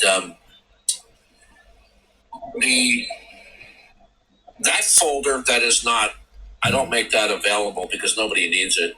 I just use it just for backup of, Word files to correct the PDFs. That's 40 gigabytes. See, if I included that, the whole drive would be 225 gigabytes. So when I keep it separate, it keeps the file. Oh, by the way, the current file size is 184 gigabytes. That's on a my lot. computer. That's a lot. Not on the P Cloud. But the P Cloud, I mean, I'm so happy, and you can actually buy more space than 2 terabyte. But 2 terabyte is a lot for me right now, so I don't need to get anything anymore. That's a ton of space. Yeah, that's a lot of space. I just have 500 gigs. Wow! I always wanted to read this book. Now I have the 2 Powers in Heaven book, by Peter. I just acquired that a couple of months ago. I always wanted to get this book, man, and now I have it. Damn! There you go. I'm the man. 2 Powers in Heaven. I got 2 of them. I got 2 of them. I got 2 of them. By the way, I spent a good amount of time fixing that up. Because I read this guy. Well, I was listening to a lecture by this guy named Michael Heiser, and he said that the 2 Powers in Heaven is a really good book to read. I'm like, damn, Lord, please give me that book one day. Careful. All of a sudden, you got to be careful of Heiser. He's a really smart guy, but some strange ideas on some things. I encountered him when I was trying to understand the objection that atheists like to bring up sometimes when they say that El Elyon is the father of Yahweh and he gave him his inheritance. Right, exactly. And it was through Michael Heiser that I got the answer for that, and that's basically it. In that Deuteronomy chapter 4, verse 19 through 21 is a parallel to Deuteronomy 32, verse 8 through 9, and it identifies Yahweh as El Elyon, not his son. And that was really helpful to know. It was really helpful. Okay, I'm looking at the 2 Powers in Heaven. Yeah, it seems as though you read through the whole thing because I see some highlights here. No, I haven't read through the thing, just portions of it that I was researching it. Okay, and sometimes because I don't want to be too anal retentive. So in certain books, if it's a scan, if it's okay to look at, even though if you zoom in, it's a little bit jaggy, that's fine. So if you zoom in on the 2 Powers of Heaven, you'll see that the text is a little bit jaggy, but when you zoom out at a normal reading distance, it looks fine. Yeah, it looks like it says only 189 pages too. When you're looking at this frequently, like at the 2 Powers in Heaven, if you look at it, what I do is I have to use Photoshop to increase the whiteness of the page and increase the blackness of the text. Otherwise, it looks really. Typically, some of these scan books are really muddy. I see now. I see. I was looking at the first because you have 2. You have 2 Powers in Heaven. I was looking at the first one. I'm seeing what you're talking about now. No, that's old and new covers.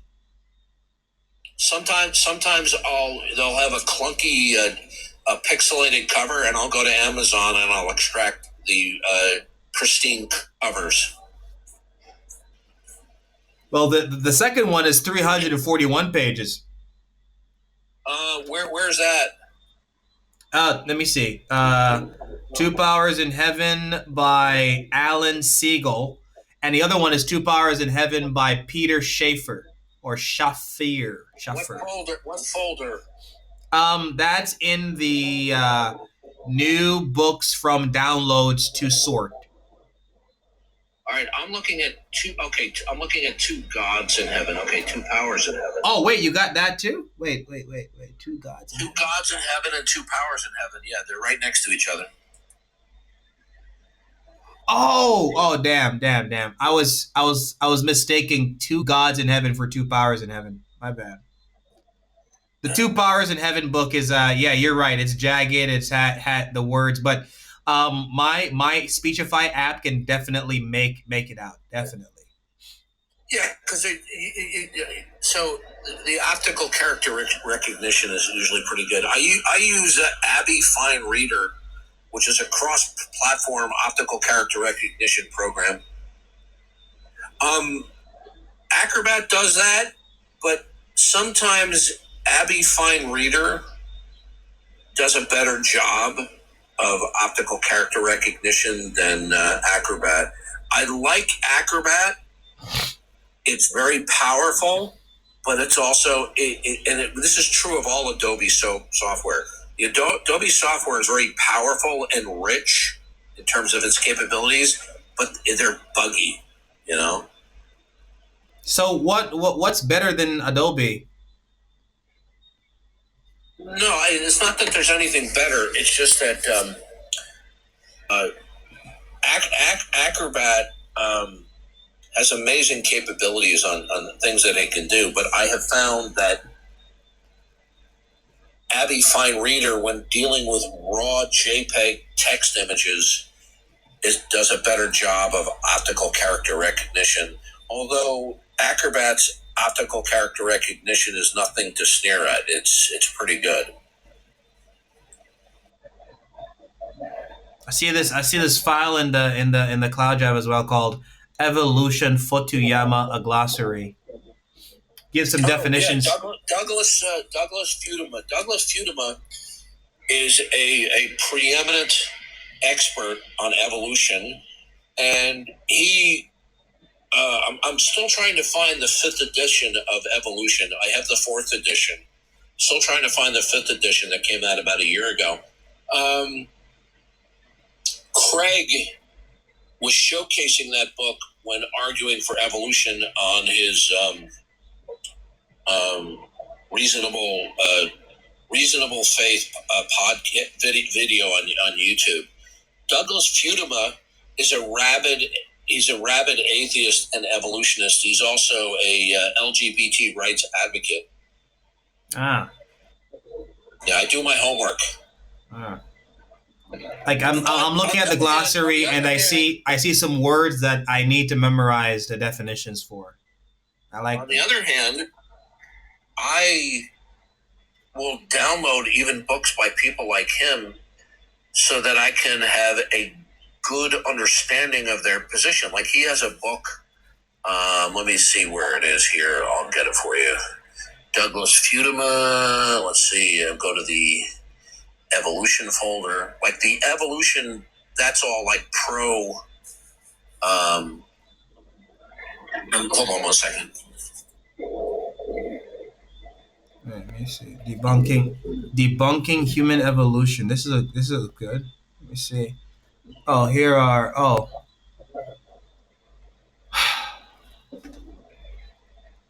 182 pages. I could get through this book in one day.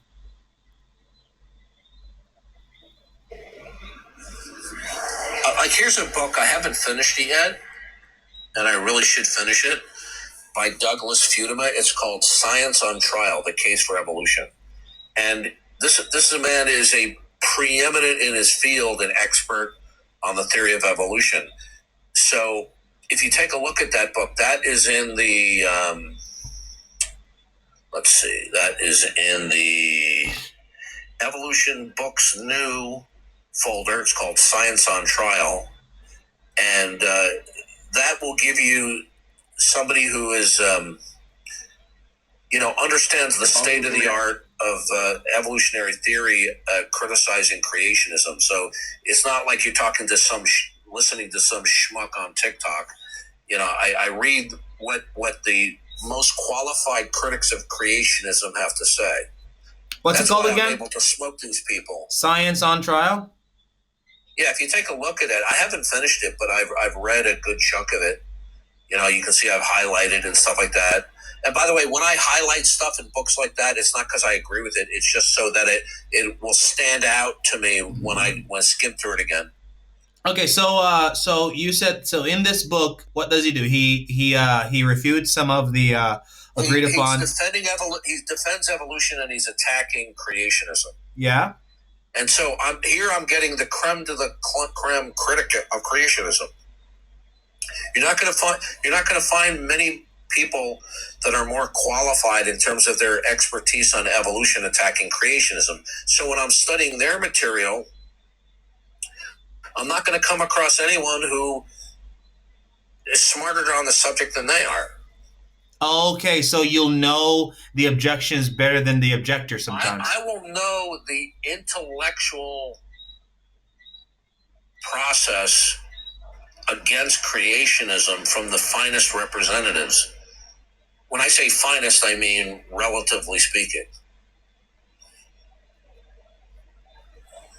Wow, look at this! Look at this! Look at this! This underline to show that creationism lacks both evidence and any claim to specific respectability, and to place the conflict in its larger social, political, and educational context. What page? I don't. It's in Roman numeral IX. I don't know that number. Oh, okay. That's the beginning of the book. Yeah. That's page 11. This is preface. Okay, Preface. Evolution has now. What? Yeah. This is the preface. You underline. It said evolution has by now the status of fact. It is one of the most important discoveries of science and one of the most profound concepts in Western thought. So it is a sad irony that a century after Darwin's death, the creationist movement is stronger than ever. And you see what a devout evolutionist he is? Yeah. Established fact, huh? Really? Status of fact. When I highlighted none, it doesn't mean I agree with it. I just want it to stand out. Yeah. Emphasis. Yeah. So I could quote this guy and say that he says evolution is a fact, but it's mathematically impossible. By the way, you can take any PDF that I have highlighted.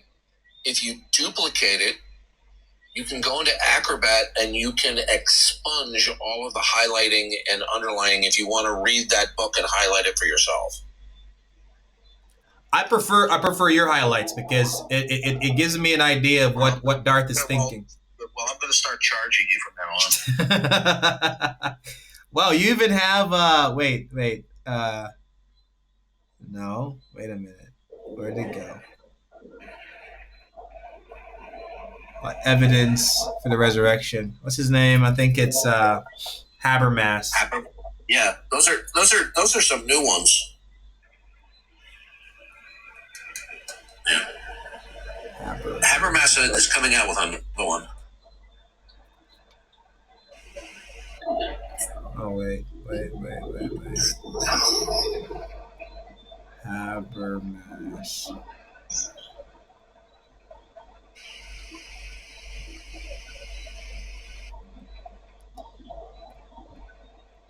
I think I have. Wait, I do have it in here. Here we go. On the Resurrection, Volume 1.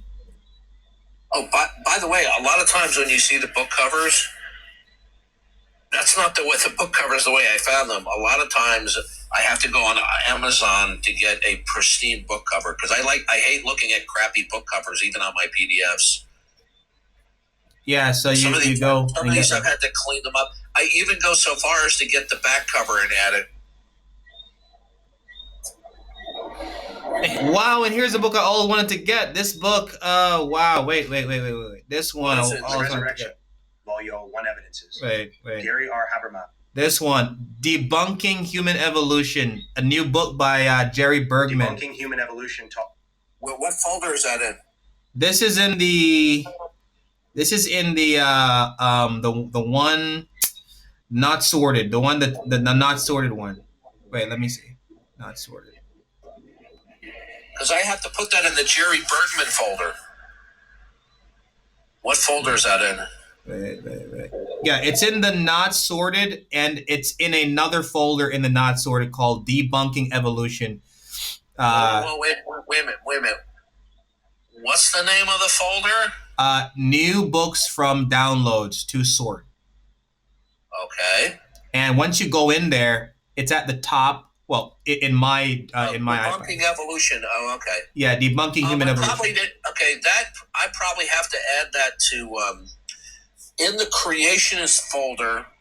There's a whole folder of Jerry Bergman books. Yeah, but this one was not there because this one is very new. This is a new one. Telling me, because now I'm going to add that. This was he referenced this book in a debate that he was doing with a girl named Gutsick Gibbon or Gutsick whatever her name is. Oh yeah, she's so annoying. So he referenced this book, and I'm like, damn, I gotta get that book one day, and now I have it. It's amazing.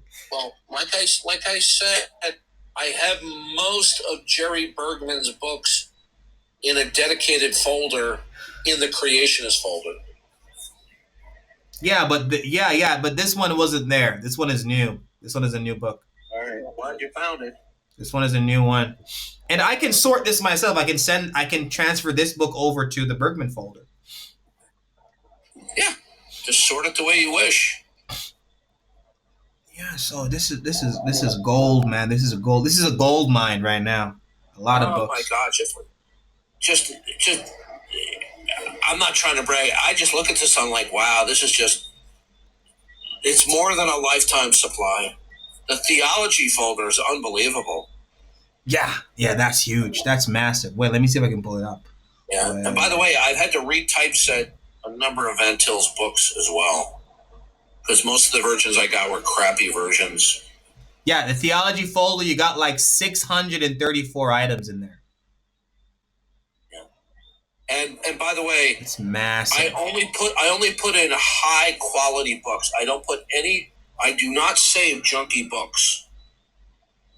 I mean, if all these books could come out of my iPad and be hard copies, they would not fit in this room. That's how many books are in here. Go into the theology folder. Yeah, I'm in there right now. I have a lot of topics.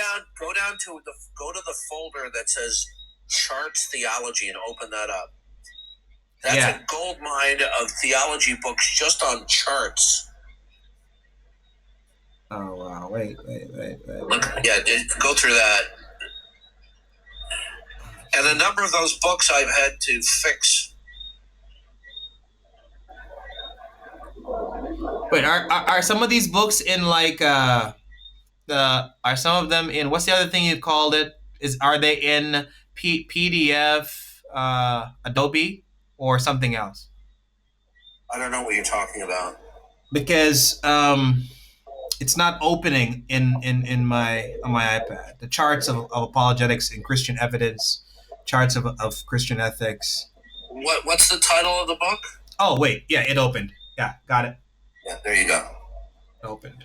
What are you opening it in Preview or Acrobat? They open in an app called, wait, let me see. They all open in an app called Preview automatically. Okay, yeah, that's the standard thing. And then I have the option to reopen them in Acrobat or Speechify. I'll tell you this. The highlighting features in Preview is very limited, and you've got the colors are very strong, too strong for my taste. So that's why I use Acrobat, and I only highlight in Acrobat, because when you open it up in Acrobat is going to give you very softer highlighting than Preview will. Yeah, I just opened it in Acrobat right now. It's in Acrobat right now. Yeah. So this is why when you, and this is going to sound anal retentive, I don't mean it to be, but this is why I predominantly only read in Acrobat, because when I've highlighted stuff, it will preserve the actual tint of the highlighting, that it's a very pleasing yellow. Whereas in Preview, I'm not knocking Preview, it's just a limited application. The highlighting it's just too strong. The yellow and the greens are just too strong for my taste, and you can't modify it. But in Acrobat, you can actually change the great gradation of the highlighting. I can make a strong green, a mild green. So do you have Acrobat Reader, or do you have just regular Acrobat, the main program? I have the main program and a subscription, so I can use AI on Acrobat. I can have the books read to me. I can do everything. because I pay for the subscription. Yeah. Acrobat is very, it's very powerful in what it can do, and I've used it quite a bit.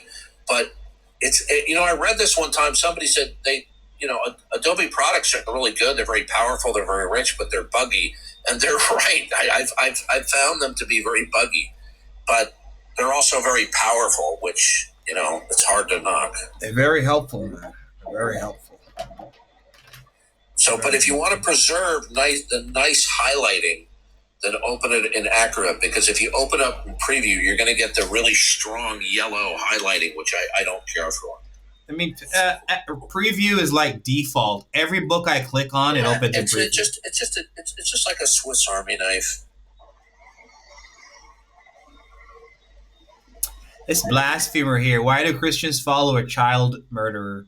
Wow, it's crazy. Don't know Christian theology. Come on up, the man. I'll be glad to discuss it with you. Come on up. Let's see if you have the balls to discuss it. I don't think you do.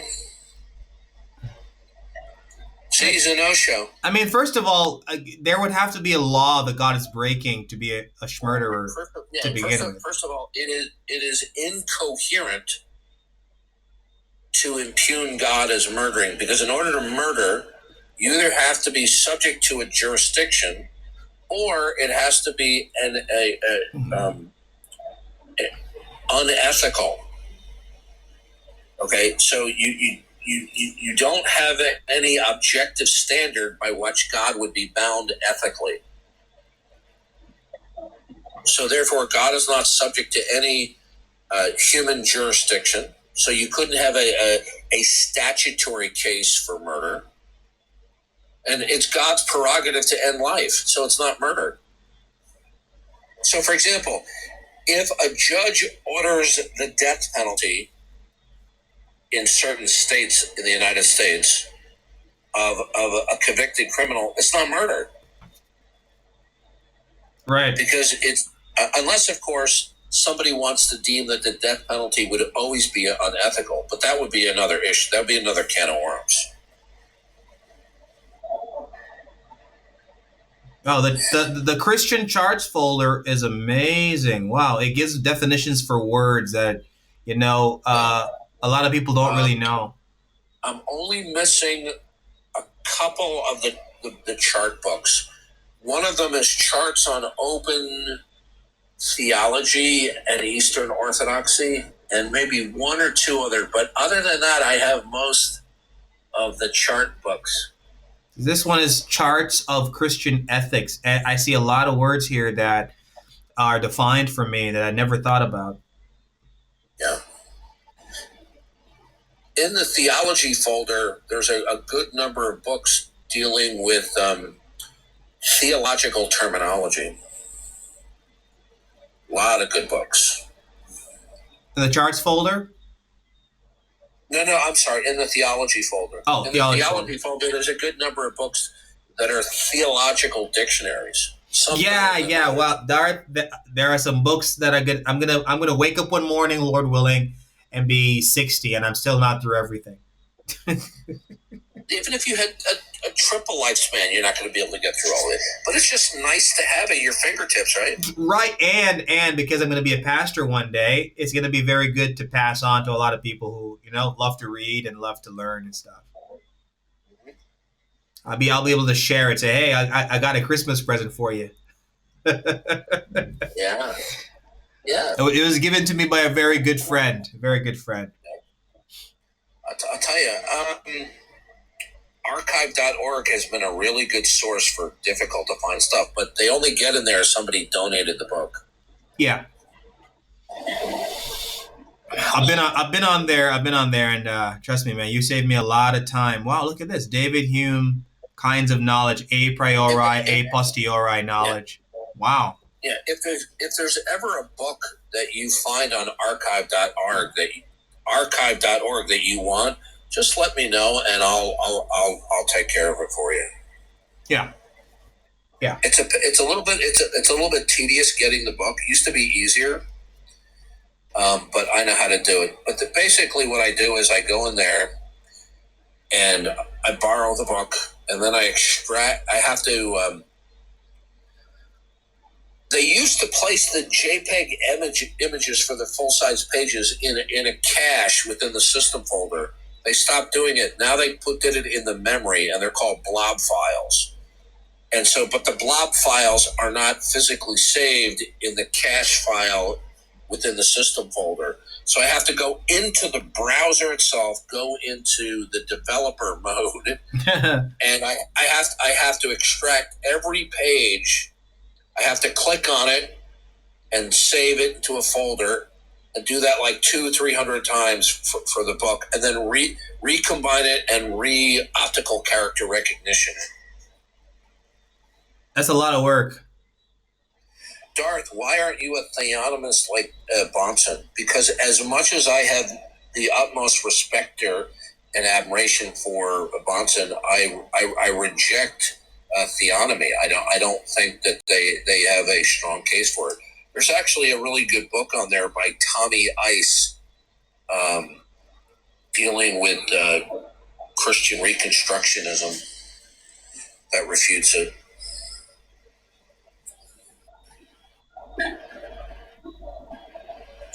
Interestingly enough, Bonson would have had a teaching position at Westminster, but his advocacy for theonomy significantly hindered them accepting him at Westminster.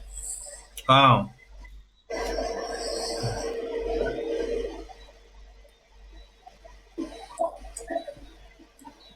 I had some other rare stuffs in there, like there's Foundations by Gary North in the Van Til folder. That was a hard book to find. I searched and searched, and I finally found it. I'll tell you what the title of the book is in a second. Okay, so I have Habermas 3 volumes. I think he made a 4th volume. A couple of those I just acquired a number of months ago. I think he has a 4th volume out by now. Yeah, there's one volume that is either about to come out or it's just come out, and I don't have it yet, but soon. That was very helpful. I got introduced to Habermas the first time I went on TikTok. Literally, there were these atheists arguing that Jesus Christ doesn't exist, and I got so offended. I'm like, I gotta go up there, and they were bringing up some stuff that I wasn't aware of, and I'm like, okay. I got off of there and I went into my studies, and I got introduced to Gary Habermas, and I bought his book on Amazon, and I read some stuff, and I'm like, oh, I never actually thought these things were, there. Evidence for the resurrection and Jesus Christ's existence. If you go into you don't have to do this, but if you go into the Van Til folder, there's a folder called Foundations of Christian Scholarship. Wait. And Van Til. It's called Essays in the Van Til Perspective. That was a very difficult book. I just stumbled across it somewhere on the internet, and as soon as I saw it, I went, I grabbed it. Do you mean Van Til Books and Great Articles? Say that again? Van Til Books and Great Articles? Yeah, there's a lot of great articles about Van Til in there. That's the name of that's the name of the folder, and then within that folder, I have Van Til Books, apologetic articles, common misunderstandings of Van Til's apologetics. Yeah. There's a lot of stuff in here. Do you remember which one? In the Van Til folder. Yeah. Scroll down to where it says Van Til and the use of evidence. Okay. Van Til.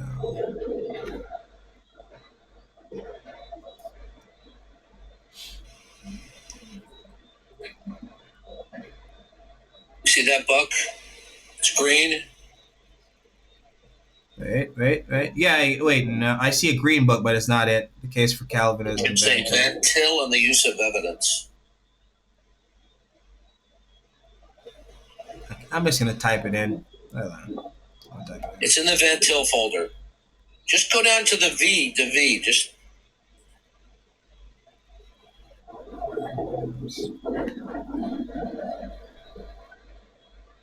There's 2 new Van Til books. I found it. I typed it in because when I type stuff in, it comes up quicker. A nice, beautiful green book. I couldn't find that book anywhere. I found it. I just typed it in. Book.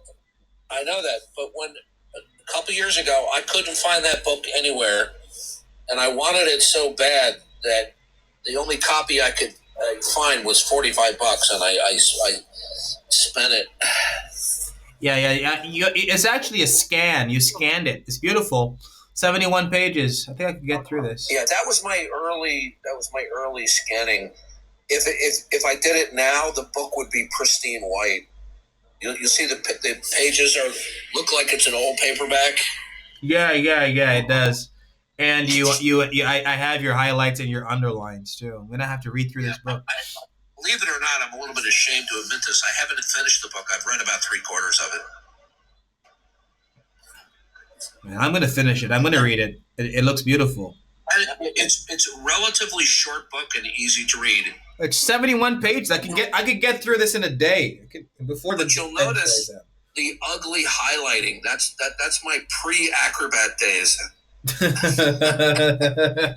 I haven't wanted to spend the time to go up and clean up the highlighting. So, but you want to say something funny about that book? It's a paperback book, and I scanned it. And I thought, Darth, I have 3 versions of them, and only one of them have your highlights. Because I opened another one and it has no highlights. Yeah, that's deliberate. Yeah, so you have ones without highlights and ones with highlights. Yeah, so you see where it says highlighting on it, so that way you know which one is my highlighting. So I scanned the book, and I had to open up the book and push it flat and put other books on top of it so it would scan properly. And when I got all done, it didn't destroy the binding. That shows you what a good paperback publishing it was. It was such a good paperback version. It didn't ruin the spine. Amazing, man. Amazing. But if I had to do it all over again, you can see how the book is kind of like tannish. I would have made that pristine white. I would have made it look like paper. This book right here, I've always wanted to get this book in like a digital copy so I can always type in a Bible verse and pull it up immediately. And you have it right here in the folder. Yep. Because James White never published King James Only Controversy in Kindle. He didn't do it. So I could never get a digital copy. I think I got mine off of archive.org. And to this day, still hasn't. And the good thing about it is that if I encounter a King James Onlyist, I can literally type in a Bible verse on my iPad, and it pulls it up right away from the book. That's amazing. Yeah, and that's what I always wanted to do because I don't want to be carrying around King James the King James Only Controversy everywhere I go. Oh boy! Yeah, you know what? You got it all there on the iPad. Oh yeah. What's your storage on the iPad? 2 terabyte. Nice. I think mine is 1 terabyte. 2 terabyte, and thus far, let me see how much space I've used thus far. Thus far, I've only used. Wait, hold on. Storage. I type storage in. Storage. So it's telling me that thus far I've only used 356 gigabytes. Oh, that's good. Yeah, it's always good to have more storage than you think. And my iCloud, my iCloud drive has 100. It's right now that what's used is 163.4 gigs. What is your iPad? Is it an M version? It's the what do you call this again? Yeah. It's either the A series, like A17, A18, or it's the M series? This one. What do you call this again?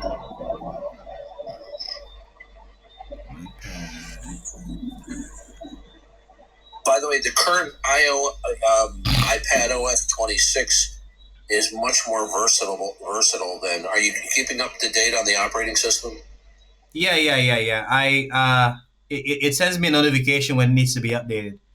It's much more laptopish or computer-esque now.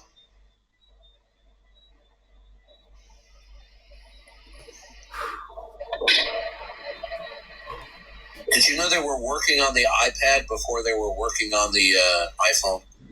No, I didn't know that.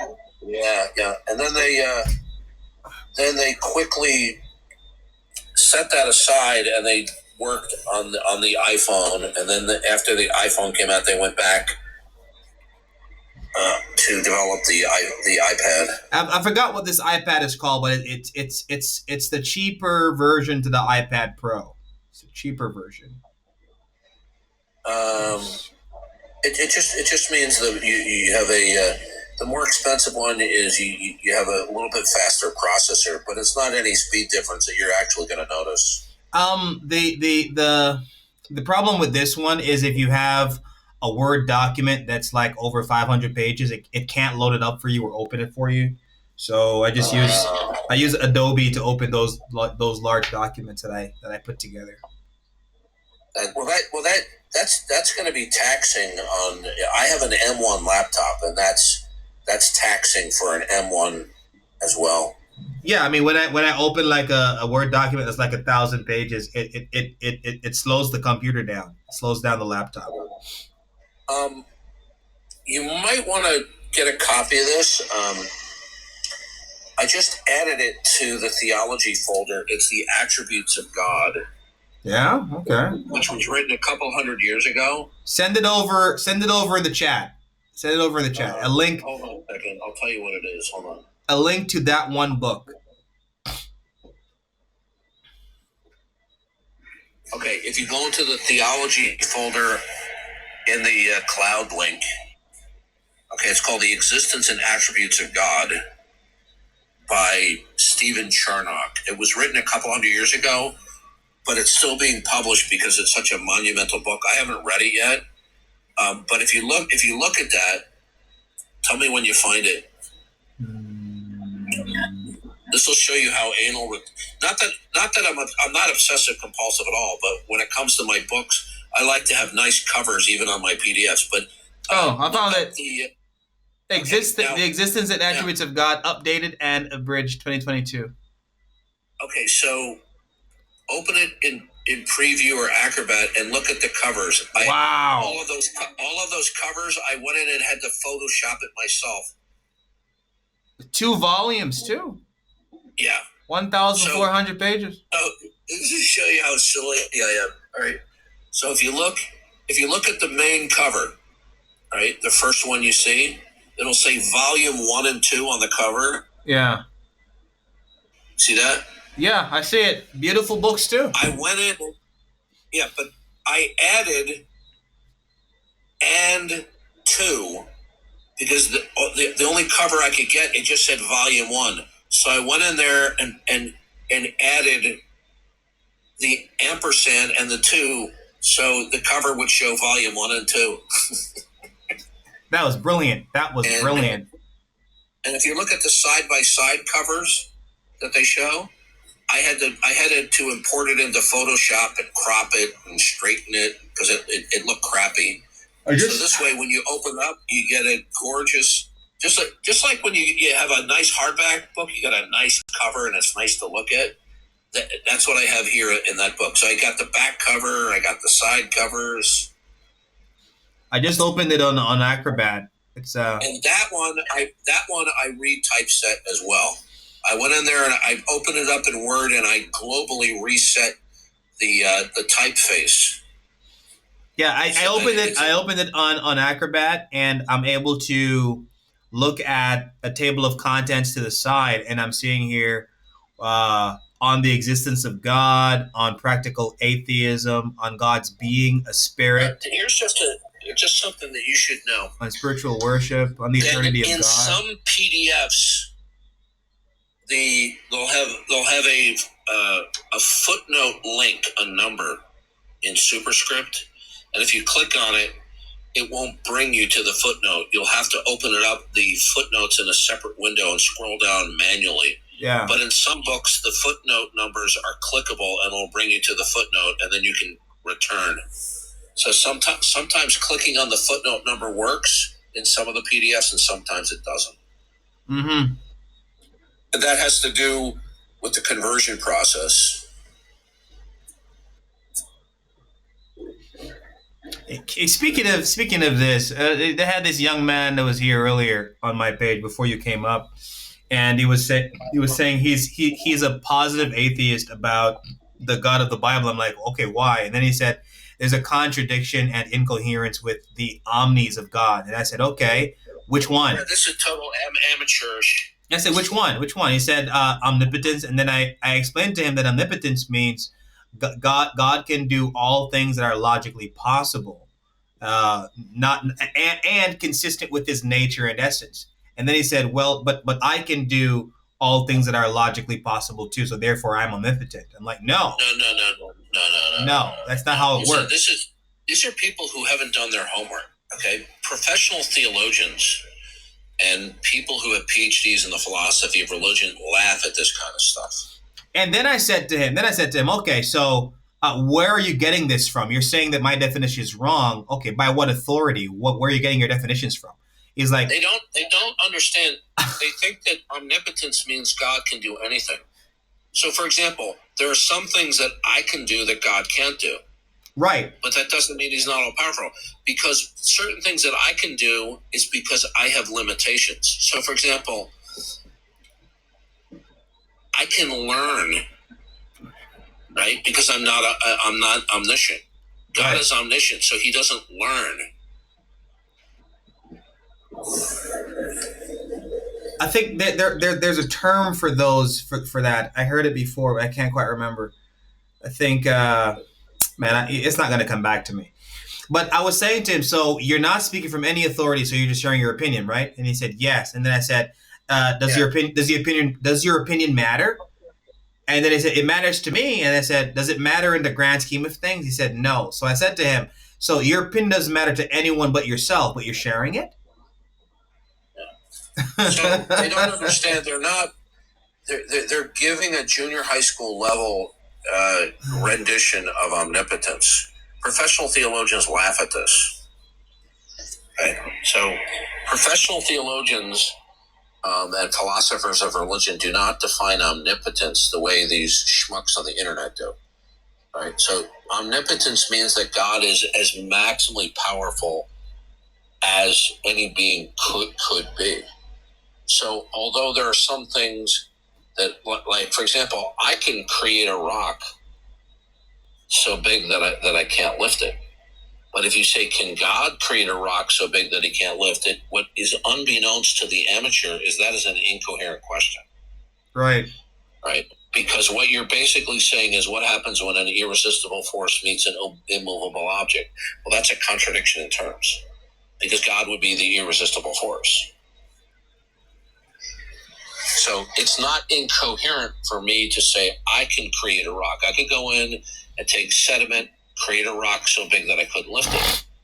That wouldn't be incoherent, because my characterization of myself doesn't present a contradiction to an object that is not movable. When it comes on to God's existence and his power, and omnipotence, what does it mean in Christian theology to say that they're worse than amateurs? They God can do all things and humans can't do all things? Is it a positive ability and negative ability in God or something like that?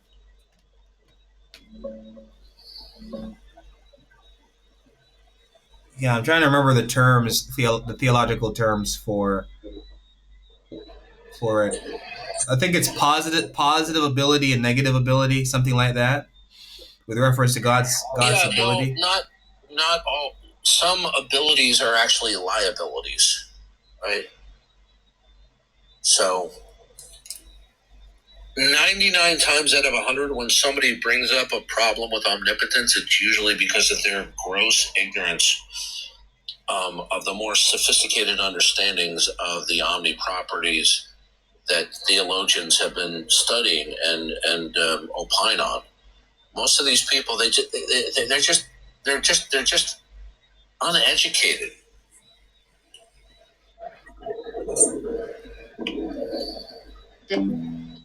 Like, for example, here's a simple example. When somebody said, well, where did God come from? They don't understand that that's a category. That's like asking, what does blue taste like? That's terrible. That's terrible. Yeah, well, it's an incoherent question because God, by definition, is not contingent. I say that the question itself commits a logical fallacy called category error. Yeah, it's a category error. The question itself is a logical fallacy. How big is 5? Right. Because sometimes what tastes like. Sometimes they will say, where is evidence for God? And what they mean, Darth, is where is God, as in they want empirical evidence to show the entity called God. Where is it? Where is God? When they say, where is your God? What is the evidence for God? Implicit by entailment within the query or the question is a proposition that the world itself does not overwhelmingly indicate God. Now that's not a sustainable premise, but that premise nonetheless is inherent within the question, and they're not aware of it. So the question contains a propositional premise that is unjustified. So we could say, if somebody says, well, where's the evidence for God? We could say that that's a loaded question, technically speaking. Because within the question is that the world, as it presents itself to them, it doesn't overwhelmingly indicate God. That's not something that we accept. It's like if somebody said, have you stopped beating your wife? That's a loaded question. Where's the evidence for God is a kind of a loaded question because they're smuggling in. They want something in addition to the world as it presents itself to them. That's why I have been saying the world overwhelmingly and uncontroversially appears to be the product of ultimate intentional design, with the impossibility of arguing the contrary, that the world is an illusion of design. And that's just a restatement of Romans 1. Right. Romans 1, verse 20. Yeah. So it says, ever since the beginning of the creation of the world, God's eternal powers, his divine nature, have been clearly seen through everything that has been made, so they are without a defense. So I'm just restating that, right, in more metaphysical and philosophical representation. Hey, you know the question I always get after I present that, and the answer I give to it is, how do you know it's the Christian God? And then I say that the attribute set of the Christian God is perfectly reflected in the created world, and no other natured entity has that quality. Well, we can show by inference from natural revelation and by special revelation. So we know this by the positive representation and the impossibility of the contrary. See, one thing I learned from Van Til was, here's something you might want to look up. In the, this is another, it's a new book, but it's not really, you can't really find it electronically. It's in the Bonson folder. And let me just get it for you. Let's see. So I renamed the Bonson folder Greg Bonson and Presuppositionally Related. in that folder, you should find. I'm pretty sure it's there. Let's see. Okay, if you go to the Greg Bonson folder. Yeah. Hold on.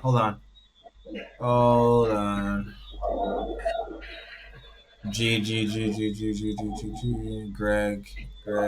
Okay, got it. 80 books. Greg Bonson and priests of additional related. Got it. Okay. Oh, wait. Hold on a second. This is weird. This is not right. Hold on.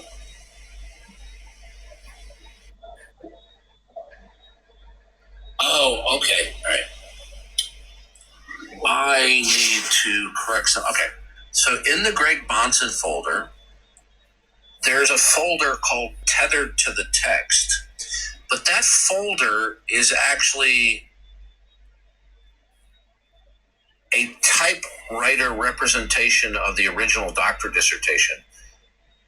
All right. Somebody took the doctoral dissertation by George Zemek and they typeset it and they rewrote it so that it's a readable book. And it, not in the folder, but in the Greg Bonson folder, scroll down to where it says Tethered to the Text.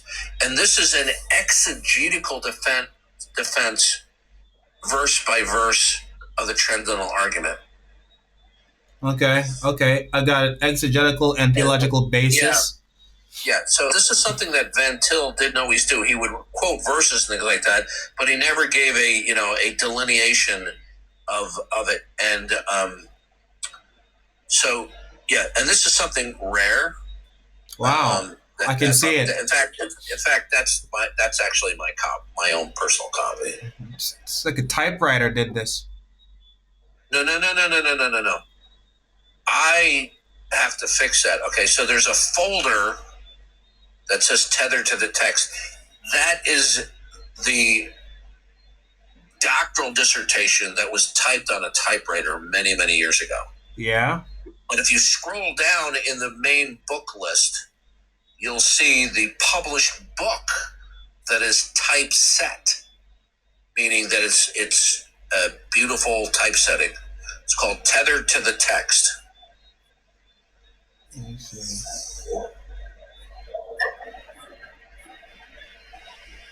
And John MacArthur endorsed it. Scott Oliphant, one of Van Til's students, endorsed it. It's called Tethered to the Text.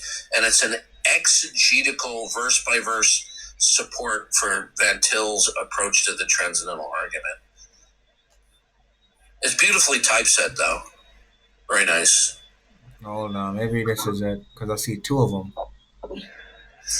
I tried to get a freebie copy for a review. Yeah.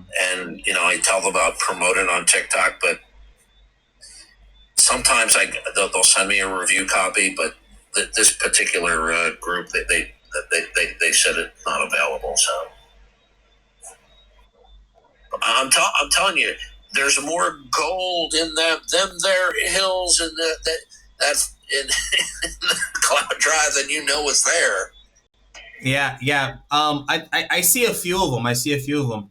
Tethered to the Text. I see a few. I think I see 4 copies. I'm trying to open it. Yeah, that's the published book, but the folder contains the original doctoral dissertation. I was going to retypeset the doctoral dissertation, but it's so funky, it would have taken too much time, and I didn't want to spend the time. And that's when I discovered the published book, and I'm like, yeehaw! Let's see if I can open it. Oh, damn. Wow. Come on. Oh, okay. Let's see, this is it. Now, the one that keeps opening is the one where it looks like someone typed it up. Like a typeset. That's in the folder. Mm-hmm. Look in the Greg Bonson folder and scroll down in the books. So I have to correct that. The folder that's entitled Tethered to the Text, that's the original typewriter doctoral dissertation. Mm-hmm. They converted it into a typeset book, and if you scroll down in the Greg Bonson folder, you'll find it. Yeah, that's the one that keeps opening, a typeset book. Okay. Yeah, that's the one that's open in front of me right now. Nikolai, all you got to do, Nikolai, is send me an invite when you're live and you want some assistance dealing with the atheists. Oh, finally, the one that's the actual book. I now have that one. Which one? Tethered to the Text. Yeah. Mm-hmm. Yeah, it wasn't opening before, so I'm glad it finally opened, because the other one looks too hard to identify the words. That's the original doctoral dissertation. That's in a separate Tethered to the folder. Text and exegetical. So I need to create a folder and fix that. So Nikolai, send me an invite. Just follow me and see if I'm live. And if you need assistance, just send me an invite, and I'll be more than happy to join. No, it's not. Atheists are not girly boys. They're girly men. Darth, you have the patience. I will not go on an atheist live. I'm not doing it. I'm good. I don't blame you. I'm not doing it. But you should know that they're delusional, man. A lot of atheists will not allow me up on their stream, but those that do, I don't remain there very long, because I was on 2 atheist streams today, and they were so obnoxious. And I had to tell them, I said, listen, you invited me up here. I said, I'll be more than happy to discuss and debate with you. I said, but if you guys are going to act like crazed 15-year-olds, I said, I'm going to leave. And they go, run. I go, I'm not running. I'm just not putting up with your bad behavior. And there are some really, really bat guana crazy atheists out there, like Loud Lefty. Ice Cream is another crazy one. There's a lot of really mentally deranged skeptics. Yeah, and when you go on their live, they have this bad habit of, okay, convince me that God exists. Convince me that God exists. Convince me. I'm like, bro, like you're not engaging the actual claims of Christianity, in that just by existence being there in the first place, something rather than nothing, that's proof of God. And the universe appearing to be designed means there's the designer, and the only candidate is God himself. They don't know what they're talking about. Oh boy. Looks like Tab is sleeping. Tab, you still there, buddy?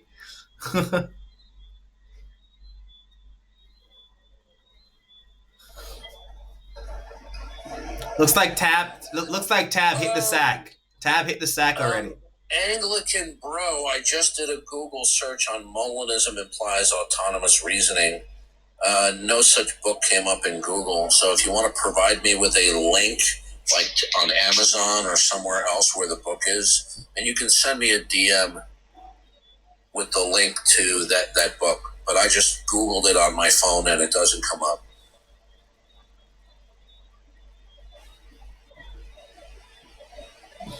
Okay, that finally opened. Presuppositionalism, when properly understood and conveyed, is a significant overlapping with biblical evangelism. It is the defense of the Christian worldview. Okay? And so, see, that's why biblical presuppositionalism is strongly biblically theological.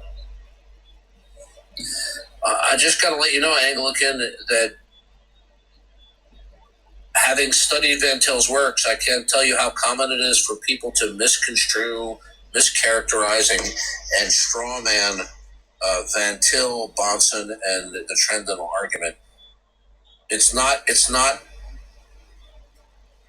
I've never met a critic of biblical presuppositionalism that correctly steelmanned the Transcendental argument.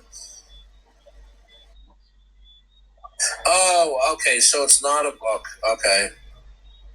All right, okay, so it's a joke. Okay, sorry, I missed the joke.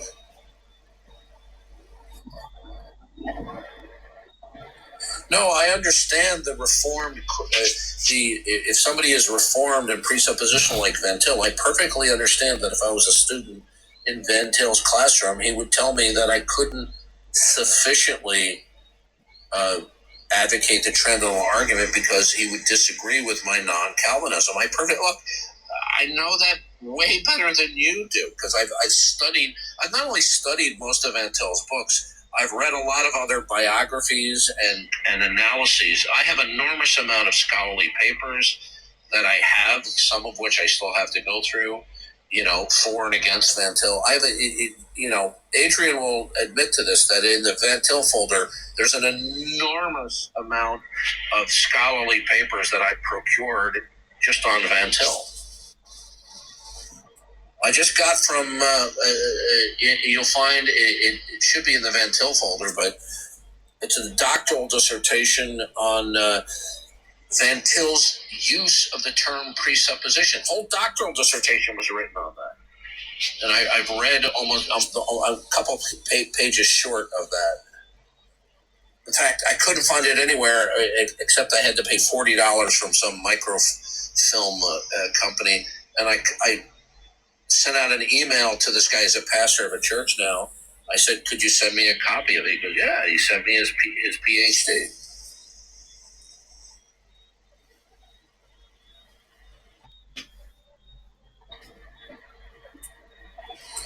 All right, I'm going to hit the sack in a couple of minutes. Yeah, I was looking at the omnipotence of God, and I stumble on a Latin word, actus purus, which means pure. Actus what? Actus purus, which means pure act. God is always active and never acted upon. Never acted upon, always acting. We got to be careful. I personally have a dim view of divine simplicity. I've listened to William Lane Craig's critique as well as Ryan Mullins, where they argue that divine simplicity results in modal collapse. And they made a very persuasive case for it. Now, with reference to God's ability and man's ability, I was talking about systematic positive ability as the active capacity to act, produce effects, or actualize possibilities. That's God's power. Yeah. And and the Latin word is actus purus, pure act. All right, so it's not necessary. It's not advocating for divine simplicity. By the way, there's a chapter that I extracted. It has to do with Samuel Rutherford on possibility in God. What a great chapter that is. I don't know what folder that's in, but that was such a great chapter. See if I can find it. And negative ability refers to passivity, potentiality, susceptibility to external influence, or the privation of power. It is not a passive capacity to act, but a receptivity, limitation, or inability to act in a certain way. That's what we have as human beings. So the young man who was saying that God being able to do that which is consistent with his nature, and him being able to do the same thing means he's omnipotent. He didn't know what he was talking about. Here's something that I want you to read, okay? I want you, and it's not a long read. Go into the theology folder. Hold on. Open it. Oh, wait. I have to give TikTok a break for a week or something. Do some reading. Wait. Okay. Damn. All right, go into the theology folder. Hold on. Open and it. Look for the folder that says Samuel Rutherford. It should be at the top of the list, I think, alphabetically.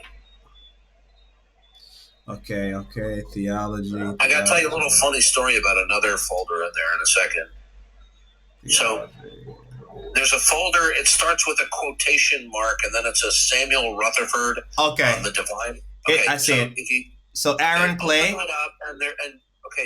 If you go into it, there's a PDF file that says Samuel Rutherford on the Divine Origin of Possibility and Impossibility, Chapter 8. Got it. Okay. That's not a long read, and you can see I've highlighted it. Please read that. That is such a good chapter that I extracted from another book. I don't know what. Oh, you know what it was? Somebody, I think Scott Oliphant quoted that in a footnote in one of his books, and then I tracked down the book and I extracted the chapter. But what a great chapter on Chapter 8. God and possibility by having to do with Samuel Rutherford. Yeah.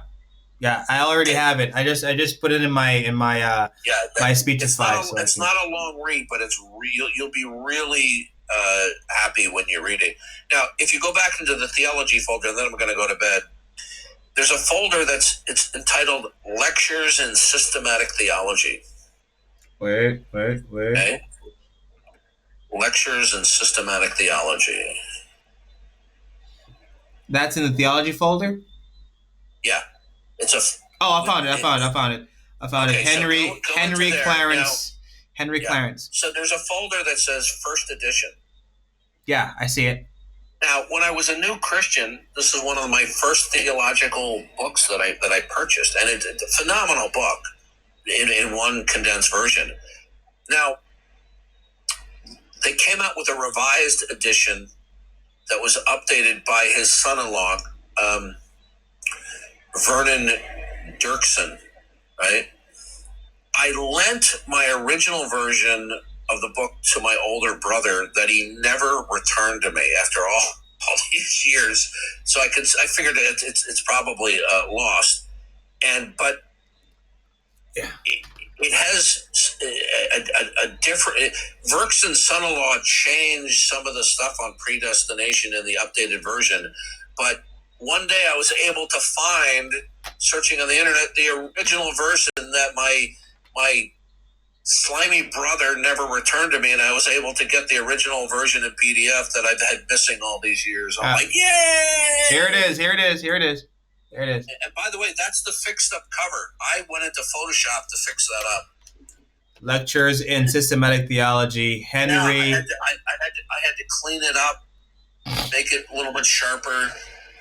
This is a big book too. It's 564 pages. Yeah, I like nice covers on my books. So there's the original version, and then there's the updated version.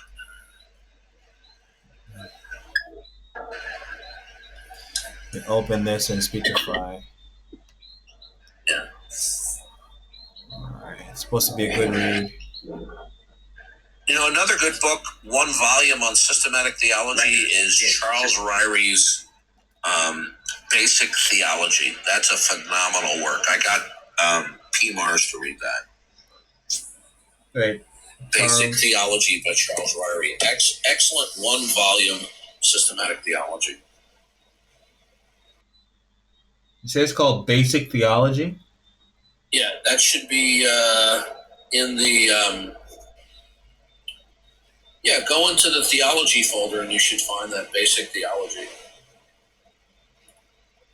It's probably down here. Hold on.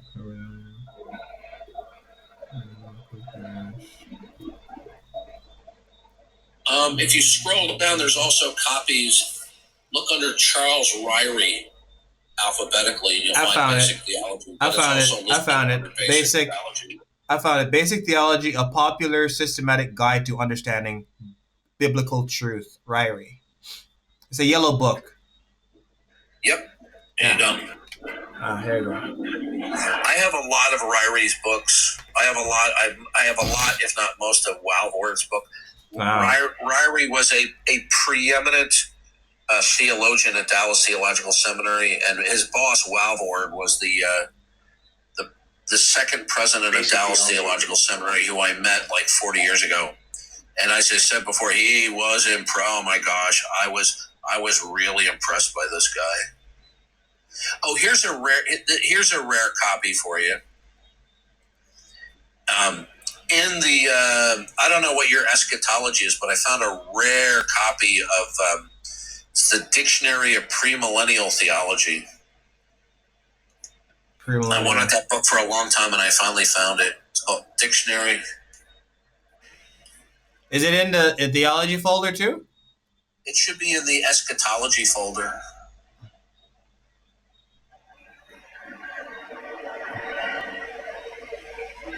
Yeah, if you go to the theology folder, you'll just find a placeholder that says Dictionary Premillennial Theology. This is in the eschatology folder, but that was a rare find. There's some books that I cherish because they were so difficult to find, and then when I finally found them, it was like Christmas morning. It's lovely. Wait, let me see if I can find it. I found the eschatology folder. The Dictionary of Premillennial Theology, Mal Cooch. Yeah, I don't. No, Mal. I think it's Couch. Mal Couch. Okay, I pronounced his last name wrong then, but I found the book though. Now, one thing is, I have collected an enormous amount of 433 pages. Wow. Premillennial works. To be honest with you, I'm not really interested in collecting works from the opposing views, although I do collect books that will evaluate them both that you'll find in there. But in the eschatology folder, it's about just about every premillennial book that you could find. Dictionary of Yeah. That one was a hard find. I had to clean that up in Photoshop because it was really clunky looking. It looks pretty good to me. I mean, yeah, I can read it. Well, that's because that's because I had to learn a little bit of Photoshop skills. This is the forward being read to me. And this union of a theological system and prophetic viewpoint brought about a new understanding of the scriptures that is unparalleled in the past 2 centuries. That's amazing. Yeah, you have it read to me in my voice, man. It's cool. What I have to do is, see, when they scan these books, sometimes the pages are discolored and they're kind of ugly to look at. So I bring it into Photoshop, I make the background paper white, and I raise the blackness of the text so it's more readable. It's amazing, man. This is amazing. I have a lot of reading to do. A lot of reading. Oh, and by the way, Abby Fine Reader that I use, I found another. See, this is one thing I've learned stuff over the years where I'm going, oh, I wish I had known this a couple of years ago. There's a feature called deskew, and when you import JPEG pages and you select them all and you hit the deskew button, and it will straighten all the pages if they're slightly crooked.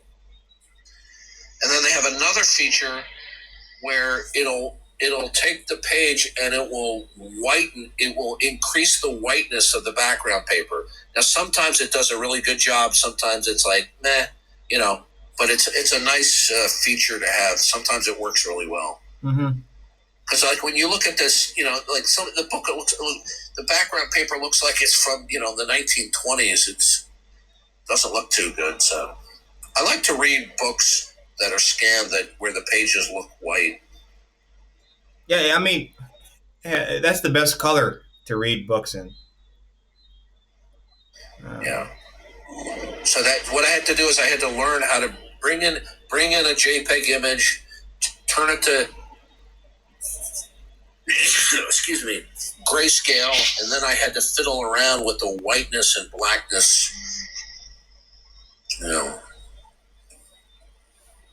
That's why when you see some of these scans, you're gonna know that for a lot of these scanned books, I went in there and manually made them look a lot better than they could have been. Some of the scanned text, I couldn't do anything to really improve it, but if there's a way to improve, like one time I had a scanned text. And I applied the denoise filter, and it took out a lot of speckling that really improved the readability of it. Yeah, Darth, you did a lot of work that I don't have to do.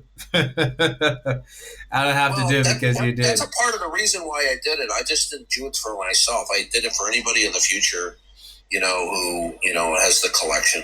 And you're gonna be. A lot of people are gonna be blessed by this resource, man. Because when I'm a pastor, I'll be able to pass on some of the things I've read to a lot of people. I look back, I cannot believe the stuff I've been able to find. It's just like, wow.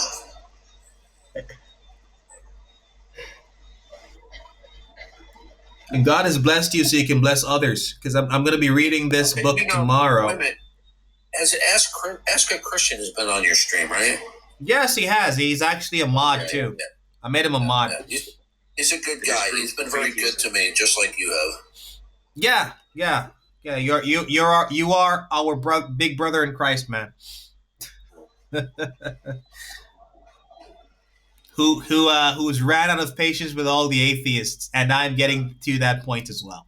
Not gonna lie. Yeah, you're learning. You know, these people are they're just despicable. I know. Wait till they start slandering you.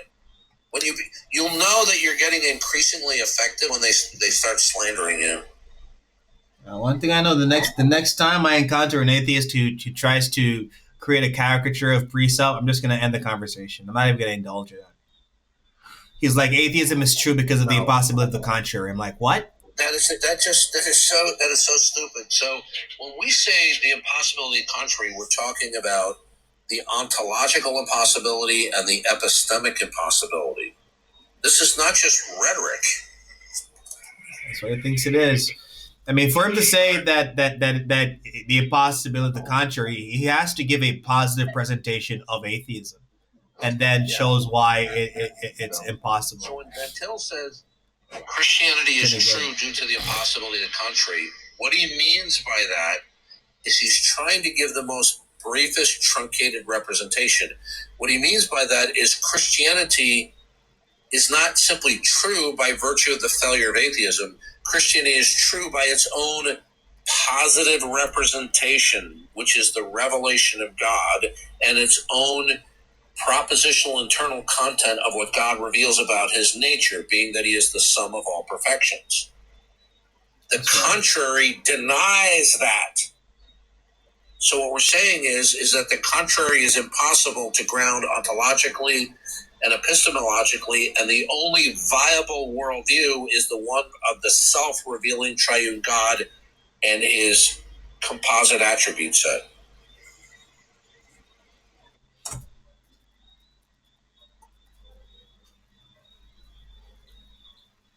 All right, I'm going to hit the sack. Good talking with you again. Thank you, brother. See you next time. Guys, I got to go hit the sack as well. I'm just, whenever Darth comes by, I got to get as much as I can from him. He has been such a blessing to me from the power and will of God for the past 2 years, actually. Is it 2 years? No, for the past year. It's 2025, all of 2025. I've been reading, I've been studying all the resources that Darth gave me, and it enabled me to understand my position so well as a pre-supper. And now for 2026 and all of 2026, John Molay, Darth didn't make you an atheist. If you're an atheist, you have been determined by God to be an atheist. And if you die that way, you've been determined by God to die that way. Nobody makes anybody an atheist. So I'm gonna hit the sack as well. I've been on here for like 5 hours and 22 minutes, and I'm not gonna deny secondary causes. God can use people as a means to keep you an unbeliever, and if God has used Darth to do that to you, Matt, that's just the way God has ordained that you be. Don't believe in him until you die and you go to hell, and glorify him in his justice over you according to Romans chapter 9. Perfect. Predestined vessel of wrath for his glory. So you're going to glorify God in the end, whether you like it or not. Congratulations. All right. And that's what Romans chapter 9 says. Any Christian who denies that, you're just denying the Bible. I'm sorry. God has determined everybody who will go to heaven and who will go to hell. We're all going to glorify God, whether we like it or not. Even the atheist, you're going to glorify God, whether you like it or not. Yeah, I'm sorry.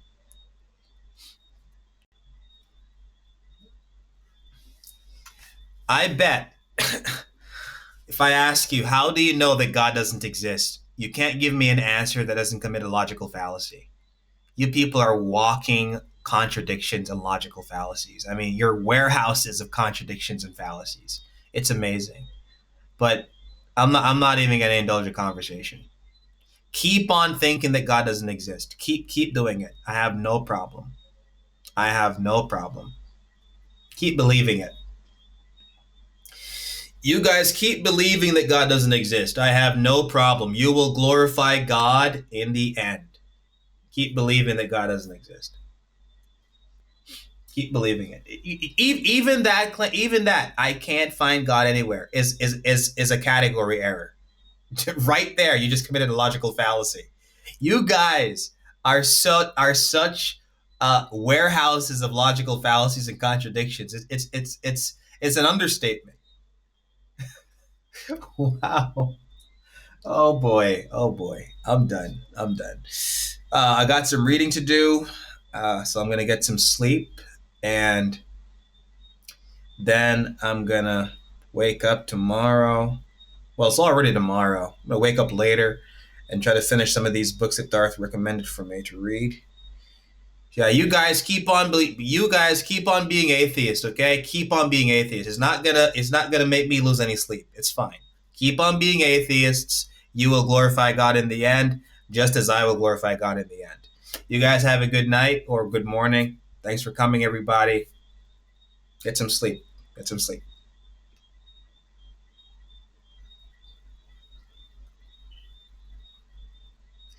You too, my brother. Have a good night. Ask a Christian. I'm glad you love being an atheist, John. Keep doing it. Keep it up, man. You're not making me lose any sleep. It's fine. Keep being an atheist. When you die, you will see that God has always existed and you'll burn in hell. God bless you. All right, later, Ask a Christian. Thank you, buddy. All right, have a good night, everybody.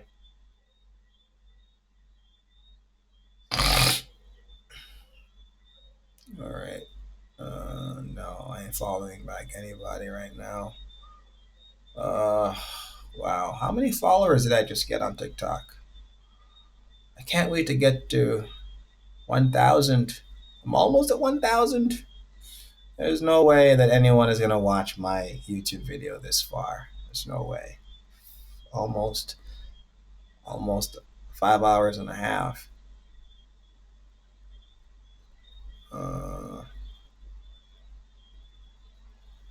These are a lot of followers here. Profile. Okay, so I'm currently at 941 followers. I need a few more to get to 1,000, and then maybe I can go live stream. Oh boy, that's gonna be fun.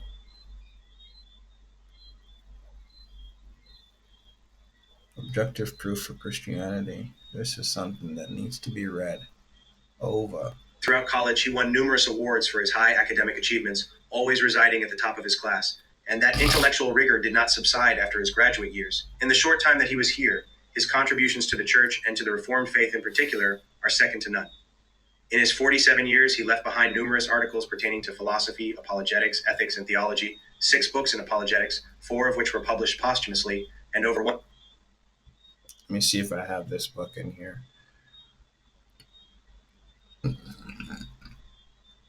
Oh, wait, let me plug my phone back in. Hold on here.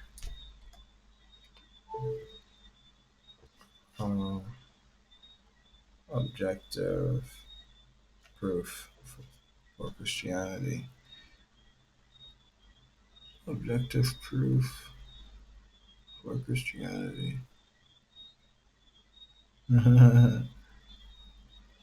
That's a cool one. I can just open it again. Yeah, 272 pages. I remember reading The objective proof for Christianity, the presuppositionalism of Cornelius Van Til and Greg L. Bonson. Dr. Greg Bonson, Michael R. Butler. Edited by Joshua Pillows. The objective proof for Christianity, the presuppositionalism of Cornelius Van Til and Greg L. Bonson. Dr. Greg Bonson, Mike. All right, everybody. Thanks for watching. Thanks for coming. I'm going to end the video here, and I will see you next time. All right. God bless you.